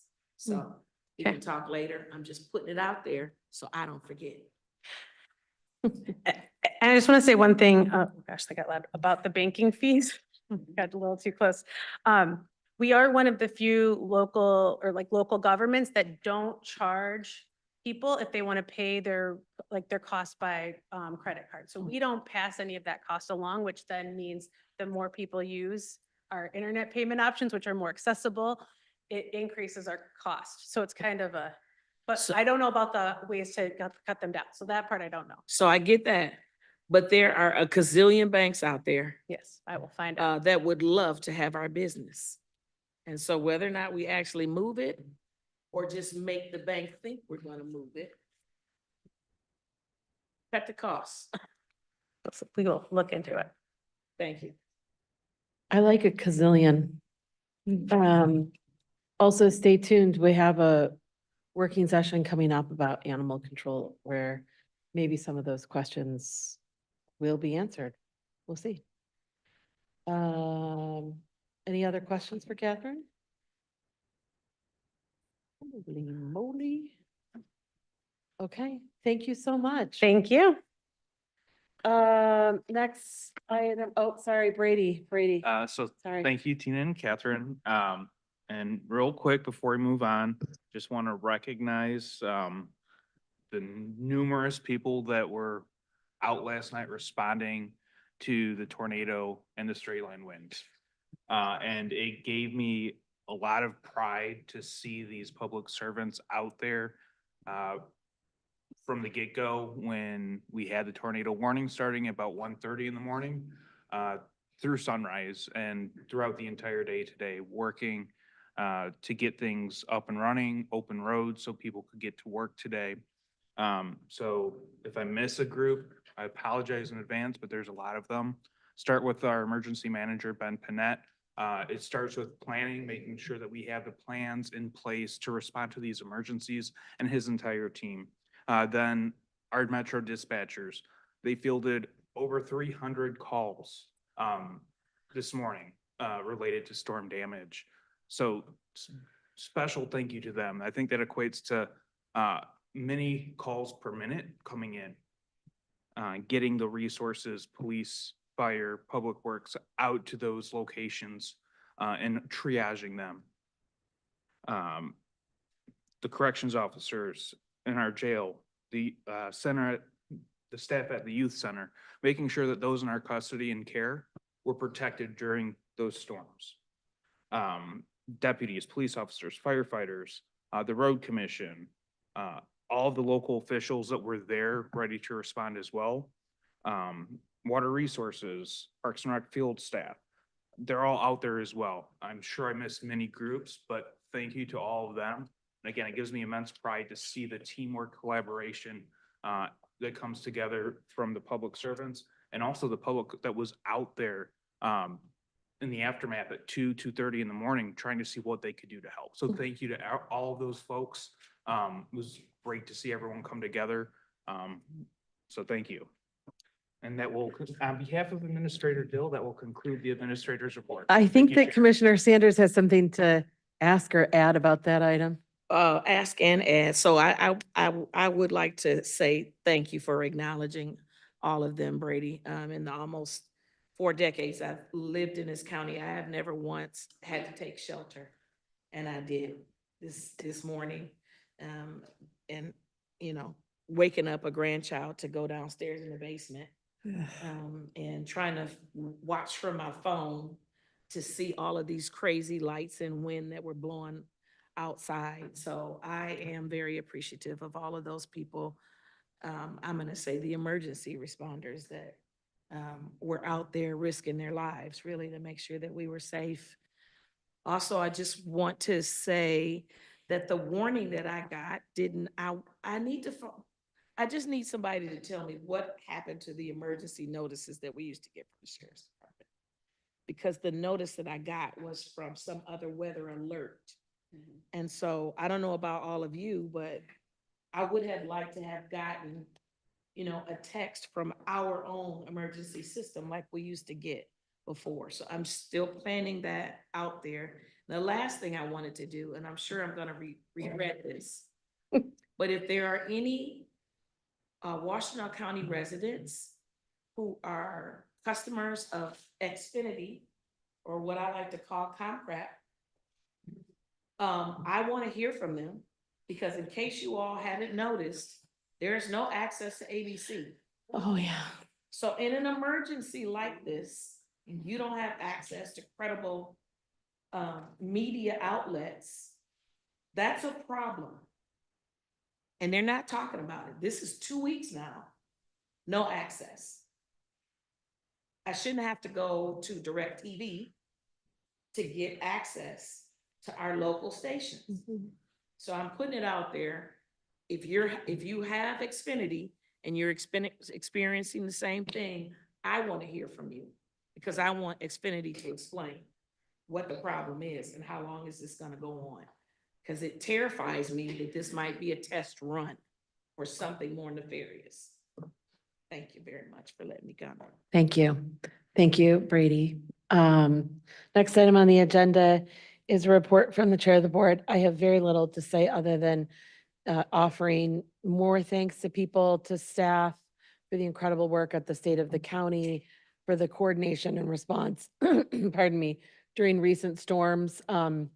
Ben Pignat has been fabulous, and also already he's engaged in a process assessment of what happened and where some sirens didn't go off and where they did, and where some emergency notices didn't go out. So I appreciate that he didn't just get through the storm. He started thinking about how to make the next response even better.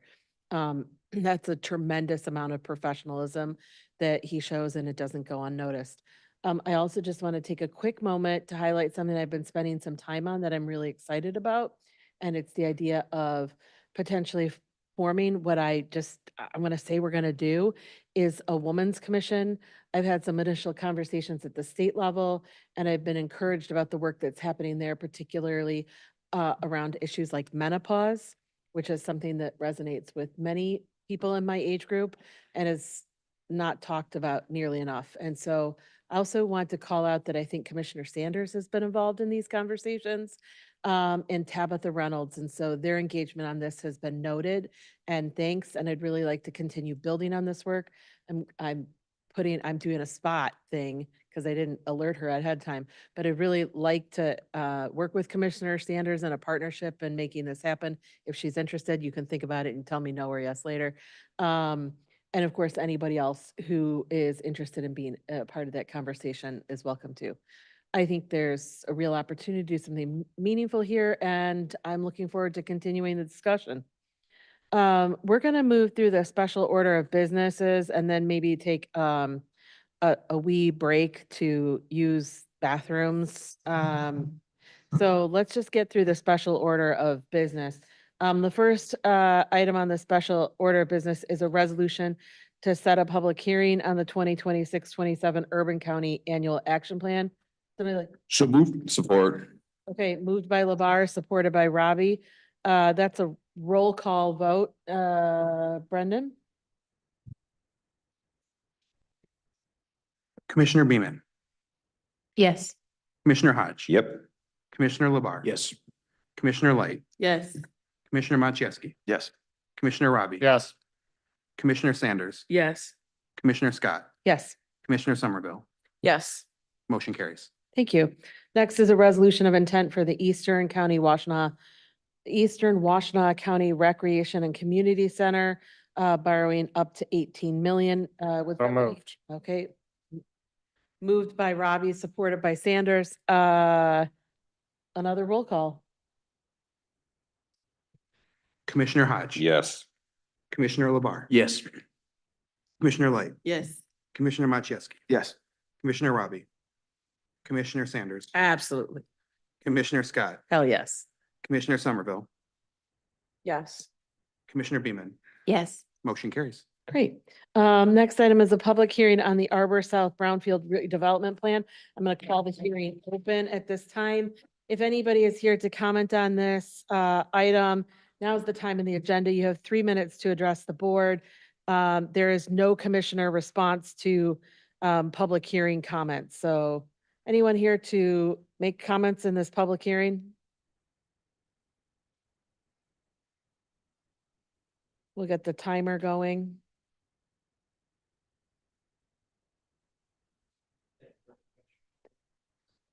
Yeah, yep.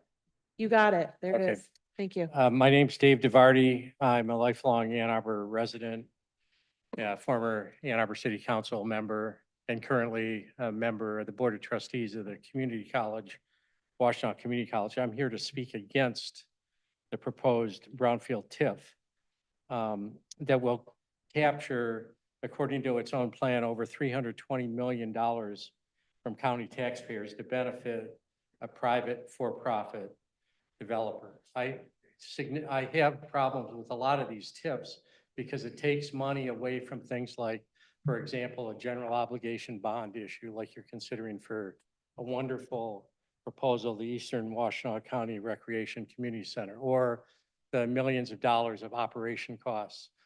As a member of the Community College Board of Trustees, I work to keep our in-district tuition rates low, currently at $99 a credit. That benefits all the residents in the county, including those from the most economically distressed parts of the county. And I feel like we need to do things to benefit everybody in the county, not just people in part of the county. In addition, we're maintaining and upgrading our campus infrastructure that's going to cost millions of dollars. Just as an example, over $30 million to upgrade and renovate our student center in the next 2 or 3 years. The proposed Brownfield TIF captures hundreds of millions of dollars, taking it away from voter-approved millages that benefit residents from throughout the county. In addition to the $22 million referred here that would come from the county general operating funds, 3.6 million from county parks, 5 million from county public safety and mental health, 2.5 million from county seniors, 2.5 million from county roads. It also captures Ann Arbor City millages, including $5 million from the proposal city affordable housing millage that I worked so hard to pass that benefits low-income residents looking for housing throughout the county. $5 million from climate action, $10 million from city street repairs, $10 million from employee benefits, almost $12 million from refuse collection, almost $8 million park acquisition and maintenance. All of this is proposed to be captured by this development. This is a reverse Robin Hood proposal, taking tax money that would benefit the most economically distressed parts of the county to benefit a for-profit development in the wealthiest part of the county in State Road in the city of Ann Arbor. I would argue that the developer is going to say, oh, these taxes would never happen if this development didn't happen. I would argue with things that are happening. That's time. Thank you. Okay, thank you very much. More later.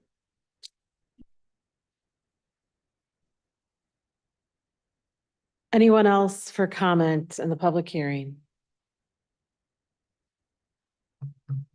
Thank you, Chair Scott and Commission. I admire your stamina. I know it's late. I'm Ken Garber. I live in Ann Arbor. I actually like the Arbor South project, but like Mr. DeVarty, I don't like the tax capture that's involved here. This is the largest brownfield plan by far in the county's history. And it's also the most contrived. Environmental costs are less than 1% of the total eligible costs here. The rest is non-environmental, over half of that for the 3 large parking decks. The level of tax capture for a private development at 56% of total project costs is unprecedented in our county's history, I believe. And it far exceeds the 20% allowed under the city's brownfield policy. Also, the city, by approving this plan, allowed interest, which again went against the city's policy, 135 million in interest. That makes the ratio of interest to hard costs over 33%, which raised concerns at the MEDC. And as of February, MEDC approval of this project hadn't happened, which also was required under the city's brownfield policy. So the city violated its own policy in 3 different ways: the public subsidy percentage, the inclusion of interest, and the lack of MEDC support, at least at that time. Now, are there public benefits that justify the public cost? There's an argument to be made for that. And there are 1,000 new housing units, including 200 affordable housing. But the 800 market rate units don't need a public subsidy. What bothers me mostly are the 2,600 parking spaces in a transit corridor zoning district. The developer argues that it's only 0.6 spaces per housing unit, but that's only arriving at that by over allocating for the office portion with 1,500 parking spaces, which is about 3 times the actual peak usage. So we're reimbursing those parking decks. In short, this is a vastly over-subsidized, vastly over-parked, mostly market rate project on a site with little, if any, contamination. As Mr. Weider mentioned earlier, I know that there's a general concern that voting no could lead the city to actually leave the county authority and form its own authority, and then you lose the admin and the LBRF and all that. But that should not be part of the calculus here. You need to ask the question, are the costs of eligible activities reasonable and necessary? And is the amount of captured taxable value reasonable? I don't think they are. Thank you.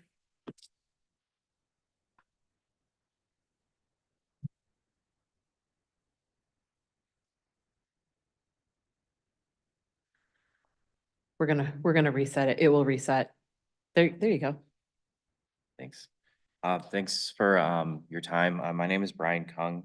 I was born in Ann Arbor. I was raised in Saline, and now I live in Ypsi. So I've been a lifelong Washtenaw County resident. I don't know too much behind the scenes of the numbers and things like that, but having grown up in this area, driving by this corridor, you know, since I was a young child, it's always been a parking lot. And just to me, it just doesn't make sense to keep it as a parking lot. And it would be nice to see some sort of more usefulness for this property. You know, I like the proposed plans. It seems like there's a good mix of different residential and retail use. I like the walkable areas. I like that there's potential to also plant a lot more trees, which is really important to a lot of people in Ann Arbor. Yeah, just would like to see it being used a little bit more. Right now at night, you know, it's sitting empty. On weekends, it's empty. It would be great to see more life and maybe more tax revenue also for this area too. Thank you for your time. Thank you.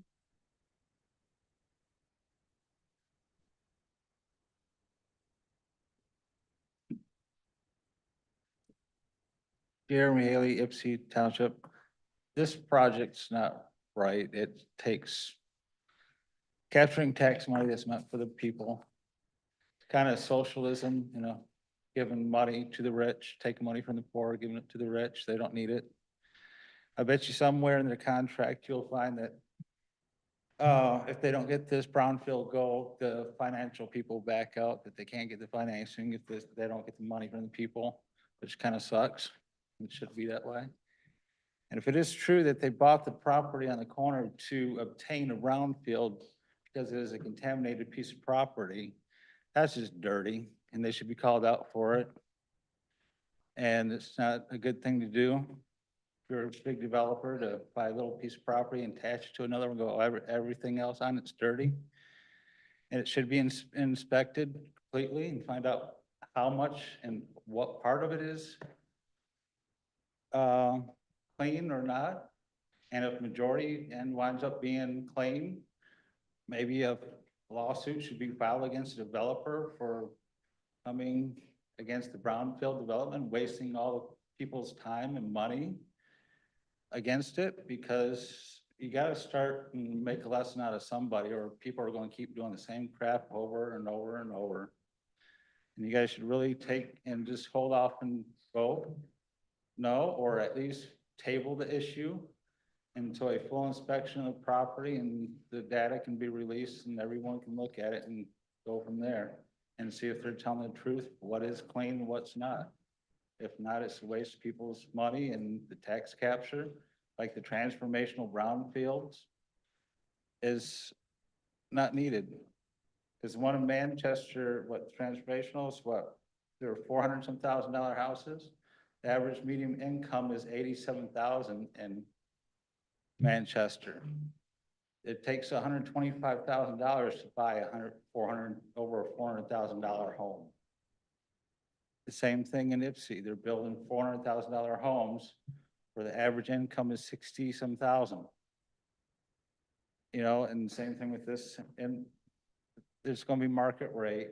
We're going to be for students and maybe some other professionals, but it's not the right project, and table it until you can get the right data. Thank you. Thank you.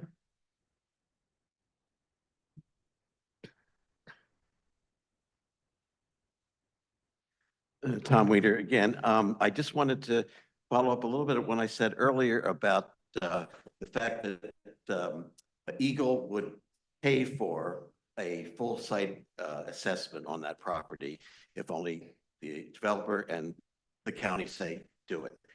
An alternative is that Laura, it's Bureau of Fire Services, is in charge of underground storage tank enforcement.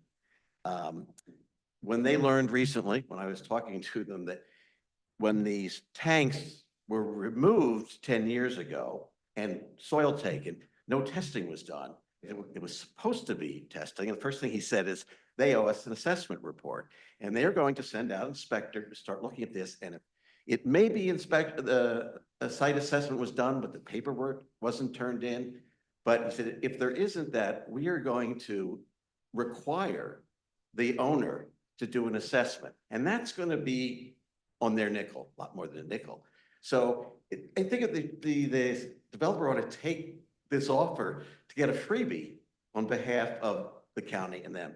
There are these numbers thrown around about the ratio of the TIF to the private investment. Suddenly it's been talking about there's $588 million of private investment. That's not in the plan.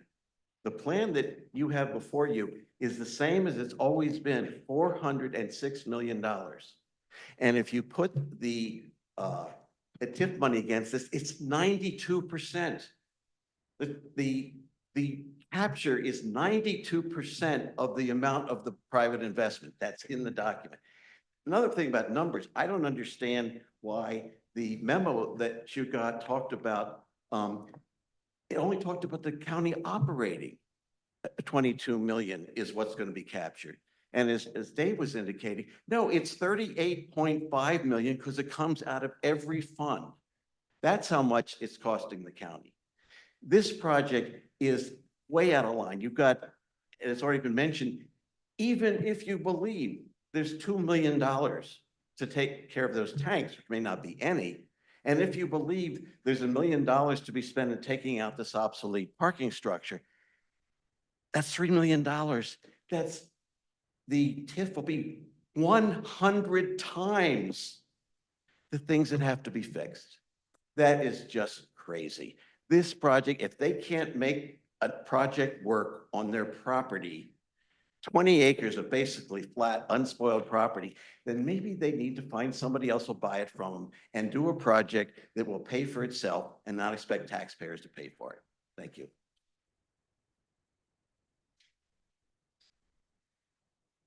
Anybody else for comments on the public hearing? Okay, the public hearing is closed. Thank you very much. And at this point, I think we'll take a 15-minute recess. So try not to be back here. Maybe we'll say 18-minute recess. So we'll 17-minute recess. Come back at 11. At 11. Thank you.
I'm banging the gavel like it might be a call to the commissioners to call us back to order.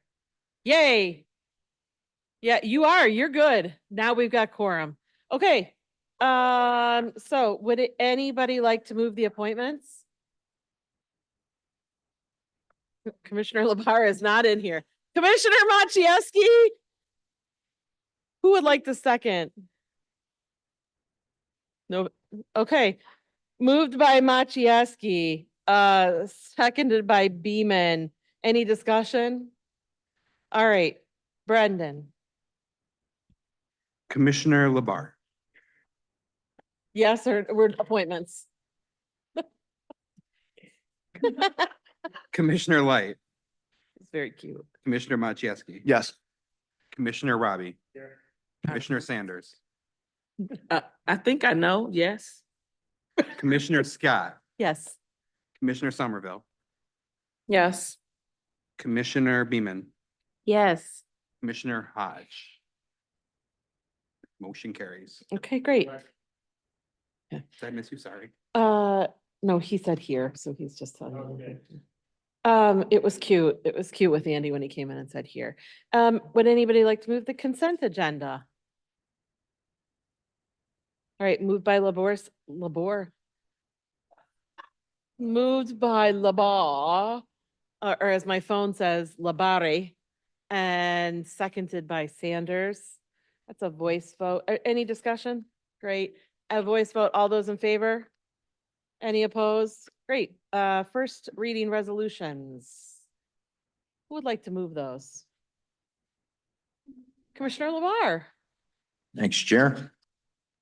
Under first resolutions, resolution adopting the Arbor South redevelopment plan, resolution authorizing the Board of Public Works to renew the Western Washtenaw Recycling Authority operating and maintenance assessment. Is there support?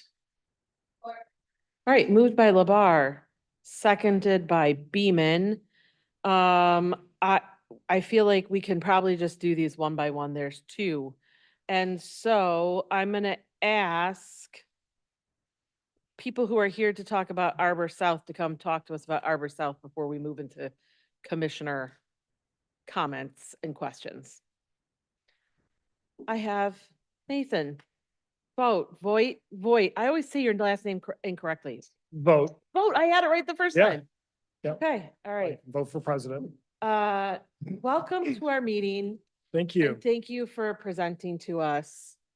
Sure, happy to do it. I'm just gonna run through some of the plan specifics. And we've got Joe Giant here with the City of Ann Arbor, the Economic Development Director. He's got his presentation, and then we have Jennifer Hall to touch on the affordable housing aspects of the development, and the developments team here is here to answer questions as well. So. Great, the whole team. I love it. Yep. Thank you. Oh. Do it just at the top. Great. We've been through this before. I always say the county formed a regional authority in '99 and invited everybody to join the City of Ann Arbor. I joined in 2002 when Strathmore presented a big lower town redevelopment back in the day. And they've been with us ever since. They are our biggest partner, our most important partner.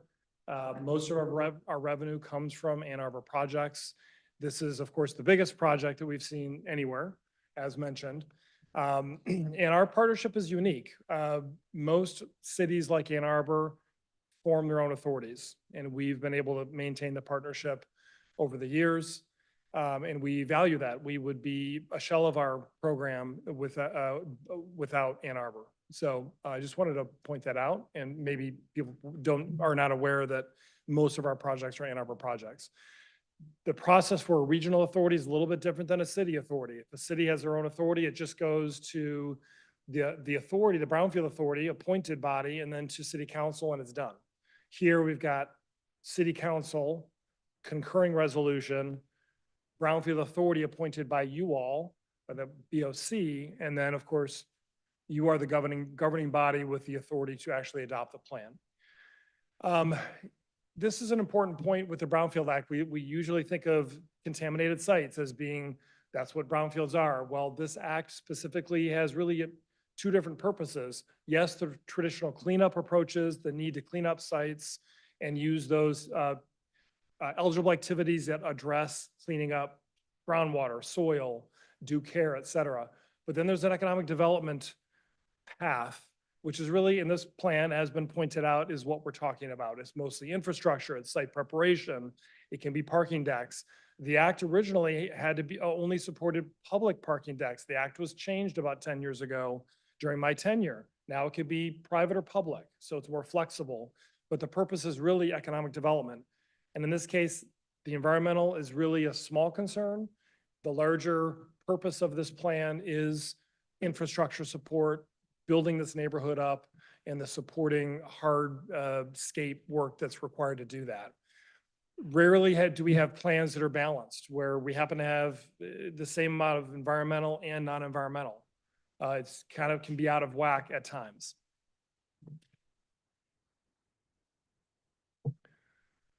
I know you all understand TIF, but I just want to reiterate again, there's a base value established at the time of Brownfield plan approval. Whatever taxes are being paid on the property continue to be paid to the taxing jurisdictions. Only the incremental increase as a result of the redevelopment and the improvements of the property, the taxes generated on that new taxable value is what's used to finance eligible activities and reimbursed costs. Eligibility, which has come up tonight, and we've looked at this obviously more closely than most plans. You've got various paths. In this case, we have a facility on the corner of the gas station, and we have another property to the northeast side deemed functionally obsolete by a class 4 assessor. That's an attachment in the plan. We asked for Eagle confirmation of the facility status because of the questions raised about the date of the previous investigations, how old they are. It's a facility. It's a on or off thing. It's a black and white thing. There's no grades of facility status. It's not a gray area. It's either is or not. That's all the statute requires. And it's not that hard to find some constituent on a lot of older urban sites that exceed the criteria, and you've got a facility. Adjacent and contiguous, the act recognizes that often you're trying to assemble land. In this case, we are. And so parcels adjacent to other qualifying parcels can be put into the plan to make a larger project. In terms of the activities, as I said, the environmental piece is small relative to the rest of the activities. I tried to really break out here the different costs. It's a little bit complicated because the city has 25 million that they'd like to reserve for a public sewer trunk line expansion in State Street. That is part of this 300 or so million, but there is quite a bit of interest. You can see the interest on the smaller principal amount of 40 million is higher because you got 30 years to pay things off, but you're paying off the parking decks first. Meanwhile, the other costs are accruing interest, and that's why the interest is so much higher. It's confusing, but you run a TIF table, you try to project these costs, you project interest, and you come up with numbers that we've come up with in this plan. There's some other soft costs in there. And then, of course, the county admin, LBRF, is highest we've ever seen because of the length of time and the overall taxable value. And then we owe the state fund. We pay into a state Brownfield fund that they use for other grants, and that's about 12 million there. So that's kind of the breakdown of the costs. In terms of developer reimbursable in the plan projected in the TIF table, about 300 million. The other costs are in addition to that. That 300 million also might include the city's 25 million. And the total eligible activities are 345 million because we just don't know over 30 years where the taxable value will be. We do know from other Ann Arbor plans that they almost always pay off more quickly than we project. So this just allows a little bit of cushion over a long period of time for some additional eligible activities to be covered. This would give more room for the city to take advantage of the tax capture as well, room for their 25 million. And that's why you have 345 million shown. But this this plan projected is 300 million, but just to be clear, what you're looking at today for this plan is a maximum of 345 developer.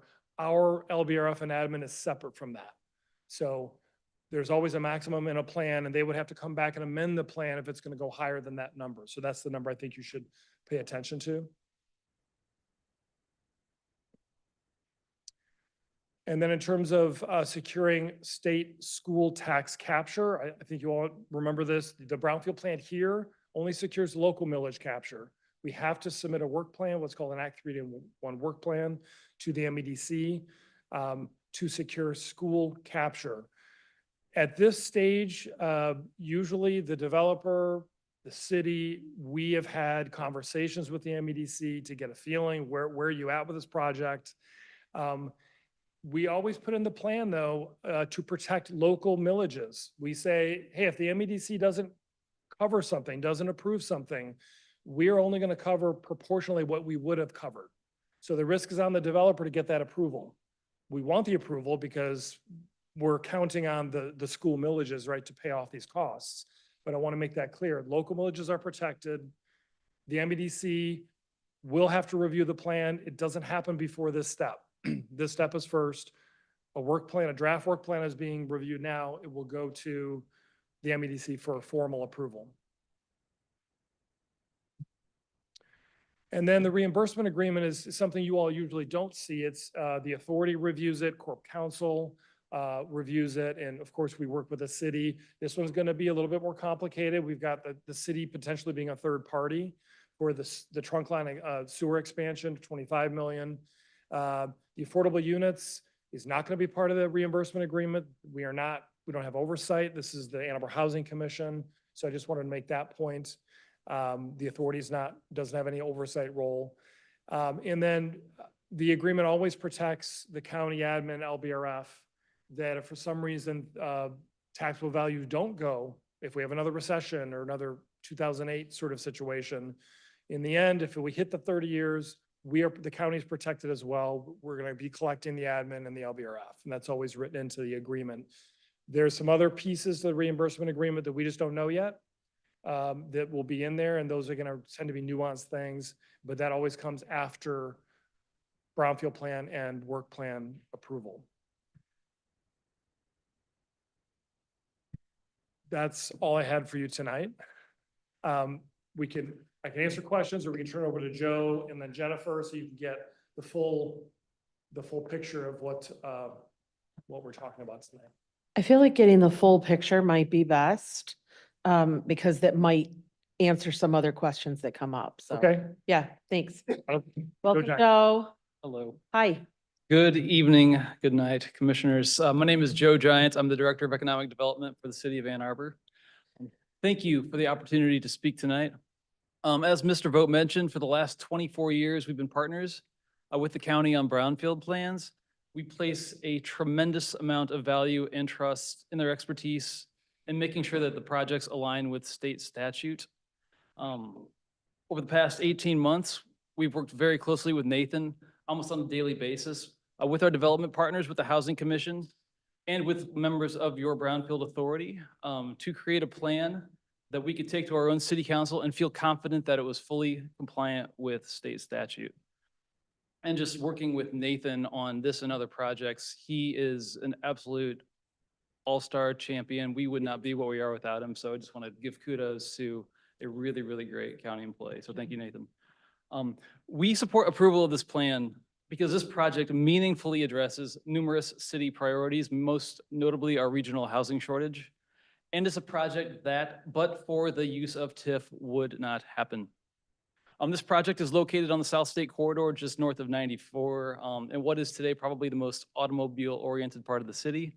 So even before adoption of our comprehensive plan, there was pretty broad consensus that we needed to rethink development along corridors like this. Another one's kind of like Washtenaw Stadium, Plymouth Road. Right now, these are almost entirely low-density, auto-oriented developments.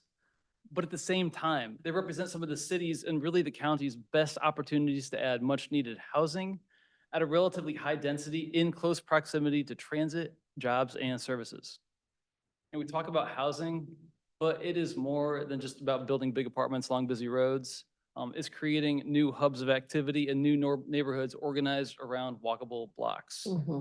It's transforming a place where proximity doesn't matter at all to actual places where it is the most important thing. And building up these corridors is so much more efficient from a fiscal standpoint, an environmental standpoint, and an economic standpoint. Like think about, this is 1,000 units. Think about how many miles of roads, miles of sidewalks, pipes, the land would get eaten up if this was built like a normal suburban development would be.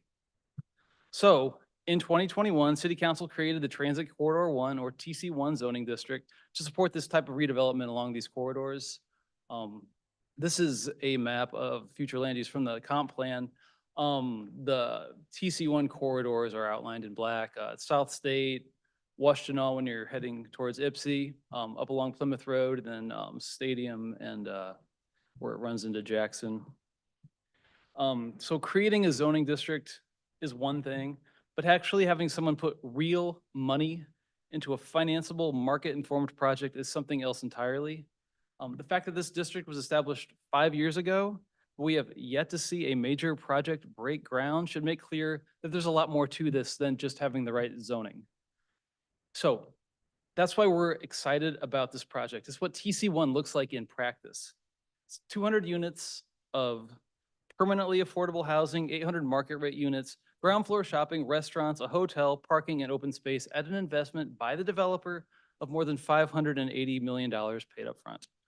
It's being undertaken by a local partner who knows the market as well as anyone, and a regional partner who has successfully pulled off this type of project before. We feel very confident in our development partners. So this is what the site looks like today. This is what it would look like at full build out from the other direction. And then here's a site plan.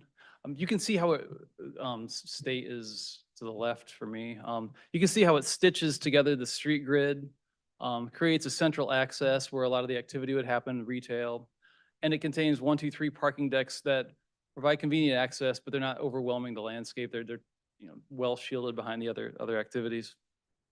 We believe that it will generate a critical mass of activity and population that will transform the area and spur the further development of tax generating uses on the land around it. Now, at a certain point, we have to reconcile the fact that going from an area with essentially zero on-site infrastructure to what is essentially 6 blocks of a mature downtown requires public investment. Most development projects benefit from years, decades of investment in the area around them in public infrastructure. You're doing a project downtown that probably includes parking as well. Here, that infrastructure just doesn't exist yet. It is a big project.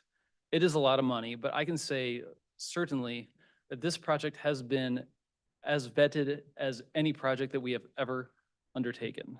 And that certainly includes preparation of this Brownfield plan. So we support the use of TIF because this project clearly advances our policy goals and cannot be constructed under normal market conditions as analyzed and verified by the city's municipal financial advisory firm.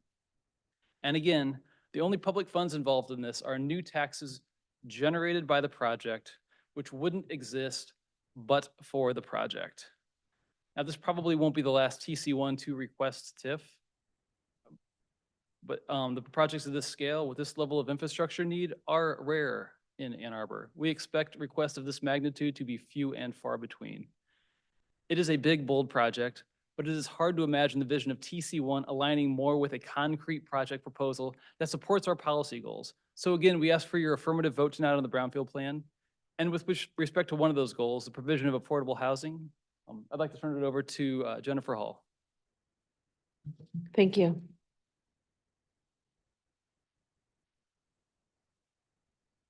Good evening, Chair Hi. Scott and Hi. the rest of the commissioners. Jennifer Hall, I'm the director of the Ann Arbor Housing Commission, so you might be wondering why I am here. For the city of Ann Arbor, to use Brownfield TIF requires the developer in a residential project to include 15% affordable housing. And so that's how I ended up getting involved at the request of the city administrator. So why does that make sense? Our mission is to increase the supply of affordable housing. Our target is 60% AMI or less, which is the AMI, area median income, that is the target of our Brownfield TIF affordable housing for the city. We do try to serve households at a lower income whenever it's possible. And when we do new construction, our goal is always to do it with very sustainable, to meet the city's sustainability goals, as well as to increase the amount of accessible units that are available. And you only have two choices. You either do new construction or you do acquisition and renovation. And why does that matter? There's pros and cons for new construction. The positive about doing new construction is we are actually adding housing to the marketplace. There's a dearth of housing on all income levels. So if we take and acquire a property that's market rate, we are taking it off the tax roll and we're making it affordable, but we're not adding any housing. So new construction has that benefit, and we can build what we need. We can make it accessible, where we can ensure that there aren't environmental hazards as part of a acquisition project that often happens. And some of the cons, it usually is more expensive per unit, but it depends on what you're comparing it to. For example, when we acquired Lurie Terrace for $4 million, we are now looking at a $30 million renovation. So you have to count all the different costs if you're trying to compare. And it does take longer for that construction to happen. There's only three types of developers. You have your private for-profit, your private nonprofit, and you have public entities. When we develop housing, we have almost every project we've done, we have all three types. We have our own private nonprofit, that's our development arm, and we always partner with another developer to do the development. And the more complicated it is, it's usually been a for-profit developer. For-profit developers actually are the largest developers of affordable housing in the United States right now. They are not housing authorities, and they are not housing authorities plus nonprofits. It does not exceed the amount by the for-profit sector. No matter who is developing it, we have to follow all these processes. We have to find the property, which is extremely challenging for an entity like the Housing Commission to compete with the private sector. We have to secure the capital stack. We always have to have some kind of public support. You cannot do affordable housing at these income targets without public support, and it can be in a variety of ways. So why this project? What is the benefit for affordable housing for this particular development? I mentioned acquiring land. This development, the land is acquired. The developer we're partnering with, they've already secured the land. And we're relying on their deep expertise in doing a large, complicated project, as well as, I don't know if the public understands how much risk is taken on by developers, and they're taking on all the guarantees. They're taking on securing the financing. And because they are a large, experienced developer, they can secure better financing than the Housing Commission can, better interest rates, et cetera. They are required to do about 150, that's 15%. However, it just makes more economies of scale to be able to do another story added to that. So we're actually going to do, our goal is at least 200. The current design is 209. So the developer is paying for what they have to provide, the 15%. And then we'll be providing with the developer, a combination of us and the developer, for the extra units beyond what they're required to do. And the reason that we're developing it this way, the developer in other sites, they could include 15% mixed in to the market rate. But the benefit of working with the Housing Commission is that we will actually own and manage permanently the affordable housing units. So we will have a permanent deed restriction. So no matter what happens in the future, no matter what happens with the rest of the site, the Housing Commission will be the management entity, and we'll have the underlying ownership of the land that property is on. I think I've talked enough to this board about low-income housing tax credits, so I won't go into detail, but it does require us to have a partnership with a equity investor. And the other good thing is that we're always trying to screen people in, because we are the government. So we are serving people of last resort that have a hard time staying housed in other locations.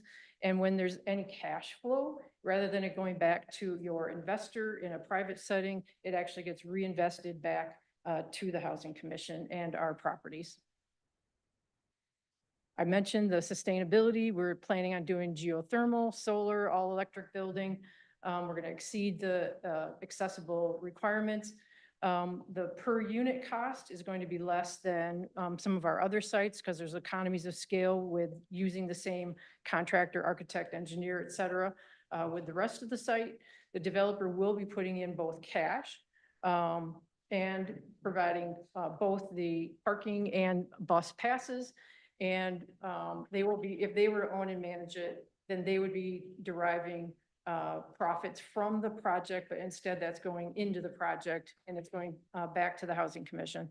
And then the city, for their extra portion, has will be putting in no more than $18 million, which is less than, that portion of the development budget is less than the extra proportion of units that we'll be adding.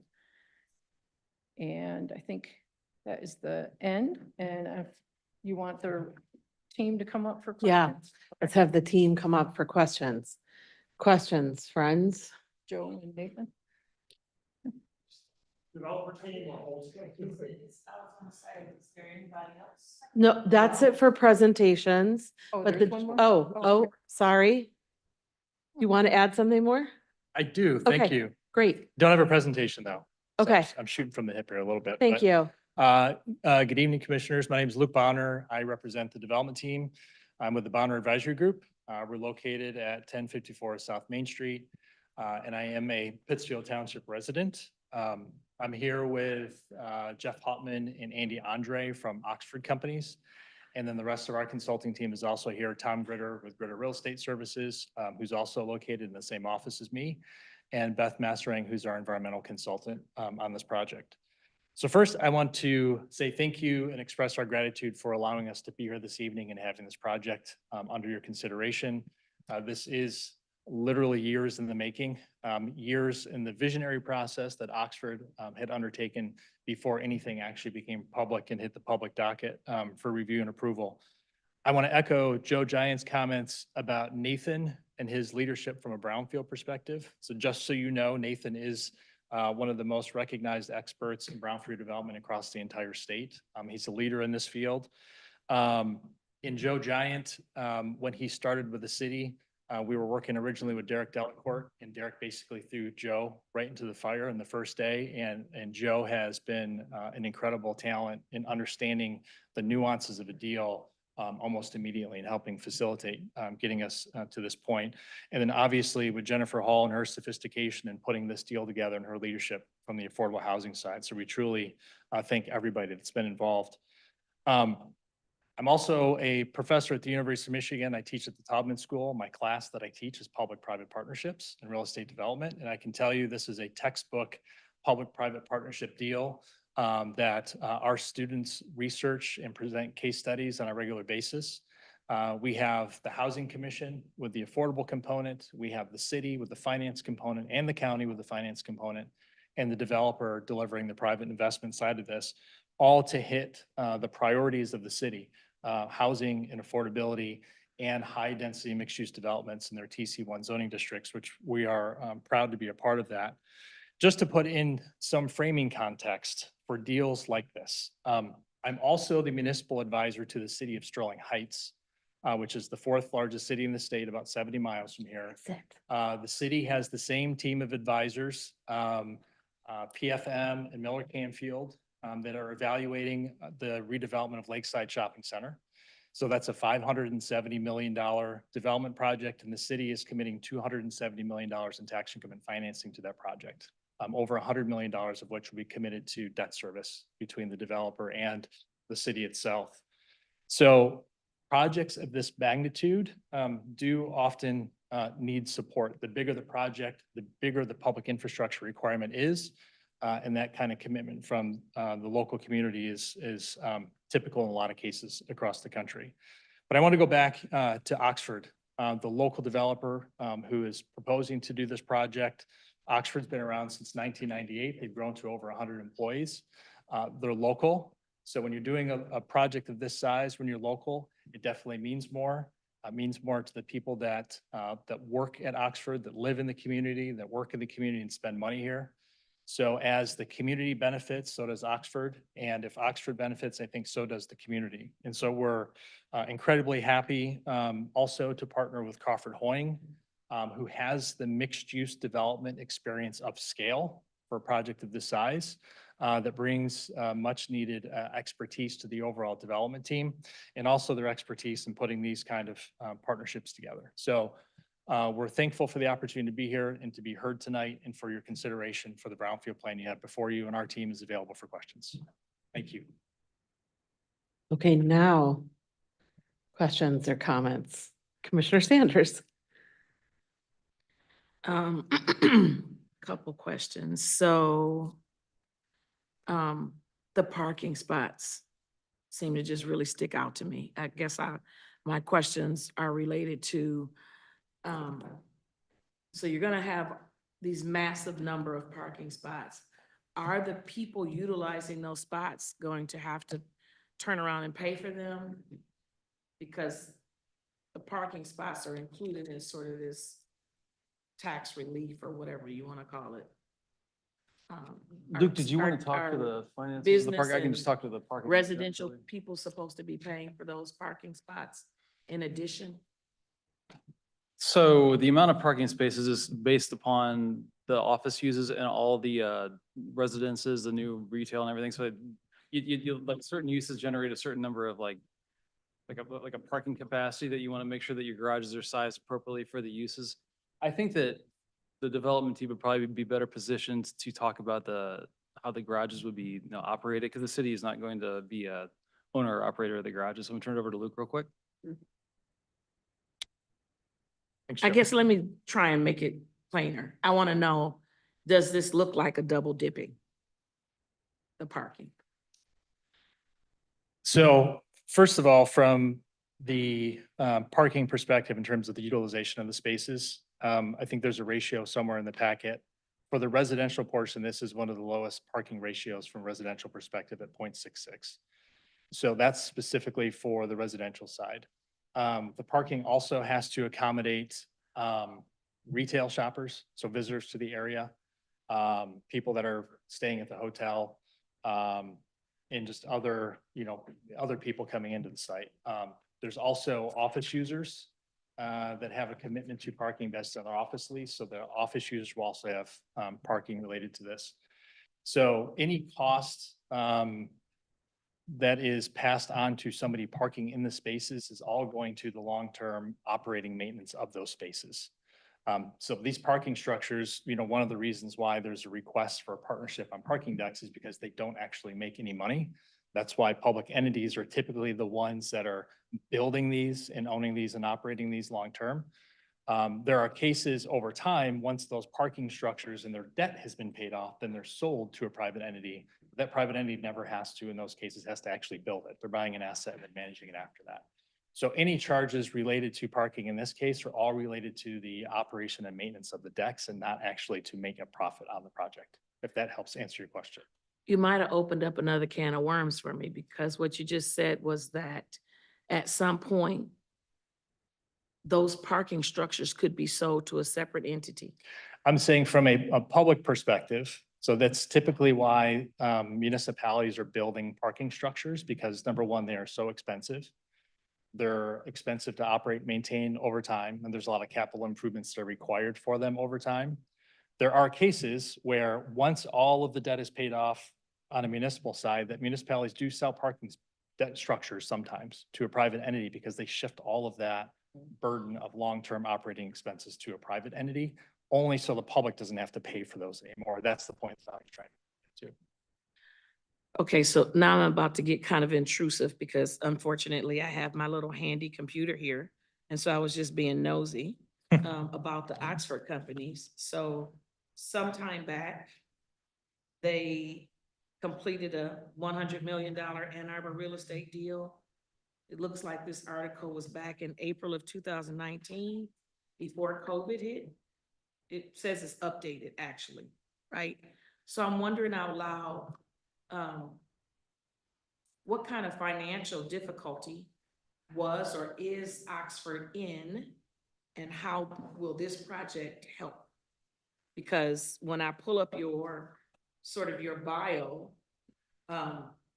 you've got a tremendous amount of corporate office space that had to be, or had to be struggling or severely affected by COVID and the 1 or 2 years that we were kind of still working from home. So I'm being intrusive. And so Intrude away. I'm interested in that. And I also want to just cut to the chase and ask, what is your profit margin looking like? So if we say yes to this, what are you walking away with? Are you privately held? So there's a lot there. I'm a lot. It's okay. I'll start with the big picture. Oxford has the largest portfolio of office space in town. We oversee about 2.5 million square feet. We're about 85% leased. There are buildings in that portfolio you mentioned that haven't done great. We recently sold 2 that were vacant. We actually did just fine. The market has not been ideal since COVID, but yet we've managed quite well. I mean, we have buildings that are full. We have buildings that are relatively high occupancy. We have some buildings that are struggling. But overall, we're fine. This isn't entirely about Oxford, though. Oxford's not a single source of capital for this. We have other partners. We've contributed the land. That's our contribution. We have other partners that are covering other parts of it. There's still, the next phase is to raise money from debt and equity and bring it all together. So we are one of the leads. Crawford Hoying is our partner, and our neighbors next door, CIG, who owns the 789 building, they're our partners. So this began because if you work that market now for 25 years, you probably all are quite aware of what it's like on State Street at 5 o'clock, right? Packed. That was my next point. We'll get to that, but go ahead. Crazy. And so, looking at that, we've always known that there's got to be a better way to do things over there. And then I got a tour about, say, it was 2017, in 777. But they were on the 8th floor. Space was gutted. They were trying to lease it. And I walked to the window and I'm looking out at the parking lot. It's very different seeing the forest from the trees when you look down at 10 acres of asphalt. And I said to the asset manager, we didn't own it at the time, and I said to the guy, what do you plan on doing with the parking lot? And he just looked at me like, it's where you put the cars, right? Like, what's wrong with you? But I felt very strongly that something could be done with it. We had to get cars off the road. At the time, and this is before everyone was talking about 2030 plan, we knew that it was just bad down there when it came to traffic. So I really liked the idea of getting cars off the road. I drive an electric car. I'm all about dealing with the pollution, okay? I'm actually one of the people that was poking Missy over at OSI about getting people to get rid of their gas-powered lawn equipment, okay? So I'm a believer in getting cars off the road. That is what's driven this. That's why I am the one who said to everybody else, we got to do something. Who's with me? And it took us 2 years to find a developer that had the same core values, the same culture. We were talking to guys in Chicago who were like, yeah, we'll build a tower here. It'll be great. I was like, but you're disconnected from the community. You build it all by itself. I wanted something that was like this, like Arbor South. And that's after a couple of years, we found Crawford Hoying. Same idea, mixed use. Build the density, not crazy density, but the kind of density that people could still feel like a walkable community. It feels good. And so that's where this all roots from. As far as you asked me about the financials of it, I honestly can't get into that in much detail right now. I didn't bring those guys with me, all our underwriters. You want to talk about numbers? Please, let him talk. Yeah, I can talk about that because the annual internal rate of return is part of the metric that this project is evaluated on. So one of the tricky parts about having a public-private partnership and why they can be challenging sometimes, specifically for a developer, is because you do have to share a lot of your financial information to the public entities who are looking at this and deciding whether or not we want to actually provide some kind of incentive to it. So the MEDC, the Michigan Economic Development Corporation will also be reviewing this. They're actually reviewing it right now. They have a threshold of an 8% internal rate of return. So the purpose of that is, as you probably can all imagine also, is like, you don't want to give public subsidy that is overly enriching a private developer. So that return threshold is established by the MEDC, which is typically adopted also by the local municipalities. So PFM, who's the city financial advisor, has reviewed this information. So has Joe and Derek and Nathan. So the internal rate of return for this project is actually 7.41%, which is just a little bit underneath the threshold that MEDC reviews these under. And there's a huge model of financial information we have to submit to everyone to review. I suspect that it's a timing issue, but I'm gonna ask it anyway. Why are we being asked to make a decision before it has been completely reviewed by all of the entities? So it has been completely reviewed by all of the local entities. Okay. MEDC, we have also been talking to through this entire process. So we have been communicating with them regularly for the last 18 months. We've had regular check-in meetings with them.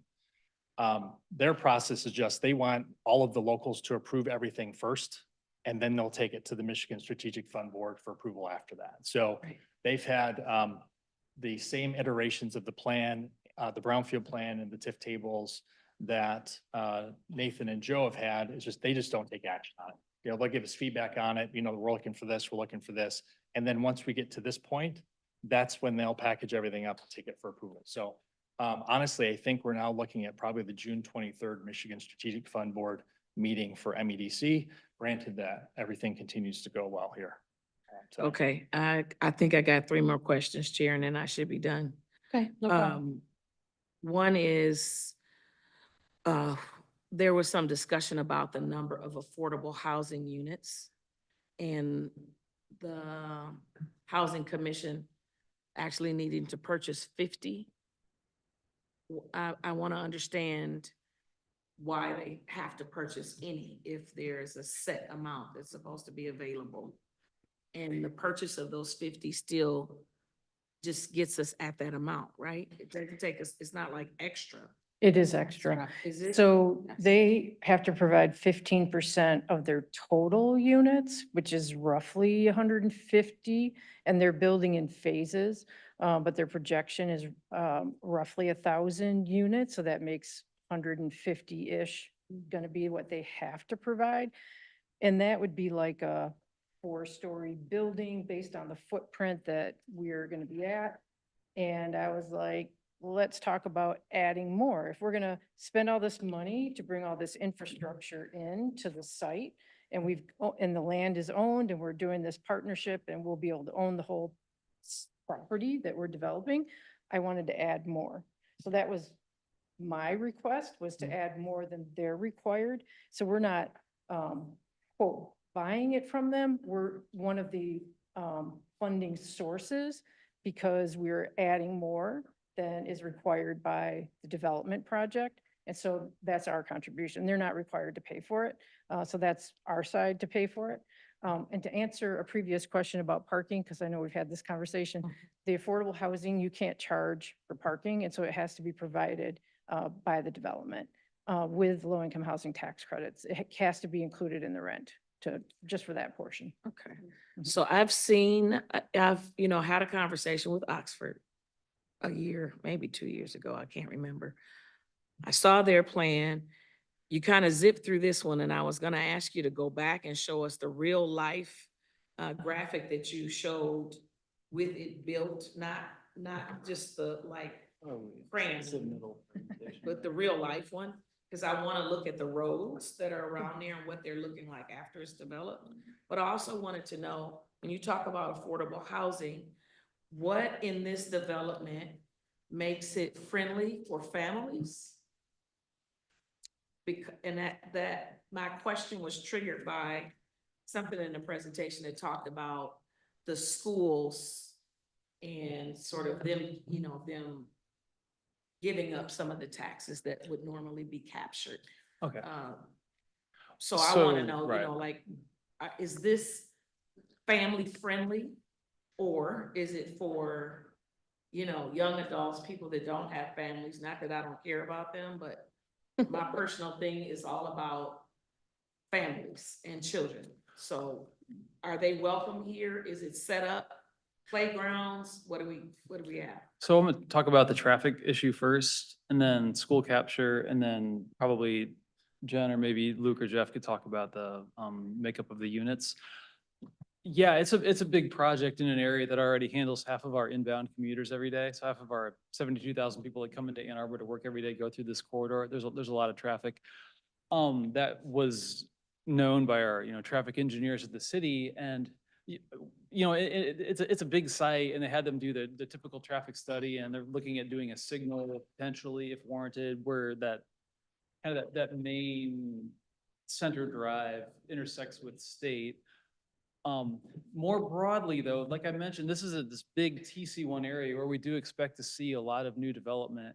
And we want to see high density development. And we want to, connect our bike network, connect our pedestrian network, make it easier for people to get around with the bus. We worked really closely with AAATA to integrate enhanced bus stops with this, because we hope that people will, take advantage of that. But more broadly, we are doing an area-wide transportation study to make sure that it's not just this project and these improvements, to make sure that it's all kind of conceived in a coordinated manner. People will still drive.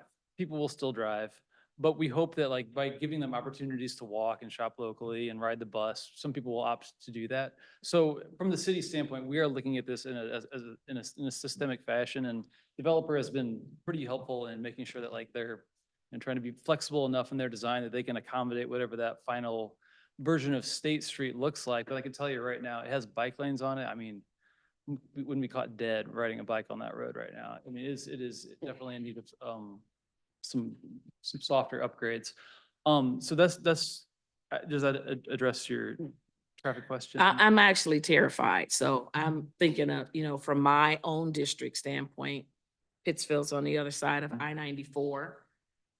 You've got all of these hotels that are going up. We've got Costco, which is my favorite place to be in the world. And I'm just trying to think, like, what's it gonna be like when this is built? And I'm trying to leave Costco and get on I-94, or God forbid, go to what's left of Briarwood. It's already a bottleneck. If you're taking State Street going towards the U of M stadiums, it gets ugly up in there near the produce station. Yeah. I just feel like I might be cussing you guys in a while. Well, I'll point out that Costco is south of 94, so hopefully you wouldn't have to deal with this part when you go there. I know that's just an example. Higher density development generates less vehicular trips than lower density development. Briarwood has an absolutely enormous parking lot. I hope it thickens up, but like that's because you have to drive to Briarwood. These shops are hopefully all accessible from all of the units that are above them. I know this is kind of one isolated development, but as these areas grow, the city has a goal to, like, reduce vehicle miles traveled by 50%. We do that by adding density, making it easier to walk and easier to bike. And that comes with developments like this, not developments that are sprawling. Those are the ones that typically will generate more car traffic. So I understand your concern, but this is in our estimation, like a big step in the right direction in that respect. Okay, so school capture. All I can say is right now, the taxes that are currently being generated by the site continue to flow through to the districts. And like any TIF district, it's only the new taxes generated by the development that are captured. So it's not being taken away from it. But with school capture, it's kind of a different story here. I'm going to mess up the details. So our Brownfield guru is going to come back up and kind of explain the nuance of that. Well, the legislature replenishes any brownfield captured school taxes back into the school aid fund every year. So we do we report in August, they do the calcs, and they replenish whatever was captured.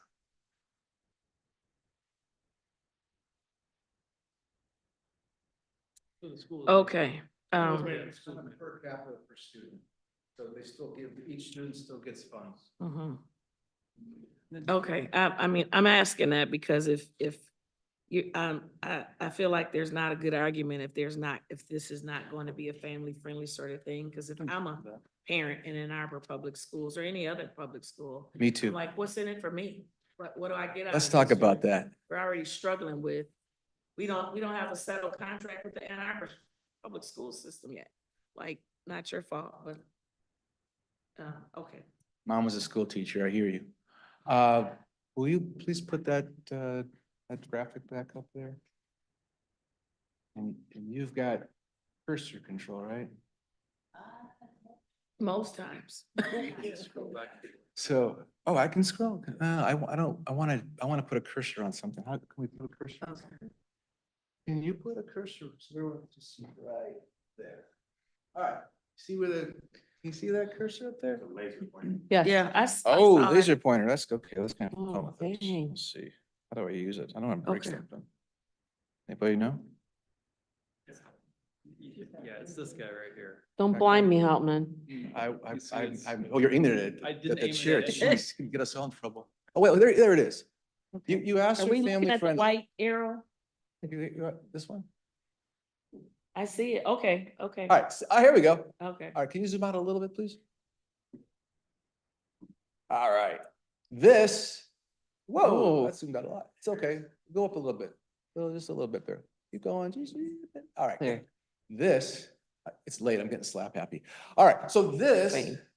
up here Mm-hmm. is a 1.7 acre park, dedicated park. Around it, and this is by design, we'll shut off all access, creating almost a 5 acre gathering space. We're learning from the guys at Crawford Point. What they do, they have farmers markets. They have events where they bring in and they'll do a local charitable concert. That's just the beginning of when you want to talk about family friendly and the things we do to bring together community, bringing people together. The units, we're not talking students here. We can't stop a grad student if they want to live there. Right. But this is targeting people that are living and working in that area. People can now walk to work because there's not a heck of a lot of housing choices in that area. There's actually very little. But there is a whole neighborhood, as you know, just to the east, Georgetown neighborhood. Mm-hmm. Got friends over there. They're actually very excited about this because they can simply bike or walk with their families over the bridge and enjoy. See all that candy striping on there? All those stripes? That's all ground floor retail. You're talking restaurants, services. We're talking about getting cars off the road, not having to clog up downtown or get on the freeway and go to another city, because it's gonna be all right there for you people. One of the anchor tenants that we're pretty far along with, I cannot mention name right now, but we're talking about 30,000 foot entertainment area, and I've been to it in the Columbus one. Probably shouldn't say Columbus here, in the Dublin, Ohio one. And it's full of kids, full of kids. That's the kind of stuff we're trying to do. We will never, ever replace our downtown. I love our downtown. I grew up here. Downtown is super important. But there's no reason we can't create other venues for people to go and enjoy. And that's a big part of how this whole ground floor area is very family oriented. Okay, last question. Okay. Please. I'm sorry, Yeah, Councilmember. go ahead, Jennifer. I want to talk about the affordable and what our target audience is. And it is 1, 2, and we want to do 3 bedrooms as well. The majority of if we look at our voucher tenants, the majority are 2 bedroom and 1 bedroom. But we want to accommodate some of those larger families, and we are required to have a play area due to our funding on our site. And we have like a square almost with a access in the middle. So there's like a courtyard. And so it'll be in the courtyard. But the good thing about this project that I like is we're gonna be one of the condos in the larger project. So all of our folks have access to anything else that anybody else who lives there have access to. Okay, thank you. I think my only other question is there any such thing as community benefits attached to this? That's community benefit. Oh, community benefits. When you say community benefits, I don't know that there's not like a specific community benefit resolution. I would argue that there are a lot of community benefits Well, attached to it. but I'm okay, not sure yeah, what your okay, definition so is. not talking about the obvious, like you'll make more retail space available. So therefore people can shop and generate money and people will live in the apartments and they'll spend money in some of the adjacent areas. But I'm specifically saying, is the Ann Arbor community getting anything more than that? Have they asked for it? So we've been, working with our city council for this project on a while. And one of the earlier meetings, it came up that, the project was a project. They said, it's nice. There are things to like, but I wish that it was stronger on sustainability. I wish that it was stronger on moving together toward Vision Zero, which is our transportation safety plan. And that's kind of reignited a whole additional round of just negotiations on things that could be added into the project. A lot of on those two fronts. But like it spurred us to work more closely with the bus system to add an enhanced bus stop. The development is all electric, which moves us towards our climate goals. We had our transportation people take a really close look at like how it interacted with the rest of our transportation network. And so they added additional bike lanes and pathways through and around it and connected it more to the surrounding area. So there are just like these enhanced elements that are not required at all through zoning that came about just through our community, our leaders saying, it's good, but if we're going to participate, we want more. And that was, again, above. So it's a yes and no. I just think the way that we Frame call it, the way that we title it is different, really. But I absolutely would argue there's a lot of community benefits to it. I'm just saying that they're largely centered around sustainability and transportation safety, in addition to the housing benefits that we had kind of touched on a number of times. Okay. I'm paused enough time. Thank you. Okay, I Thank have you. Commissioner Labar and then Commissioner Robbie. Thank you, Commissioner Sanders. Thanks, Chair. Jennifer, I got some questions for you. I'm going to try and go quickly just because of the late hour. What is the impact of 200 plus affordable units of housing that will be owned and permanently operated by the Ann Arbor Housing Commission? How much of your stock right now does that represent? So we have 626 apartments right now. So 200 would be 25-ish% more. We do have 330 about to be developed. So if we added that in, it's probably a 20% increase in our housing stock. So pretty significant. So you serve countywide, even though you're the Ann Arbor Housing Commission, based on the agreements with HUD and the various programs you run. One of the questions that comes up with this project, and that I think Commissioner Sanders mentioned, is the benefit as it applies to certain segments. Is it a fair statement that there's a uniform benefit to our housing market with the inclusion of the 1,000 units in total stock in the area, and the 200 units, which represents a 25% increase to our current stock in your commission's portfolio?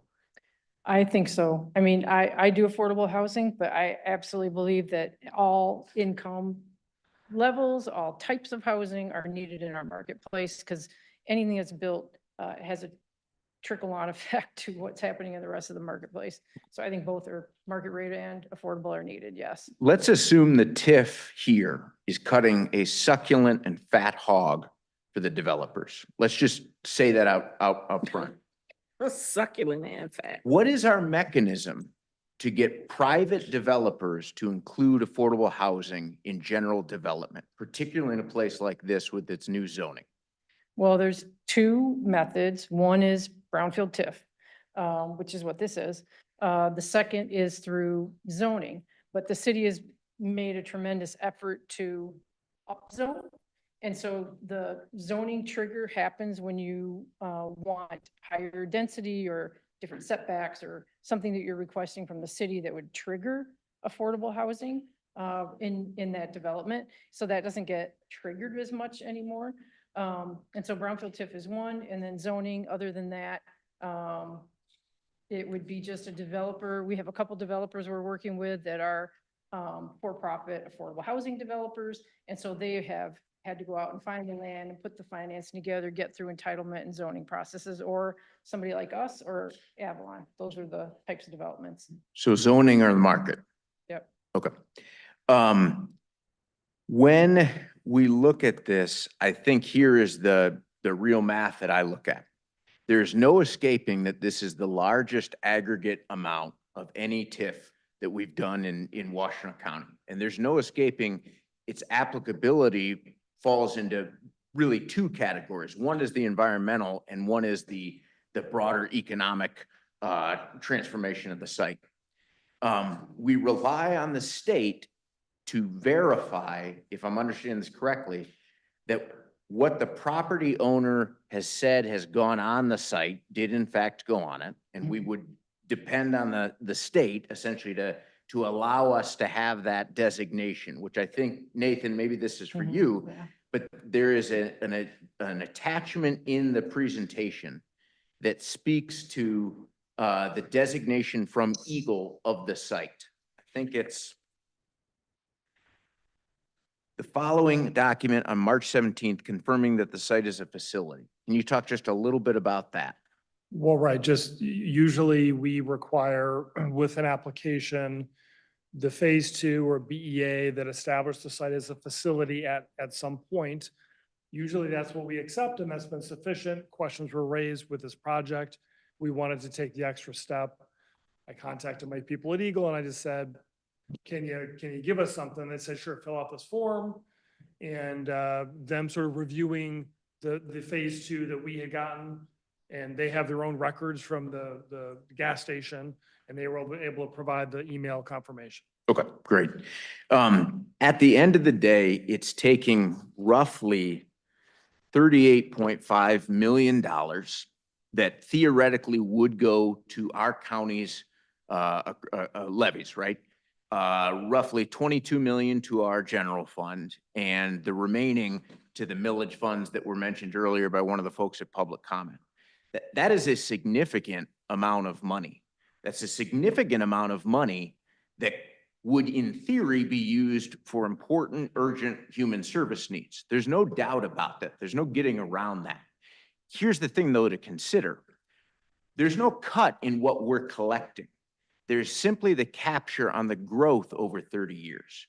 So without the development in the real world with market forces, with a globalized economy, with the cost of labor and construction and siting, if that were to magically occur purely through the free market developing it, yes, you're looking at a difference of $38.5 million between what we would capture and what we then will. But folks, if the market were going to solve this issue, it would have solved it on this site and it would have solved it in this community broadly. At the end of the day, we are looking at on a per housing unit basis, roughly the use of less than $18 of county revenues split over both general fund and special revenue funds. $18 per day of county revenue that is instead going essentially to maintain 1 unit of affordable housing. So the question I'm asking myself in all of this is, at the end of the day, if you said, Andy, would you take $18 of revenue that the county could be using for all the other stuff you got to do and dedicate it towards the maintenance of an affordable housing unit where 1 or 2, sometimes even 3 human beings can live, the totality of their lives, right? Over 30 years for $18 a day. Folks, I wouldn't say this is a perfect project. I wouldn't say you shouldn't approach it without diligence and some level of, trepidation anytime you're dealing with for-profit entities. That's healthy, that's good, that's right. But when you do this math, there's a compelling case that this is worth doing because it addresses a common community need in terms of total housing stock. And it's a huge shot in the arm to the Ann Arbor Housing Commissions, the largest in the county, to their overall stock. If we are serious about this housing issue, we can't depend on HUD. HUD is not our friend. For 50 years, since Ronald Wilson Reagan, they've been saying in one way or another, when a Republican comes in, we're not your friend. And a Democrat comes in, they try and bolster it back a little bit. Then another Republican comes in, cuts it back down even lower, right? So Clinton bumped it after Bush, Obama after Bush, Biden after Trump. Guess where we're at? Even lower than we were. We can't depend on HUD. I wish we could. but they're not going to cover the construction costs, the operation costs. They're not going to do the zoning. They're not going to do all the stuff. And if we depend on purely publicly owned affordable housing, tell me in American history, with its rich tapestry of racism, where that is ever the easiest to cite. It's always the hardest. This is not a perfect plan, but this is a plan worth taking, worth putting to use, and I'm going to vote for it. I hope all of you will as well. Thank you, Chair. Well, Commissioner LeBar, he was cooking. Thank you. Commissioner Robbie? Thank you, Chair. Okay, so getting back to some of the questions that Commissioner Sanders was asking, what I heard is that the developer can charge for parking. Correct? Correct. Yes. So the developer can charge for parking. So the public is paying for the parking decks and the developer can charge for parking. Can the developers, what I also heard was the developer could ultimately sell the parking decks if the developer wants to sell the parking decks later. To be clear, Commissioner, on the idea of charging, you have to get a certain amount to cover your maintenance costs and maintain a parking structure is. But there's nothing, I mean, but my point is, there's nothing in this brownfield plan that says what you can charge. We're not touching anything about what you can charge. So you could. The market is you what's could- gonna. Yeah, do but it. you could charge, you know, what the maintenance value is, or you could charge more than the maintenance value, right? I mean, there's nothing stopping you from doing that, right? It's our hope that we can at least cover maintenance costs. When you can look at what the market rate is, there's Yeah. not currently a lot you see being charged in that market. You see people charging downtown. Sure, but I'm asking if you could charge more than that. There's anything stopping you from charging more than what's enough to cover your maintenance costs? No one will use it. They can't overcharge. Where would they If go? I can go and charge $1,000 a Park at the month mall. and then no one's gonna park there. Yeah, so where would they park? I don't know, the but they're mall. not gonna park there. They're gonna find another way. That's market driven. That's market forces. That's how that works. So the goal is not to. What's create these your- profit centers. Well, but my point is that you can make a profit off of it, right? The public's paying for your parking decks and you can charge for the parking and you can sell the parking decks later, right? Is there anything preventing any of that from happening? Is there anything preventing us from selling the parking structures? That would be a really bad idea. I don't care how good or bad of an idea it is. I'm asking if it's possible. You can always sell an asset. Yeah, so that's what I was asking. Yeah. So, just to be clear on the finance, so we are using the TIF revenue when we turn it off. Sorry about that. Fat fingers. So we are using the tax increment financing to finance the parking structures. So it is ultimately our debt that we have to pay for those parking decks. And we're using the TIF revenue to do that. So we have an obligation to pay that debt. We will own those decks during that time period. To Jeff's point, you only charge for parking based on what the market. So you don't want to scare anybody away. You need people to use the parking structures. So you're really trying to cover the cost of maintenance more than anything else.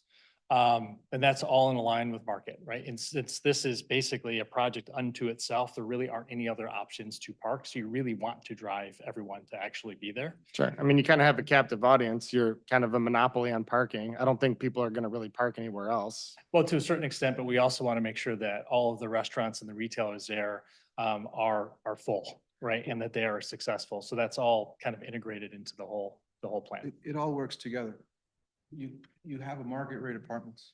If they're trying to compete with all the other market rate apartments in town, if we go ahead and say, oh, and by the way, surprise, we're gonna charge you $100 a month for parking, they're not gonna rent our apartments. yeah. They're gonna go somewhere else. So there's a market-wide competition. We have to provide the best quality. We have to provide amenities that excite people. We have to provide a fair price. Yeah, I mean, the market's done a stellar job of regulating itself so far, I'd say. I'm being sarcastic, of course. Let's talk about your profit margin, 7.4. How do you calculate that and what is it calculated on exactly? So the internal rate of return? Yeah. The 7.4%. So that's basically debt. on I'd the pro- appreciate it if the chair stopped whispering and making comments about my questions. that. Well, but you were making comments about my questions earlier, and I don't appreciate that. So it's all based on debt and equity. you know, how much debt, total debt on the project there is and how much equity is actually being placed as part of the project. And that return essentially acts as like an interest rate. So an annual rate on the equity return. So that's where the 7.4%.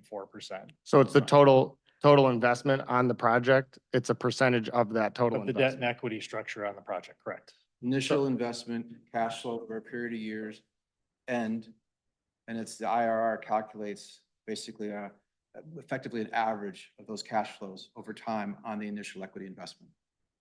So does that initial equity investment count what the so what is the total equity investment on an annual basis look like? The equity investment's a one-time. Okay, So so it's that's not your an 500, annualized that's your thing. $500 million at the beginning. Put the plus $500 million in. Theoretically, all goes well, you see cash flow after we've paid all our expenses, after we've paid all the debt. There should be something left over to repay the investors for their investment, for their risk. And then the calculation of that series of cash flows is your IRR. Does that include the capital investment that the public is making through the brownfield? No, that does not include the brownfield contribution. So the debt is part of the debt structure of the overall financials because we are incurring debt based on the TIF revenue to borrow to build those parking decks. He's asking if there's a return on the actual brownfield too. We don't see a return on the brownfield.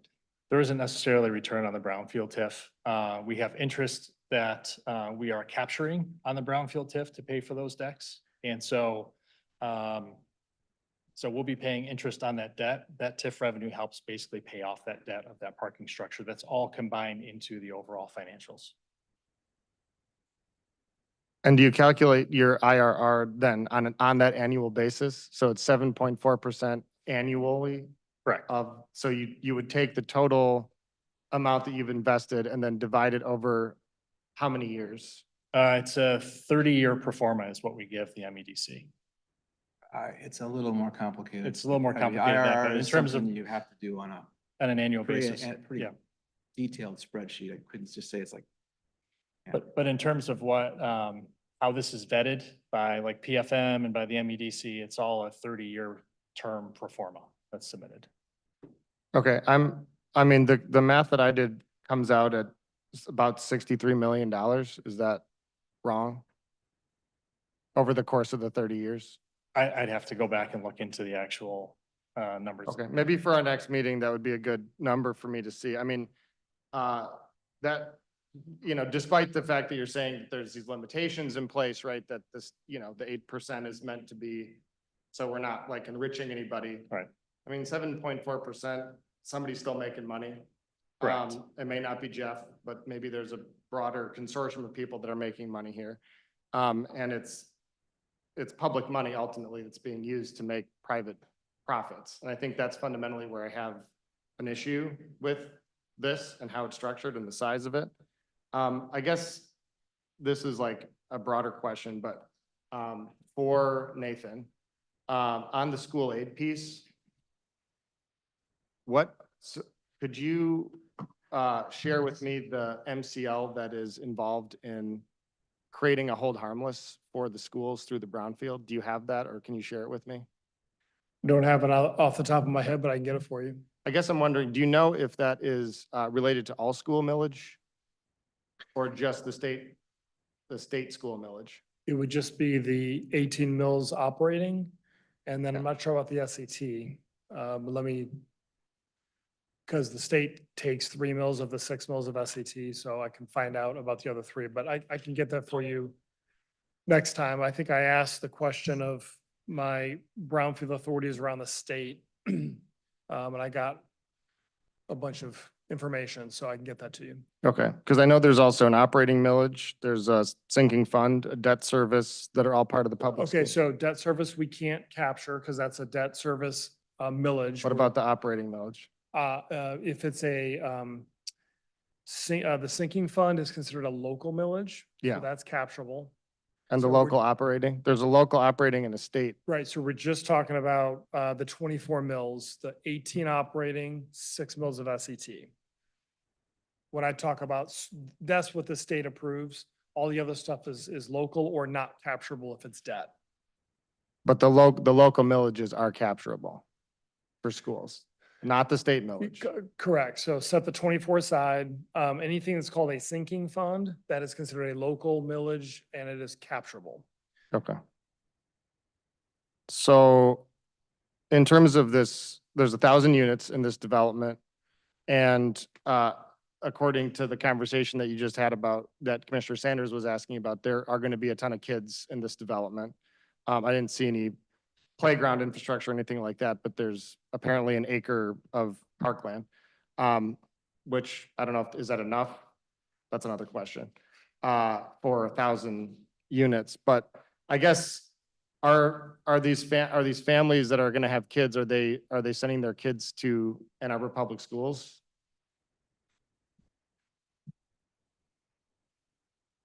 School district. Okay, it's in the school district is what Joe said, so I'm assuming that they would be, but the development that they're living in then isn't paying towards the teachers, the buildings, the school district, right? They're not actually contributing to the school district for the kids that are being sent to those schools, right? If you're talking about the sinking fund and other millages that are not debt millages that schools. Correct, that's what I'm talking about. That, right, those are not replenished. My understanding is the 24 mills, state operating, Yeah. school operating, and those are replenished. So the kids are going to the schools, but they're not being, there's no money coming in for those kids to go to school. They're using the service, but not paying for it. If we're talking about, the sinking fund, the two, whatever mills. And so then who pays for those kids to go to school? State comes back. Right, so the school aid fund is the per capita. So if that kid is counted in the Ann Arbor Public Schools, the state will be paying for that kid, whatever the per capita amount is for Yeah. that school district. But it's only But the operating and the sinking fund and all those different funds that are local are not being paid for by this development. So operating is state, not local. So the 18 mills of operating. There's a separate state tax as well. Right, so that you have your 18 mills operating, which is what you get exempted for if you're homestead, Right. right? And then the 6 mills of SET. Though, when I speak of the legislature replenishing, those are what I'm speaking. The of. operating and the SET. Yes. Okay. Anything else that's speaking to a sinking fund or Mhm. those are not. What about school- like the special voted millages, like the ones we did for the technology? The Yeah, as technology long as they're vote, not the bonded, WISD, as long as they're not debt millages Yeah. that are paying off a bond that a school Right. issued to pay for Yeah. technology upgrades, as long Right. as it's not debt, those would be considered local. Got it. And they're not replenished. So, and are the folks that are going to be living in this new development, are they going to be driving at all on the roads? I would assume so. Okay. Well, because but they're not paying the millage for the roads, right? I mean, are they?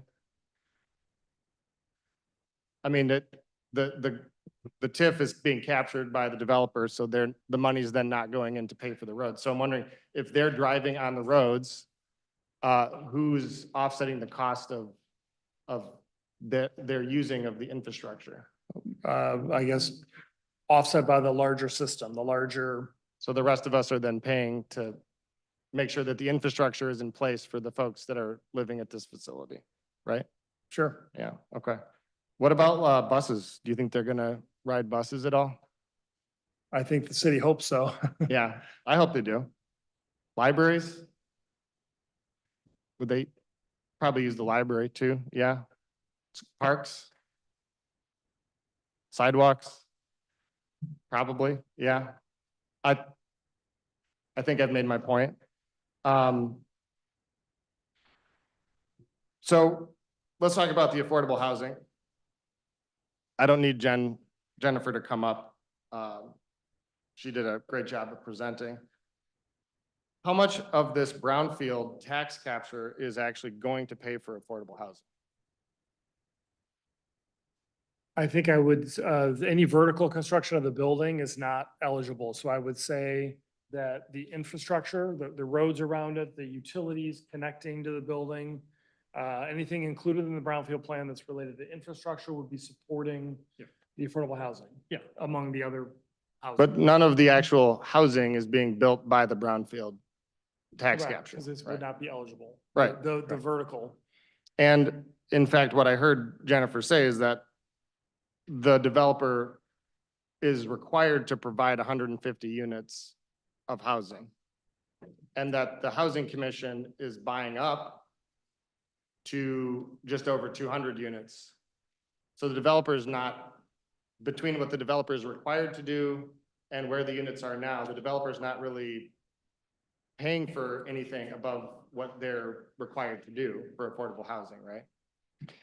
So actually, I'd like to, I was going to answer your first question about like infrastructure related to affordable housing, if I can just touch on that really quickly. So just like in a ratio perspective, there's about $7 million of total infrastructure out of all of the site infrastructure that's going to support the affordable housing. Mhm. And then as Jennifer mentioned, we have to provide parking. So it's about 200, it's a 1-to-1 ratio on the affordable for units per parking. So it's about 200 parking spaces, and the parking spaces and the structures are costing about 40,000 per space, but that's about $8 million worth of the parking that is being allocated to the affordable housing, and then the $7 million of infrastructure. So about $15 million of that, that's all going to support the housing component of it. But I want to ask Joe on the developer contribution side, because there was a lot of discussion about how this was going to be to meet policy. And I know there's a lot of costs that have been involved related to this. There's a formula that was created that actually contributes to the overall contribution, the affordable from the developer side. Oh, yeah, they're required to put in this 2% of the overall development cost plus $50,000, which I think is something like, was it $8 million, Jennifer? That is the contribution. If for some reason they're not able to do the project, they have to make a contribution of $18.9 million. So there's something that is baked into our Brownfield policy that they have to do. Then there's foregone profits that they're also doing. And then if for some reason something goes sideways, they have to make a much larger contribution to make sure that like in any event, the housing gets built. Okay, but there's basically the grand total from the Brownfield for infrastructure, not for actually building the housing, is $15 million. Sorry. Okay. So $15 million we're getting for infrastructure for affordable housing. There's maybe $2 million of environmental cleanup. And then there's $184 million around these parking decks of the 300 and some million. Did I get those numbers right? $184 million if you count the debt and the construction. I just did the math from your slide. Yeah, sorry, you're talking about just the decks. The decks, yeah. Right, I think it's 132 in principal. Yep. Like, and then you add the interest. Yeah. So the interest. 184 is what so. Yeah. So yeah, that's like 61% of the total, right? That Is sounds just right. parking decks. And do we feel that parking decks are, well, let me ask you this. Based on the, Joe mentioned the 50% reduction in driving and car traffic that we're hoping for in the city. So do we feel like parking decks are a relevant piece of infrastructure to be doubling down on right now? Or, I mean, with the 50% reduction in driving, is this something that we feel is important? I mean, you want people to bike more. You said you want to build bike Yeah. lanes, you want to build buses. So I mean, why I are we will be spending all the this money on first, I parking will be the if this first is one a to lot tell you more? that like spending that amount of money on parking does not feel great. It doesn't. It doesn't feel like it is directly like moving us in a direction, but we know that people drive. We know that this isn't something where you just rip the Band-Aid off. It's something where the way that people change their behavior is develop density over time, make it less and less and less necessary to drive, but you can't go from 0 to 100. It's an important step in the process. Like right now, we have a lot of downtown public parking decks. I talk to developers every day who want to develop in Ann Arbor downtown. Some of them even want to include parking within their projects. There's parking available. They don't have to. Some of them choose not to. It's something that exists, something that the city has invested in. It's something that like creates the conditions for us to be able to have an environment where you don't need to drive for all of your errands. But Ann Arbor is, 125,000 people live here. It's not a city where you can easily get around without owning a car. I hope we get there. I hope we get closer to it. But right now, we're not there. We're working towards that. We are transitioning towards that. We know that this is part of the equation right now. So $184 million for parking? We are looking at it's a $580 million investment. This is a part of it that is required. for That's the a developer to work. significant part of the investment. I mean, That's that, expensive. that's a It's lot of expensive. money that It the is. public is putting in to build parking decks. I mean, this is not about the affordable housing to me. Like this, none of the brownfield that we're voting on is affordable housing. We are voting on you are asking us to subsidize a parking deck. Essentially, this is essentially subsidizing a parking deck for a private developer. That's what we're being asked to do. We have housing needs in this community. We have hunger. We have this health issue, right? The federal government is cutting people off healthcare, and people are not going to be able to afford to have healthcare anymore. And we're being asked to spend $184 million on a parking deck, on a series of parking decks for a private development. I mean, this is like the visceral reaction that I have to this of how wrong this is, not just for our community, but for the people that we are serving. It is disgusting to me that this was even presented to us, to be totally honest with you. This is the kind of private, profit-driven BS that I do not ever want to see before this board ever again. And I know that I'm going to see more of it, because unfortunately, this is, and with all due respect to my colleague across the table, this whole idea of trickle-down housing is problematic. And what we are being asked to do today is to say that a private developer, a group of private developers, is essentially going to receive more support in one fell swoop than we have given to just about all housing as a county board of commissioners in a long time, right? If you wanted to build affordable housing with $300 and some million, I mean, really, if you do the math on this, I did the math earlier, you had 200 units of affordable housing, we're spending $300 and some million on that. That's like $1.7 million per unit of affordable housing. What if we just collected these taxes and I would say, let's allocate the money, let's allocate our $35 million portion just to affordable housing. And you said but for earlier, this wouldn't happen but for. I always hear the but for. My thing is, and my colleague across the table said this too. My thing is, look, if the private sector wants to build housing there, build housing there. Be my guest, please do. That sounds great. But for the public to have to subsidize this, because not only, as I was saying earlier, not only are we saying we don't have to pay the taxes, but then at the end of the day, you're also creating new users in the system for all the different services that we need to provide, which means the rest of us taxpayers out there who are already struggling to make ends meet have to now pick up the tab for people, and it's not their fault, by the way, not the people that are living in this development's fault. Frankly, it's the developer's fault. And it's our fault for approving this, that now suddenly we've created the situation where the rest of the taxpayers are having to subsidize these individuals for the services that they're going to be using. And that is like viscerally wrong. And all this like public infrastructure stuff, I know, Nathan, I've said to you, like, I usually support public infrastructure. I'm getting to the point where I'm finding it a little problematic too. I mean, the city just, basically required, I put a sump pump in and I had to connect that sump pump to the city storm drain. It cost me $15,000 just to connect. I don't even have a big house, tiny house, $15,000 just to connect to the storm drain.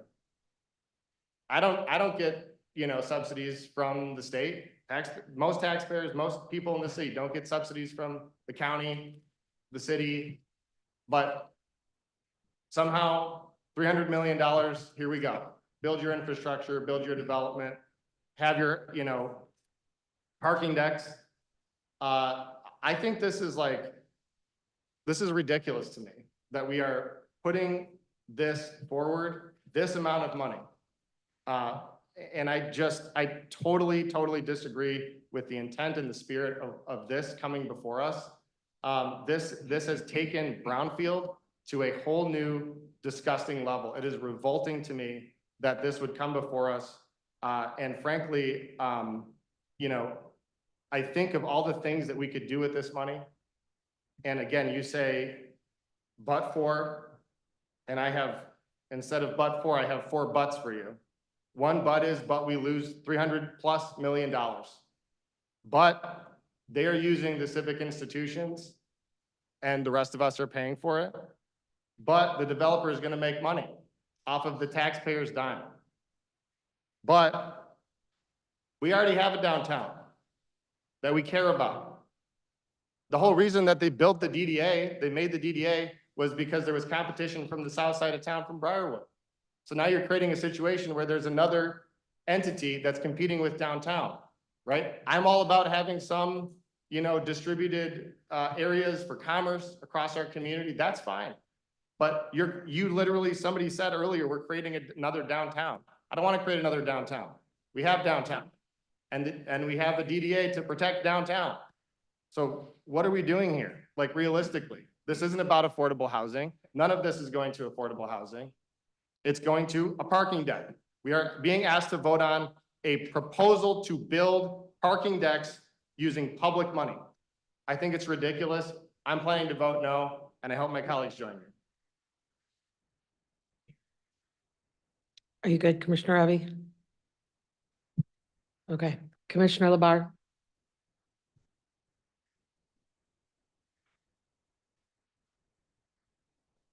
The people in this community that need a place to live cannot live in rhetoric, and they cannot live in perfect, absolute theoretical solutions that aren't on hand. And my frustration here tonight is that once again, the adults in the room are being asked to vote for the imperfect and the progress juxtaposed to the perfect. And so what does that make us look like if we're going to vote for this? I think the words were repulsive and gross and others. Folks, I am not going to tell you that trickle-down housing is working. But what I am going to tell you is that the 9 of us ran and asked thousands of human beings to put us in these roles for these discussions and decisions at this time in a world where they can't wait for perfect to come along. So if this plan, which is actionable and real, which is something we can tangibly move forward tonight and in 2 weeks, if that doesn't meet anyone's standard, I accept that. And if there's ever a time where I say it's not part of my job to get yelled at and told I'm wrong, point that out to me, because it is. No one has to agree with me on all these things, and you certainly have to be nice to me. But none of us get to avoid reality. We've got to make these decisions about governing in the reality we live in. This is the proposal on hand. These are the tools that are on offer to municipalities and counties. If we wait for perfect, we will get nothing. And again, I'd say, there's not a dime of tax revenue that is cut. It's the growth over 30 years. At the end of it, you have the accrued impact of 200 people or 400 people living there year after year after year after year. And then after 30 years, it's all taxable. That isn't perfect. You don't have to like that. But to pretend that we are putting in 300 million for this from the county, that's just not the case, folks. And I'll get off my high horse here, but here's the thing. There's no avoiding this decision. I'm not going to defend that it's perfect, but it is absolutely a tangible and good step in the right direction. I hope you'll support it. Commissioner Hodge? Thank you, Chair. I appreciate the spirited debate between Commissioners Ravi and LeBar. It's given, I think, all of us a lot to think about, especially with this being first reading here. I don't know how much more substantive debate would be useful at the hour, especially when we're going to likely debate this more at the next meeting. So I want to call the question. Support. Okay, moved by Hodge, supported by Beeman to call the question. Can we take a vote on calling the question? That's a roll call, Brendan.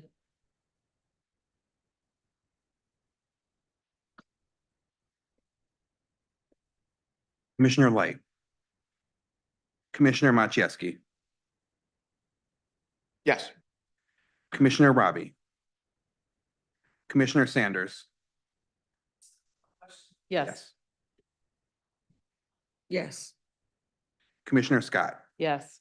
Commissioner Somerville. Yes. Commissioner Beaman, Yes.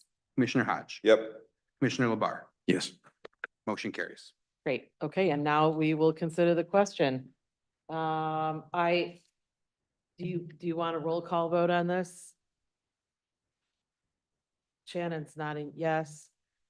All right, let's just, I know it's the first reading, but let's Okay. just.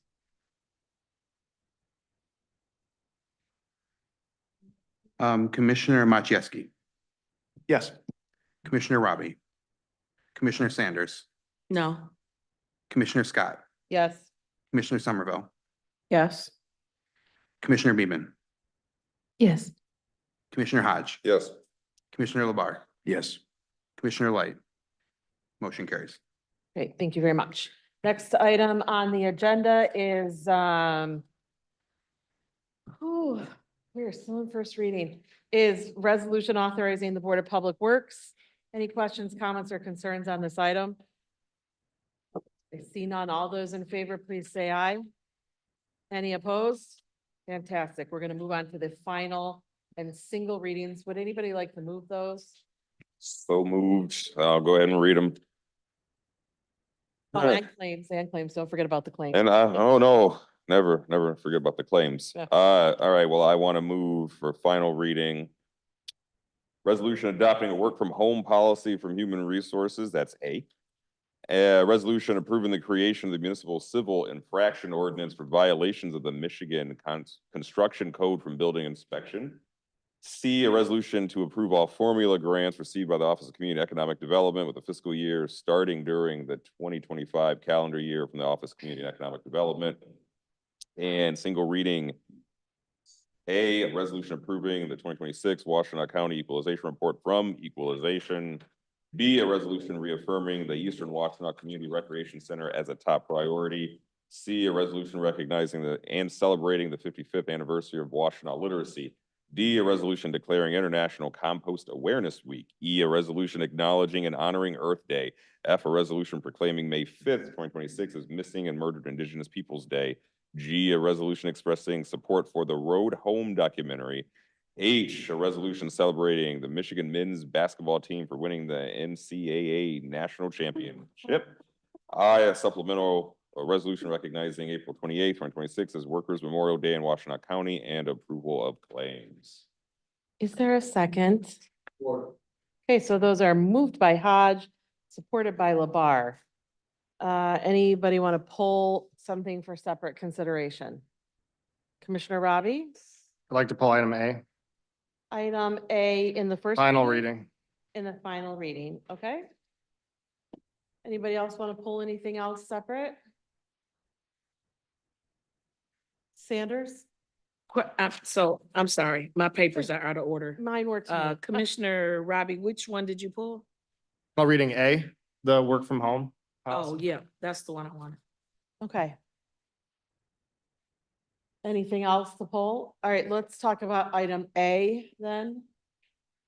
The item pulled first. Any questions, comments, and concerns on this item? Commissioner Robbie? Yeah, so the concern that I have is with what I believe was Kevin Butler was here speaking during public comment, and the issue that he brought up, I think is a valid one. Have we contemplated at all in our policy any consideration for the fact that some staff do have to come in every day and some staff may not? And that creates disproportionate burdens for different staff members. Have we considered anything around that? I'm going to hand that to our HR director. Yes. Thank you, Commissioner. Yes, it was considered when we drafted the policy. The policy doesn't change the current practice that we have. And that is this flexibility is based on the roles nature. So we understand that there are roles that cannot be performed from home, again, because of the nature of the role. So unfortunately, those positions, they don't have this privilege of flexibility. This is more intended for those who have the ability, not the people, I mean the positions that have the ability to be performed from, I mean remotely, but that is the main difference. Okay, I guess I'm not trying to, I love you, you're great, and I'm not trying to like put you on the spot, but something that you said did really raise another question for me, is you used the word privilege, which to me implies that we are, I mean, Yeah. what you were trying to say, I think, is that some people have the ability to work from home, some people don't, but you did frame it in the context of privilege, and I think that is an important thing, whether you intended it or not, because it is true that some people have a privilege that others don't then on our staff. Right. Which to me means that there needs to be some reparation of that disparity between staff members. And I don't know what that looks like, Yeah. but I feel like that needs to be discussed. And I guess the follow-up to that is has this policy been bargained for with the unions? Like, I think I asked you this last time. Right. And I think you said you discussed it with them, but has it been bargained for? Like, did you engage in a collective bargaining process to achieve this policy? Okay, great questions, Commissioner. The first one is I intentionally use the word privilege. Okay. Because we want to differentiate this from a right. So we, the employees, are not entitled to this flexibility. It is a privilege that it will be based first on the nature of the role, second on the operations. Operations are paramount. So if at any time the operations are being impacted because of this flexibility could be paused. On terms of bargaining with the union, this is not subject or bargaining because it is not part of the CBAs, but we did discuss this with them. We involved them in the decision, and we asked, or we looked for their agreement and their, basically their agreement on this language. I guess, even though it doesn't have to be bargained, I feel like it probably should be. I mean, it's such a complicated issue that does pit like different staff against each other, that I do feel like it should probably be something that gets approval from. Yeah, and it was discussed in several meetings. We considered their feedback, and even we adopted language that they proposed to this policy. So it was discussed with. It wasn't voted on by their membership probably, but it was voted on, like, was it voted on? It was not voted. So it was presented. And it was open for feedback, and we considered that feedback in this draft. Okay, I guess I just don't know if I'm ready to vote for this yet, given that I do think it needs more work. Okay. That was a really good point that was brought up, and I think that needs to be addressed. So. Commissioner Hodge? Thank you, Chair. If I may, I'd want to hear more from Commissioner Robbie about specific concerns you might have about it, because I did hear from some employees about concerns, and then we shared that with Administrator Dill, and then he had stated, he's not here, but he had stated that he had engaged labor leaders around this, and that there was some comfortability about where it was at. But if there are specific concerns, I'd want to hear about it, because if we feel like it's not ready to go, and I also don't feel like it's time sensitive. It's not time sensitive, correct? It is not. Until it is not approved, we will continue using the past practice and the guidelines that were developed during the pandemic. And basically, those are the same as this policy. It is up to 3 days a week for those roles that can be operated remotely. Okay, so kind of what I'm trying to get at is if you have specific concerns or others have specific concerns, I wouldn't be opposed to adjourning it to a time certain, and the time certain being the next meeting if that is necessary. But I want to hear what the concerns are. I'm open to that. Commissioner Robbie? Thank you, Chair. I'm open to that if that's what the pleasure of the board is. I do think that it needs more work. I think that what Kevin brought forward is a legitimate problem, that we're creating a differential system where some staff have to be at work all the time and some staff have the privilege of working from home. And so it's just a differential treatment of staff, and we need to consider how we are, making that gap, because he talked about gas, for example, the cost of gas has gone up. And so like some staff are gonna have to drive every day to work, and some staff only have to drive 3 days a week to work. So how do we fix that? would you be able to, and anybody else to articulate in the meantime, like what specific concerns are? So if there's gonna be more work done on it in the next couple of weeks or before the next meeting so that could get done? Can I just, I'm gonna stop cross table talk and just go Sorry. back to, Commissioner Sanders. So I feel like there might need to be some additional discussion about this. I've been in communication with some of the actual union members, and it appears as though their leadership did not share with them in advance that we were even going to be talking about this, that it was going to be on the agenda. And I find that strange because they tell on us for everything else.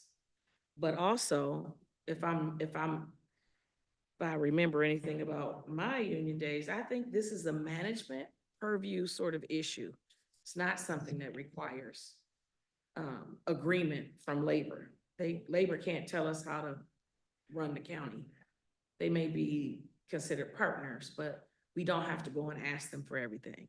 But having said all that, I am concerned because the information that I received seems to indicate that there was an attempt, a willful attempt to pit employees against each other. And to share information that may or may not have been accurate about other employees complaining because somebody was able to work remotely and they weren't able to work remotely. What I want to say though is that COVID unearthed a whole bunch of stale and traditional and sometimes most times out of date work practices. And working from home may be applicable to certain positions. And they may be able to work completely from home. If we can't justify why a particular unit or employee should have to come in and be butts in seat, and we have the ability to monitor and see what their work production is, why are we trying to make them come in to work? And I'm gonna narrow it down a little bit more. If the nature of their job is more dangerous in the sense that they may be in situations where they are dealing with people that are attacking them or have attacked them, or that they're working crazy hours or asked to come in after hours in the dark and we don't have adequate security to make sure that they're safe, I'd have a problem with being told that I have to come in just because my neighbor is irritated because they do something that requires them to be butt in seat. So I just think that we need to be more clear about why are we trying to paint a broad brush when a broad brush is not applicable to certain areas.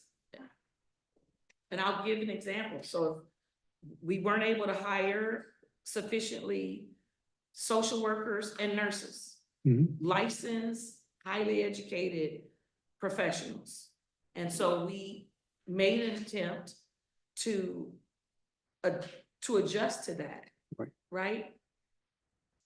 And it was legitimate because they are licensed, they do have to have a higher level of education. And so someone that is not in that class really doesn't have a good argument for why, especially if we can't fill those positions and they were putting the county in a precarious spot, not being able to care for people that needed help or other mental health types of support. So I would prefer to have further discussion about this because I want to make sure that the employees were made aware, whether or not the union can tell us what to do.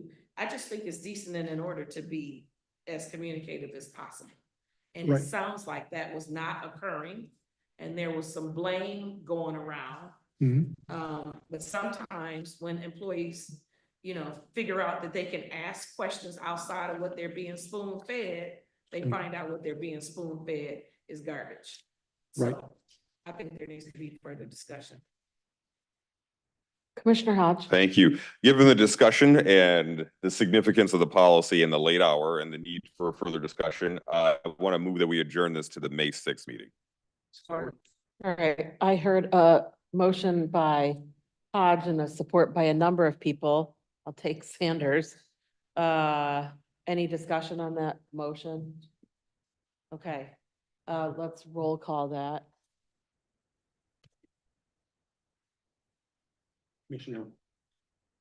Commissioner Robbie. Commissioner Sanders. Yes. Commissioner Scott. Yep. Commissioner Somerville. Yes. Commissioner Beaman. Yes. Commissioner Hodge. Yes. Commissioner Labar. Yes. Commissioner Light. Yes. Commissioner Machewski. Yes. Motion carries. Great. Nothing else was pulled for separate consideration, but is there any discussion on any of the other items here? Hey, I don't see any. We can call a roll. What's that? Oh. I forgot. Before we do that, we just get the equalization report.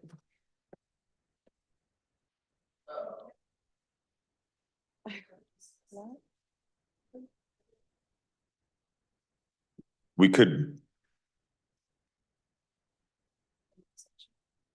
I think that because they stayed to this late hour to present to us, we should give the staff the respect because they're here at 1.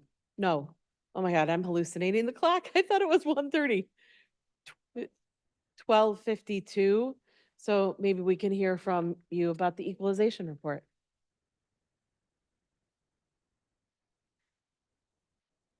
We're sorry, we're so late. Thank you for staying. Don't forget to turn your mic on though. Yeah, I realize it's very late, so I'll keep this brief. Purpose of county equalization is to ensure that property is equally and uniformly assessed by classification. And these are agricultural, commercial, industrial, residential, and personal property. Our staff worked year-round to conduct appraisal and sales ratio studies to gauge the market and to provide a targeted range of value for each township and city to arrive at the legally required 50% of market value threshold. This year, all but one government unit has met that level of assessment, and I will explain that in the next few slides. So our 2026 county equalized value recommendations are for total county equalization, total county equalized value, 35,147,079,780. That represents a 6.61% increase in assessed or equalized value. Our next slide is the comparison of the current year to the previous 10 years of activity finally, I want to get to the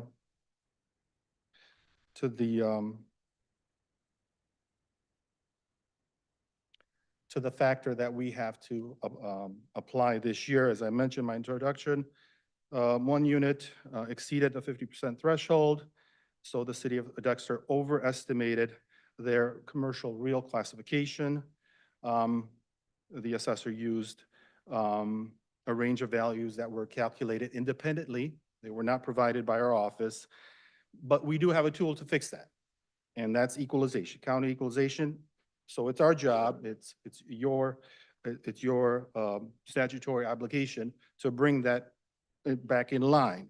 So to do that, we will need, or we have applied in the numbers that I just provided to you, a factor of 0.97379 to the commercial real class. And so that factor is baked into the county equalized values that I shared in slides 3 and 4.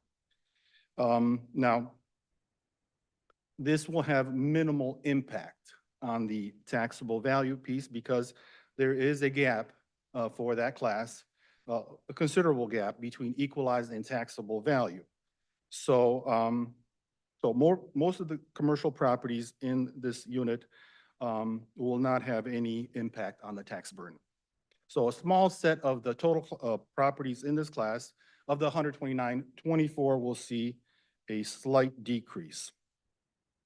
The takeaway for you is that the correction will bring the classification back to where it should be, ensuring uniformity, equity, and no more than 50% of market value in accordance with the Constitution and statute.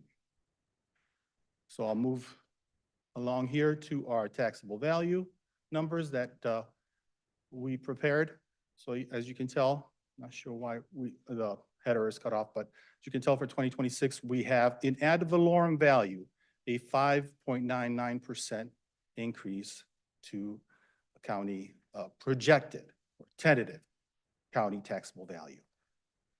And this here, this slide in Southeast Michigan, we share these numbers amongst the various counties. As you can tell, in terms of equalized value, which is what we are presenting here in the equalization report, we are kind of middle of the pack, taxable value toward the top or the top.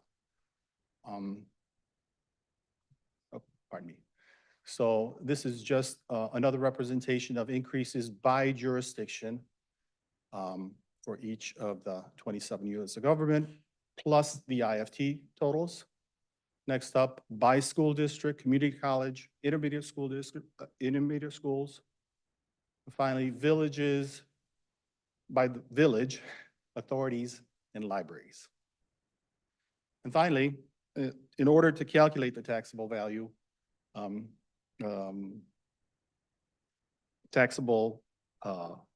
I'm working with little sleep. With the estimated tax dollars, we need to calculate the Headley. So for this year, we've calculated the Headley millage reduction fraction to be 0.9956. That would reduce our millage rate from 4.3351 to 4.3160. This next slide here is just a representation of where our gap is between assessed and taxable values. As you can see, it's increased slightly from the previous year. And finally, this is the calculation of the tentative levy. Again, the top part is not there, but as you can see for the 2026 year, we start with the 25 billion figure. We add to that the equivalent special acts value of 90 million, and we reduce that by the disabled veterans exemptions. As you can tell, that number's increased from the previous year because we have significantly more people that are applying for that. About 285 additional parcels have applied for that exemption. And then the last thing that we're taking away from that number is the DDA equivalent. Again, that number is dropped because the THIO DDA was dissolved. So that leaves 25,271,113,740. And when that's applied to the millage rate that's been reduced by Headley, that equates to about 6.29% increase in terms of estimated tax dollars. So that was a very short presentation, and I'm ready for any questions if you might have. You did lovely. Thank you. Questions, Commissioner Machewski? It's more of a comment. I did inquire about the city of Dexter's situation. I appreciate the time that you and Andrew spent with me to answer and kind of go through that in more detail. So I appreciate that very much. And Anytime. I just wanted to note that kind of did a little bit deeper dive on it. Good. Thank you. Thank you. Thank you for staying so late and presenting that to us. I actually look forward to the equalization report, so thank you very much. You're very- Any other comments or questions for our team? Okay. Thank you. Items for, thank you so much. Items for current and future discussion? Oh, what do I have to do? I haven't voted So yet. do the vote. Jeez. All right, let's vote on the whole package. Commissioner Sanders, Yes. Commissioner Scott, Yes. Commissioner Somerville. Yes. Commissioner Beaman, Yes. Commissioner Hodge. Yes. Commissioner Labar. Yes. Commissioner Light. Commissioner Machewski. Yes. Commissioner Robbie. Yes. Motion's carried. Items for current and future discussion, Commissioner Light and then Hodge.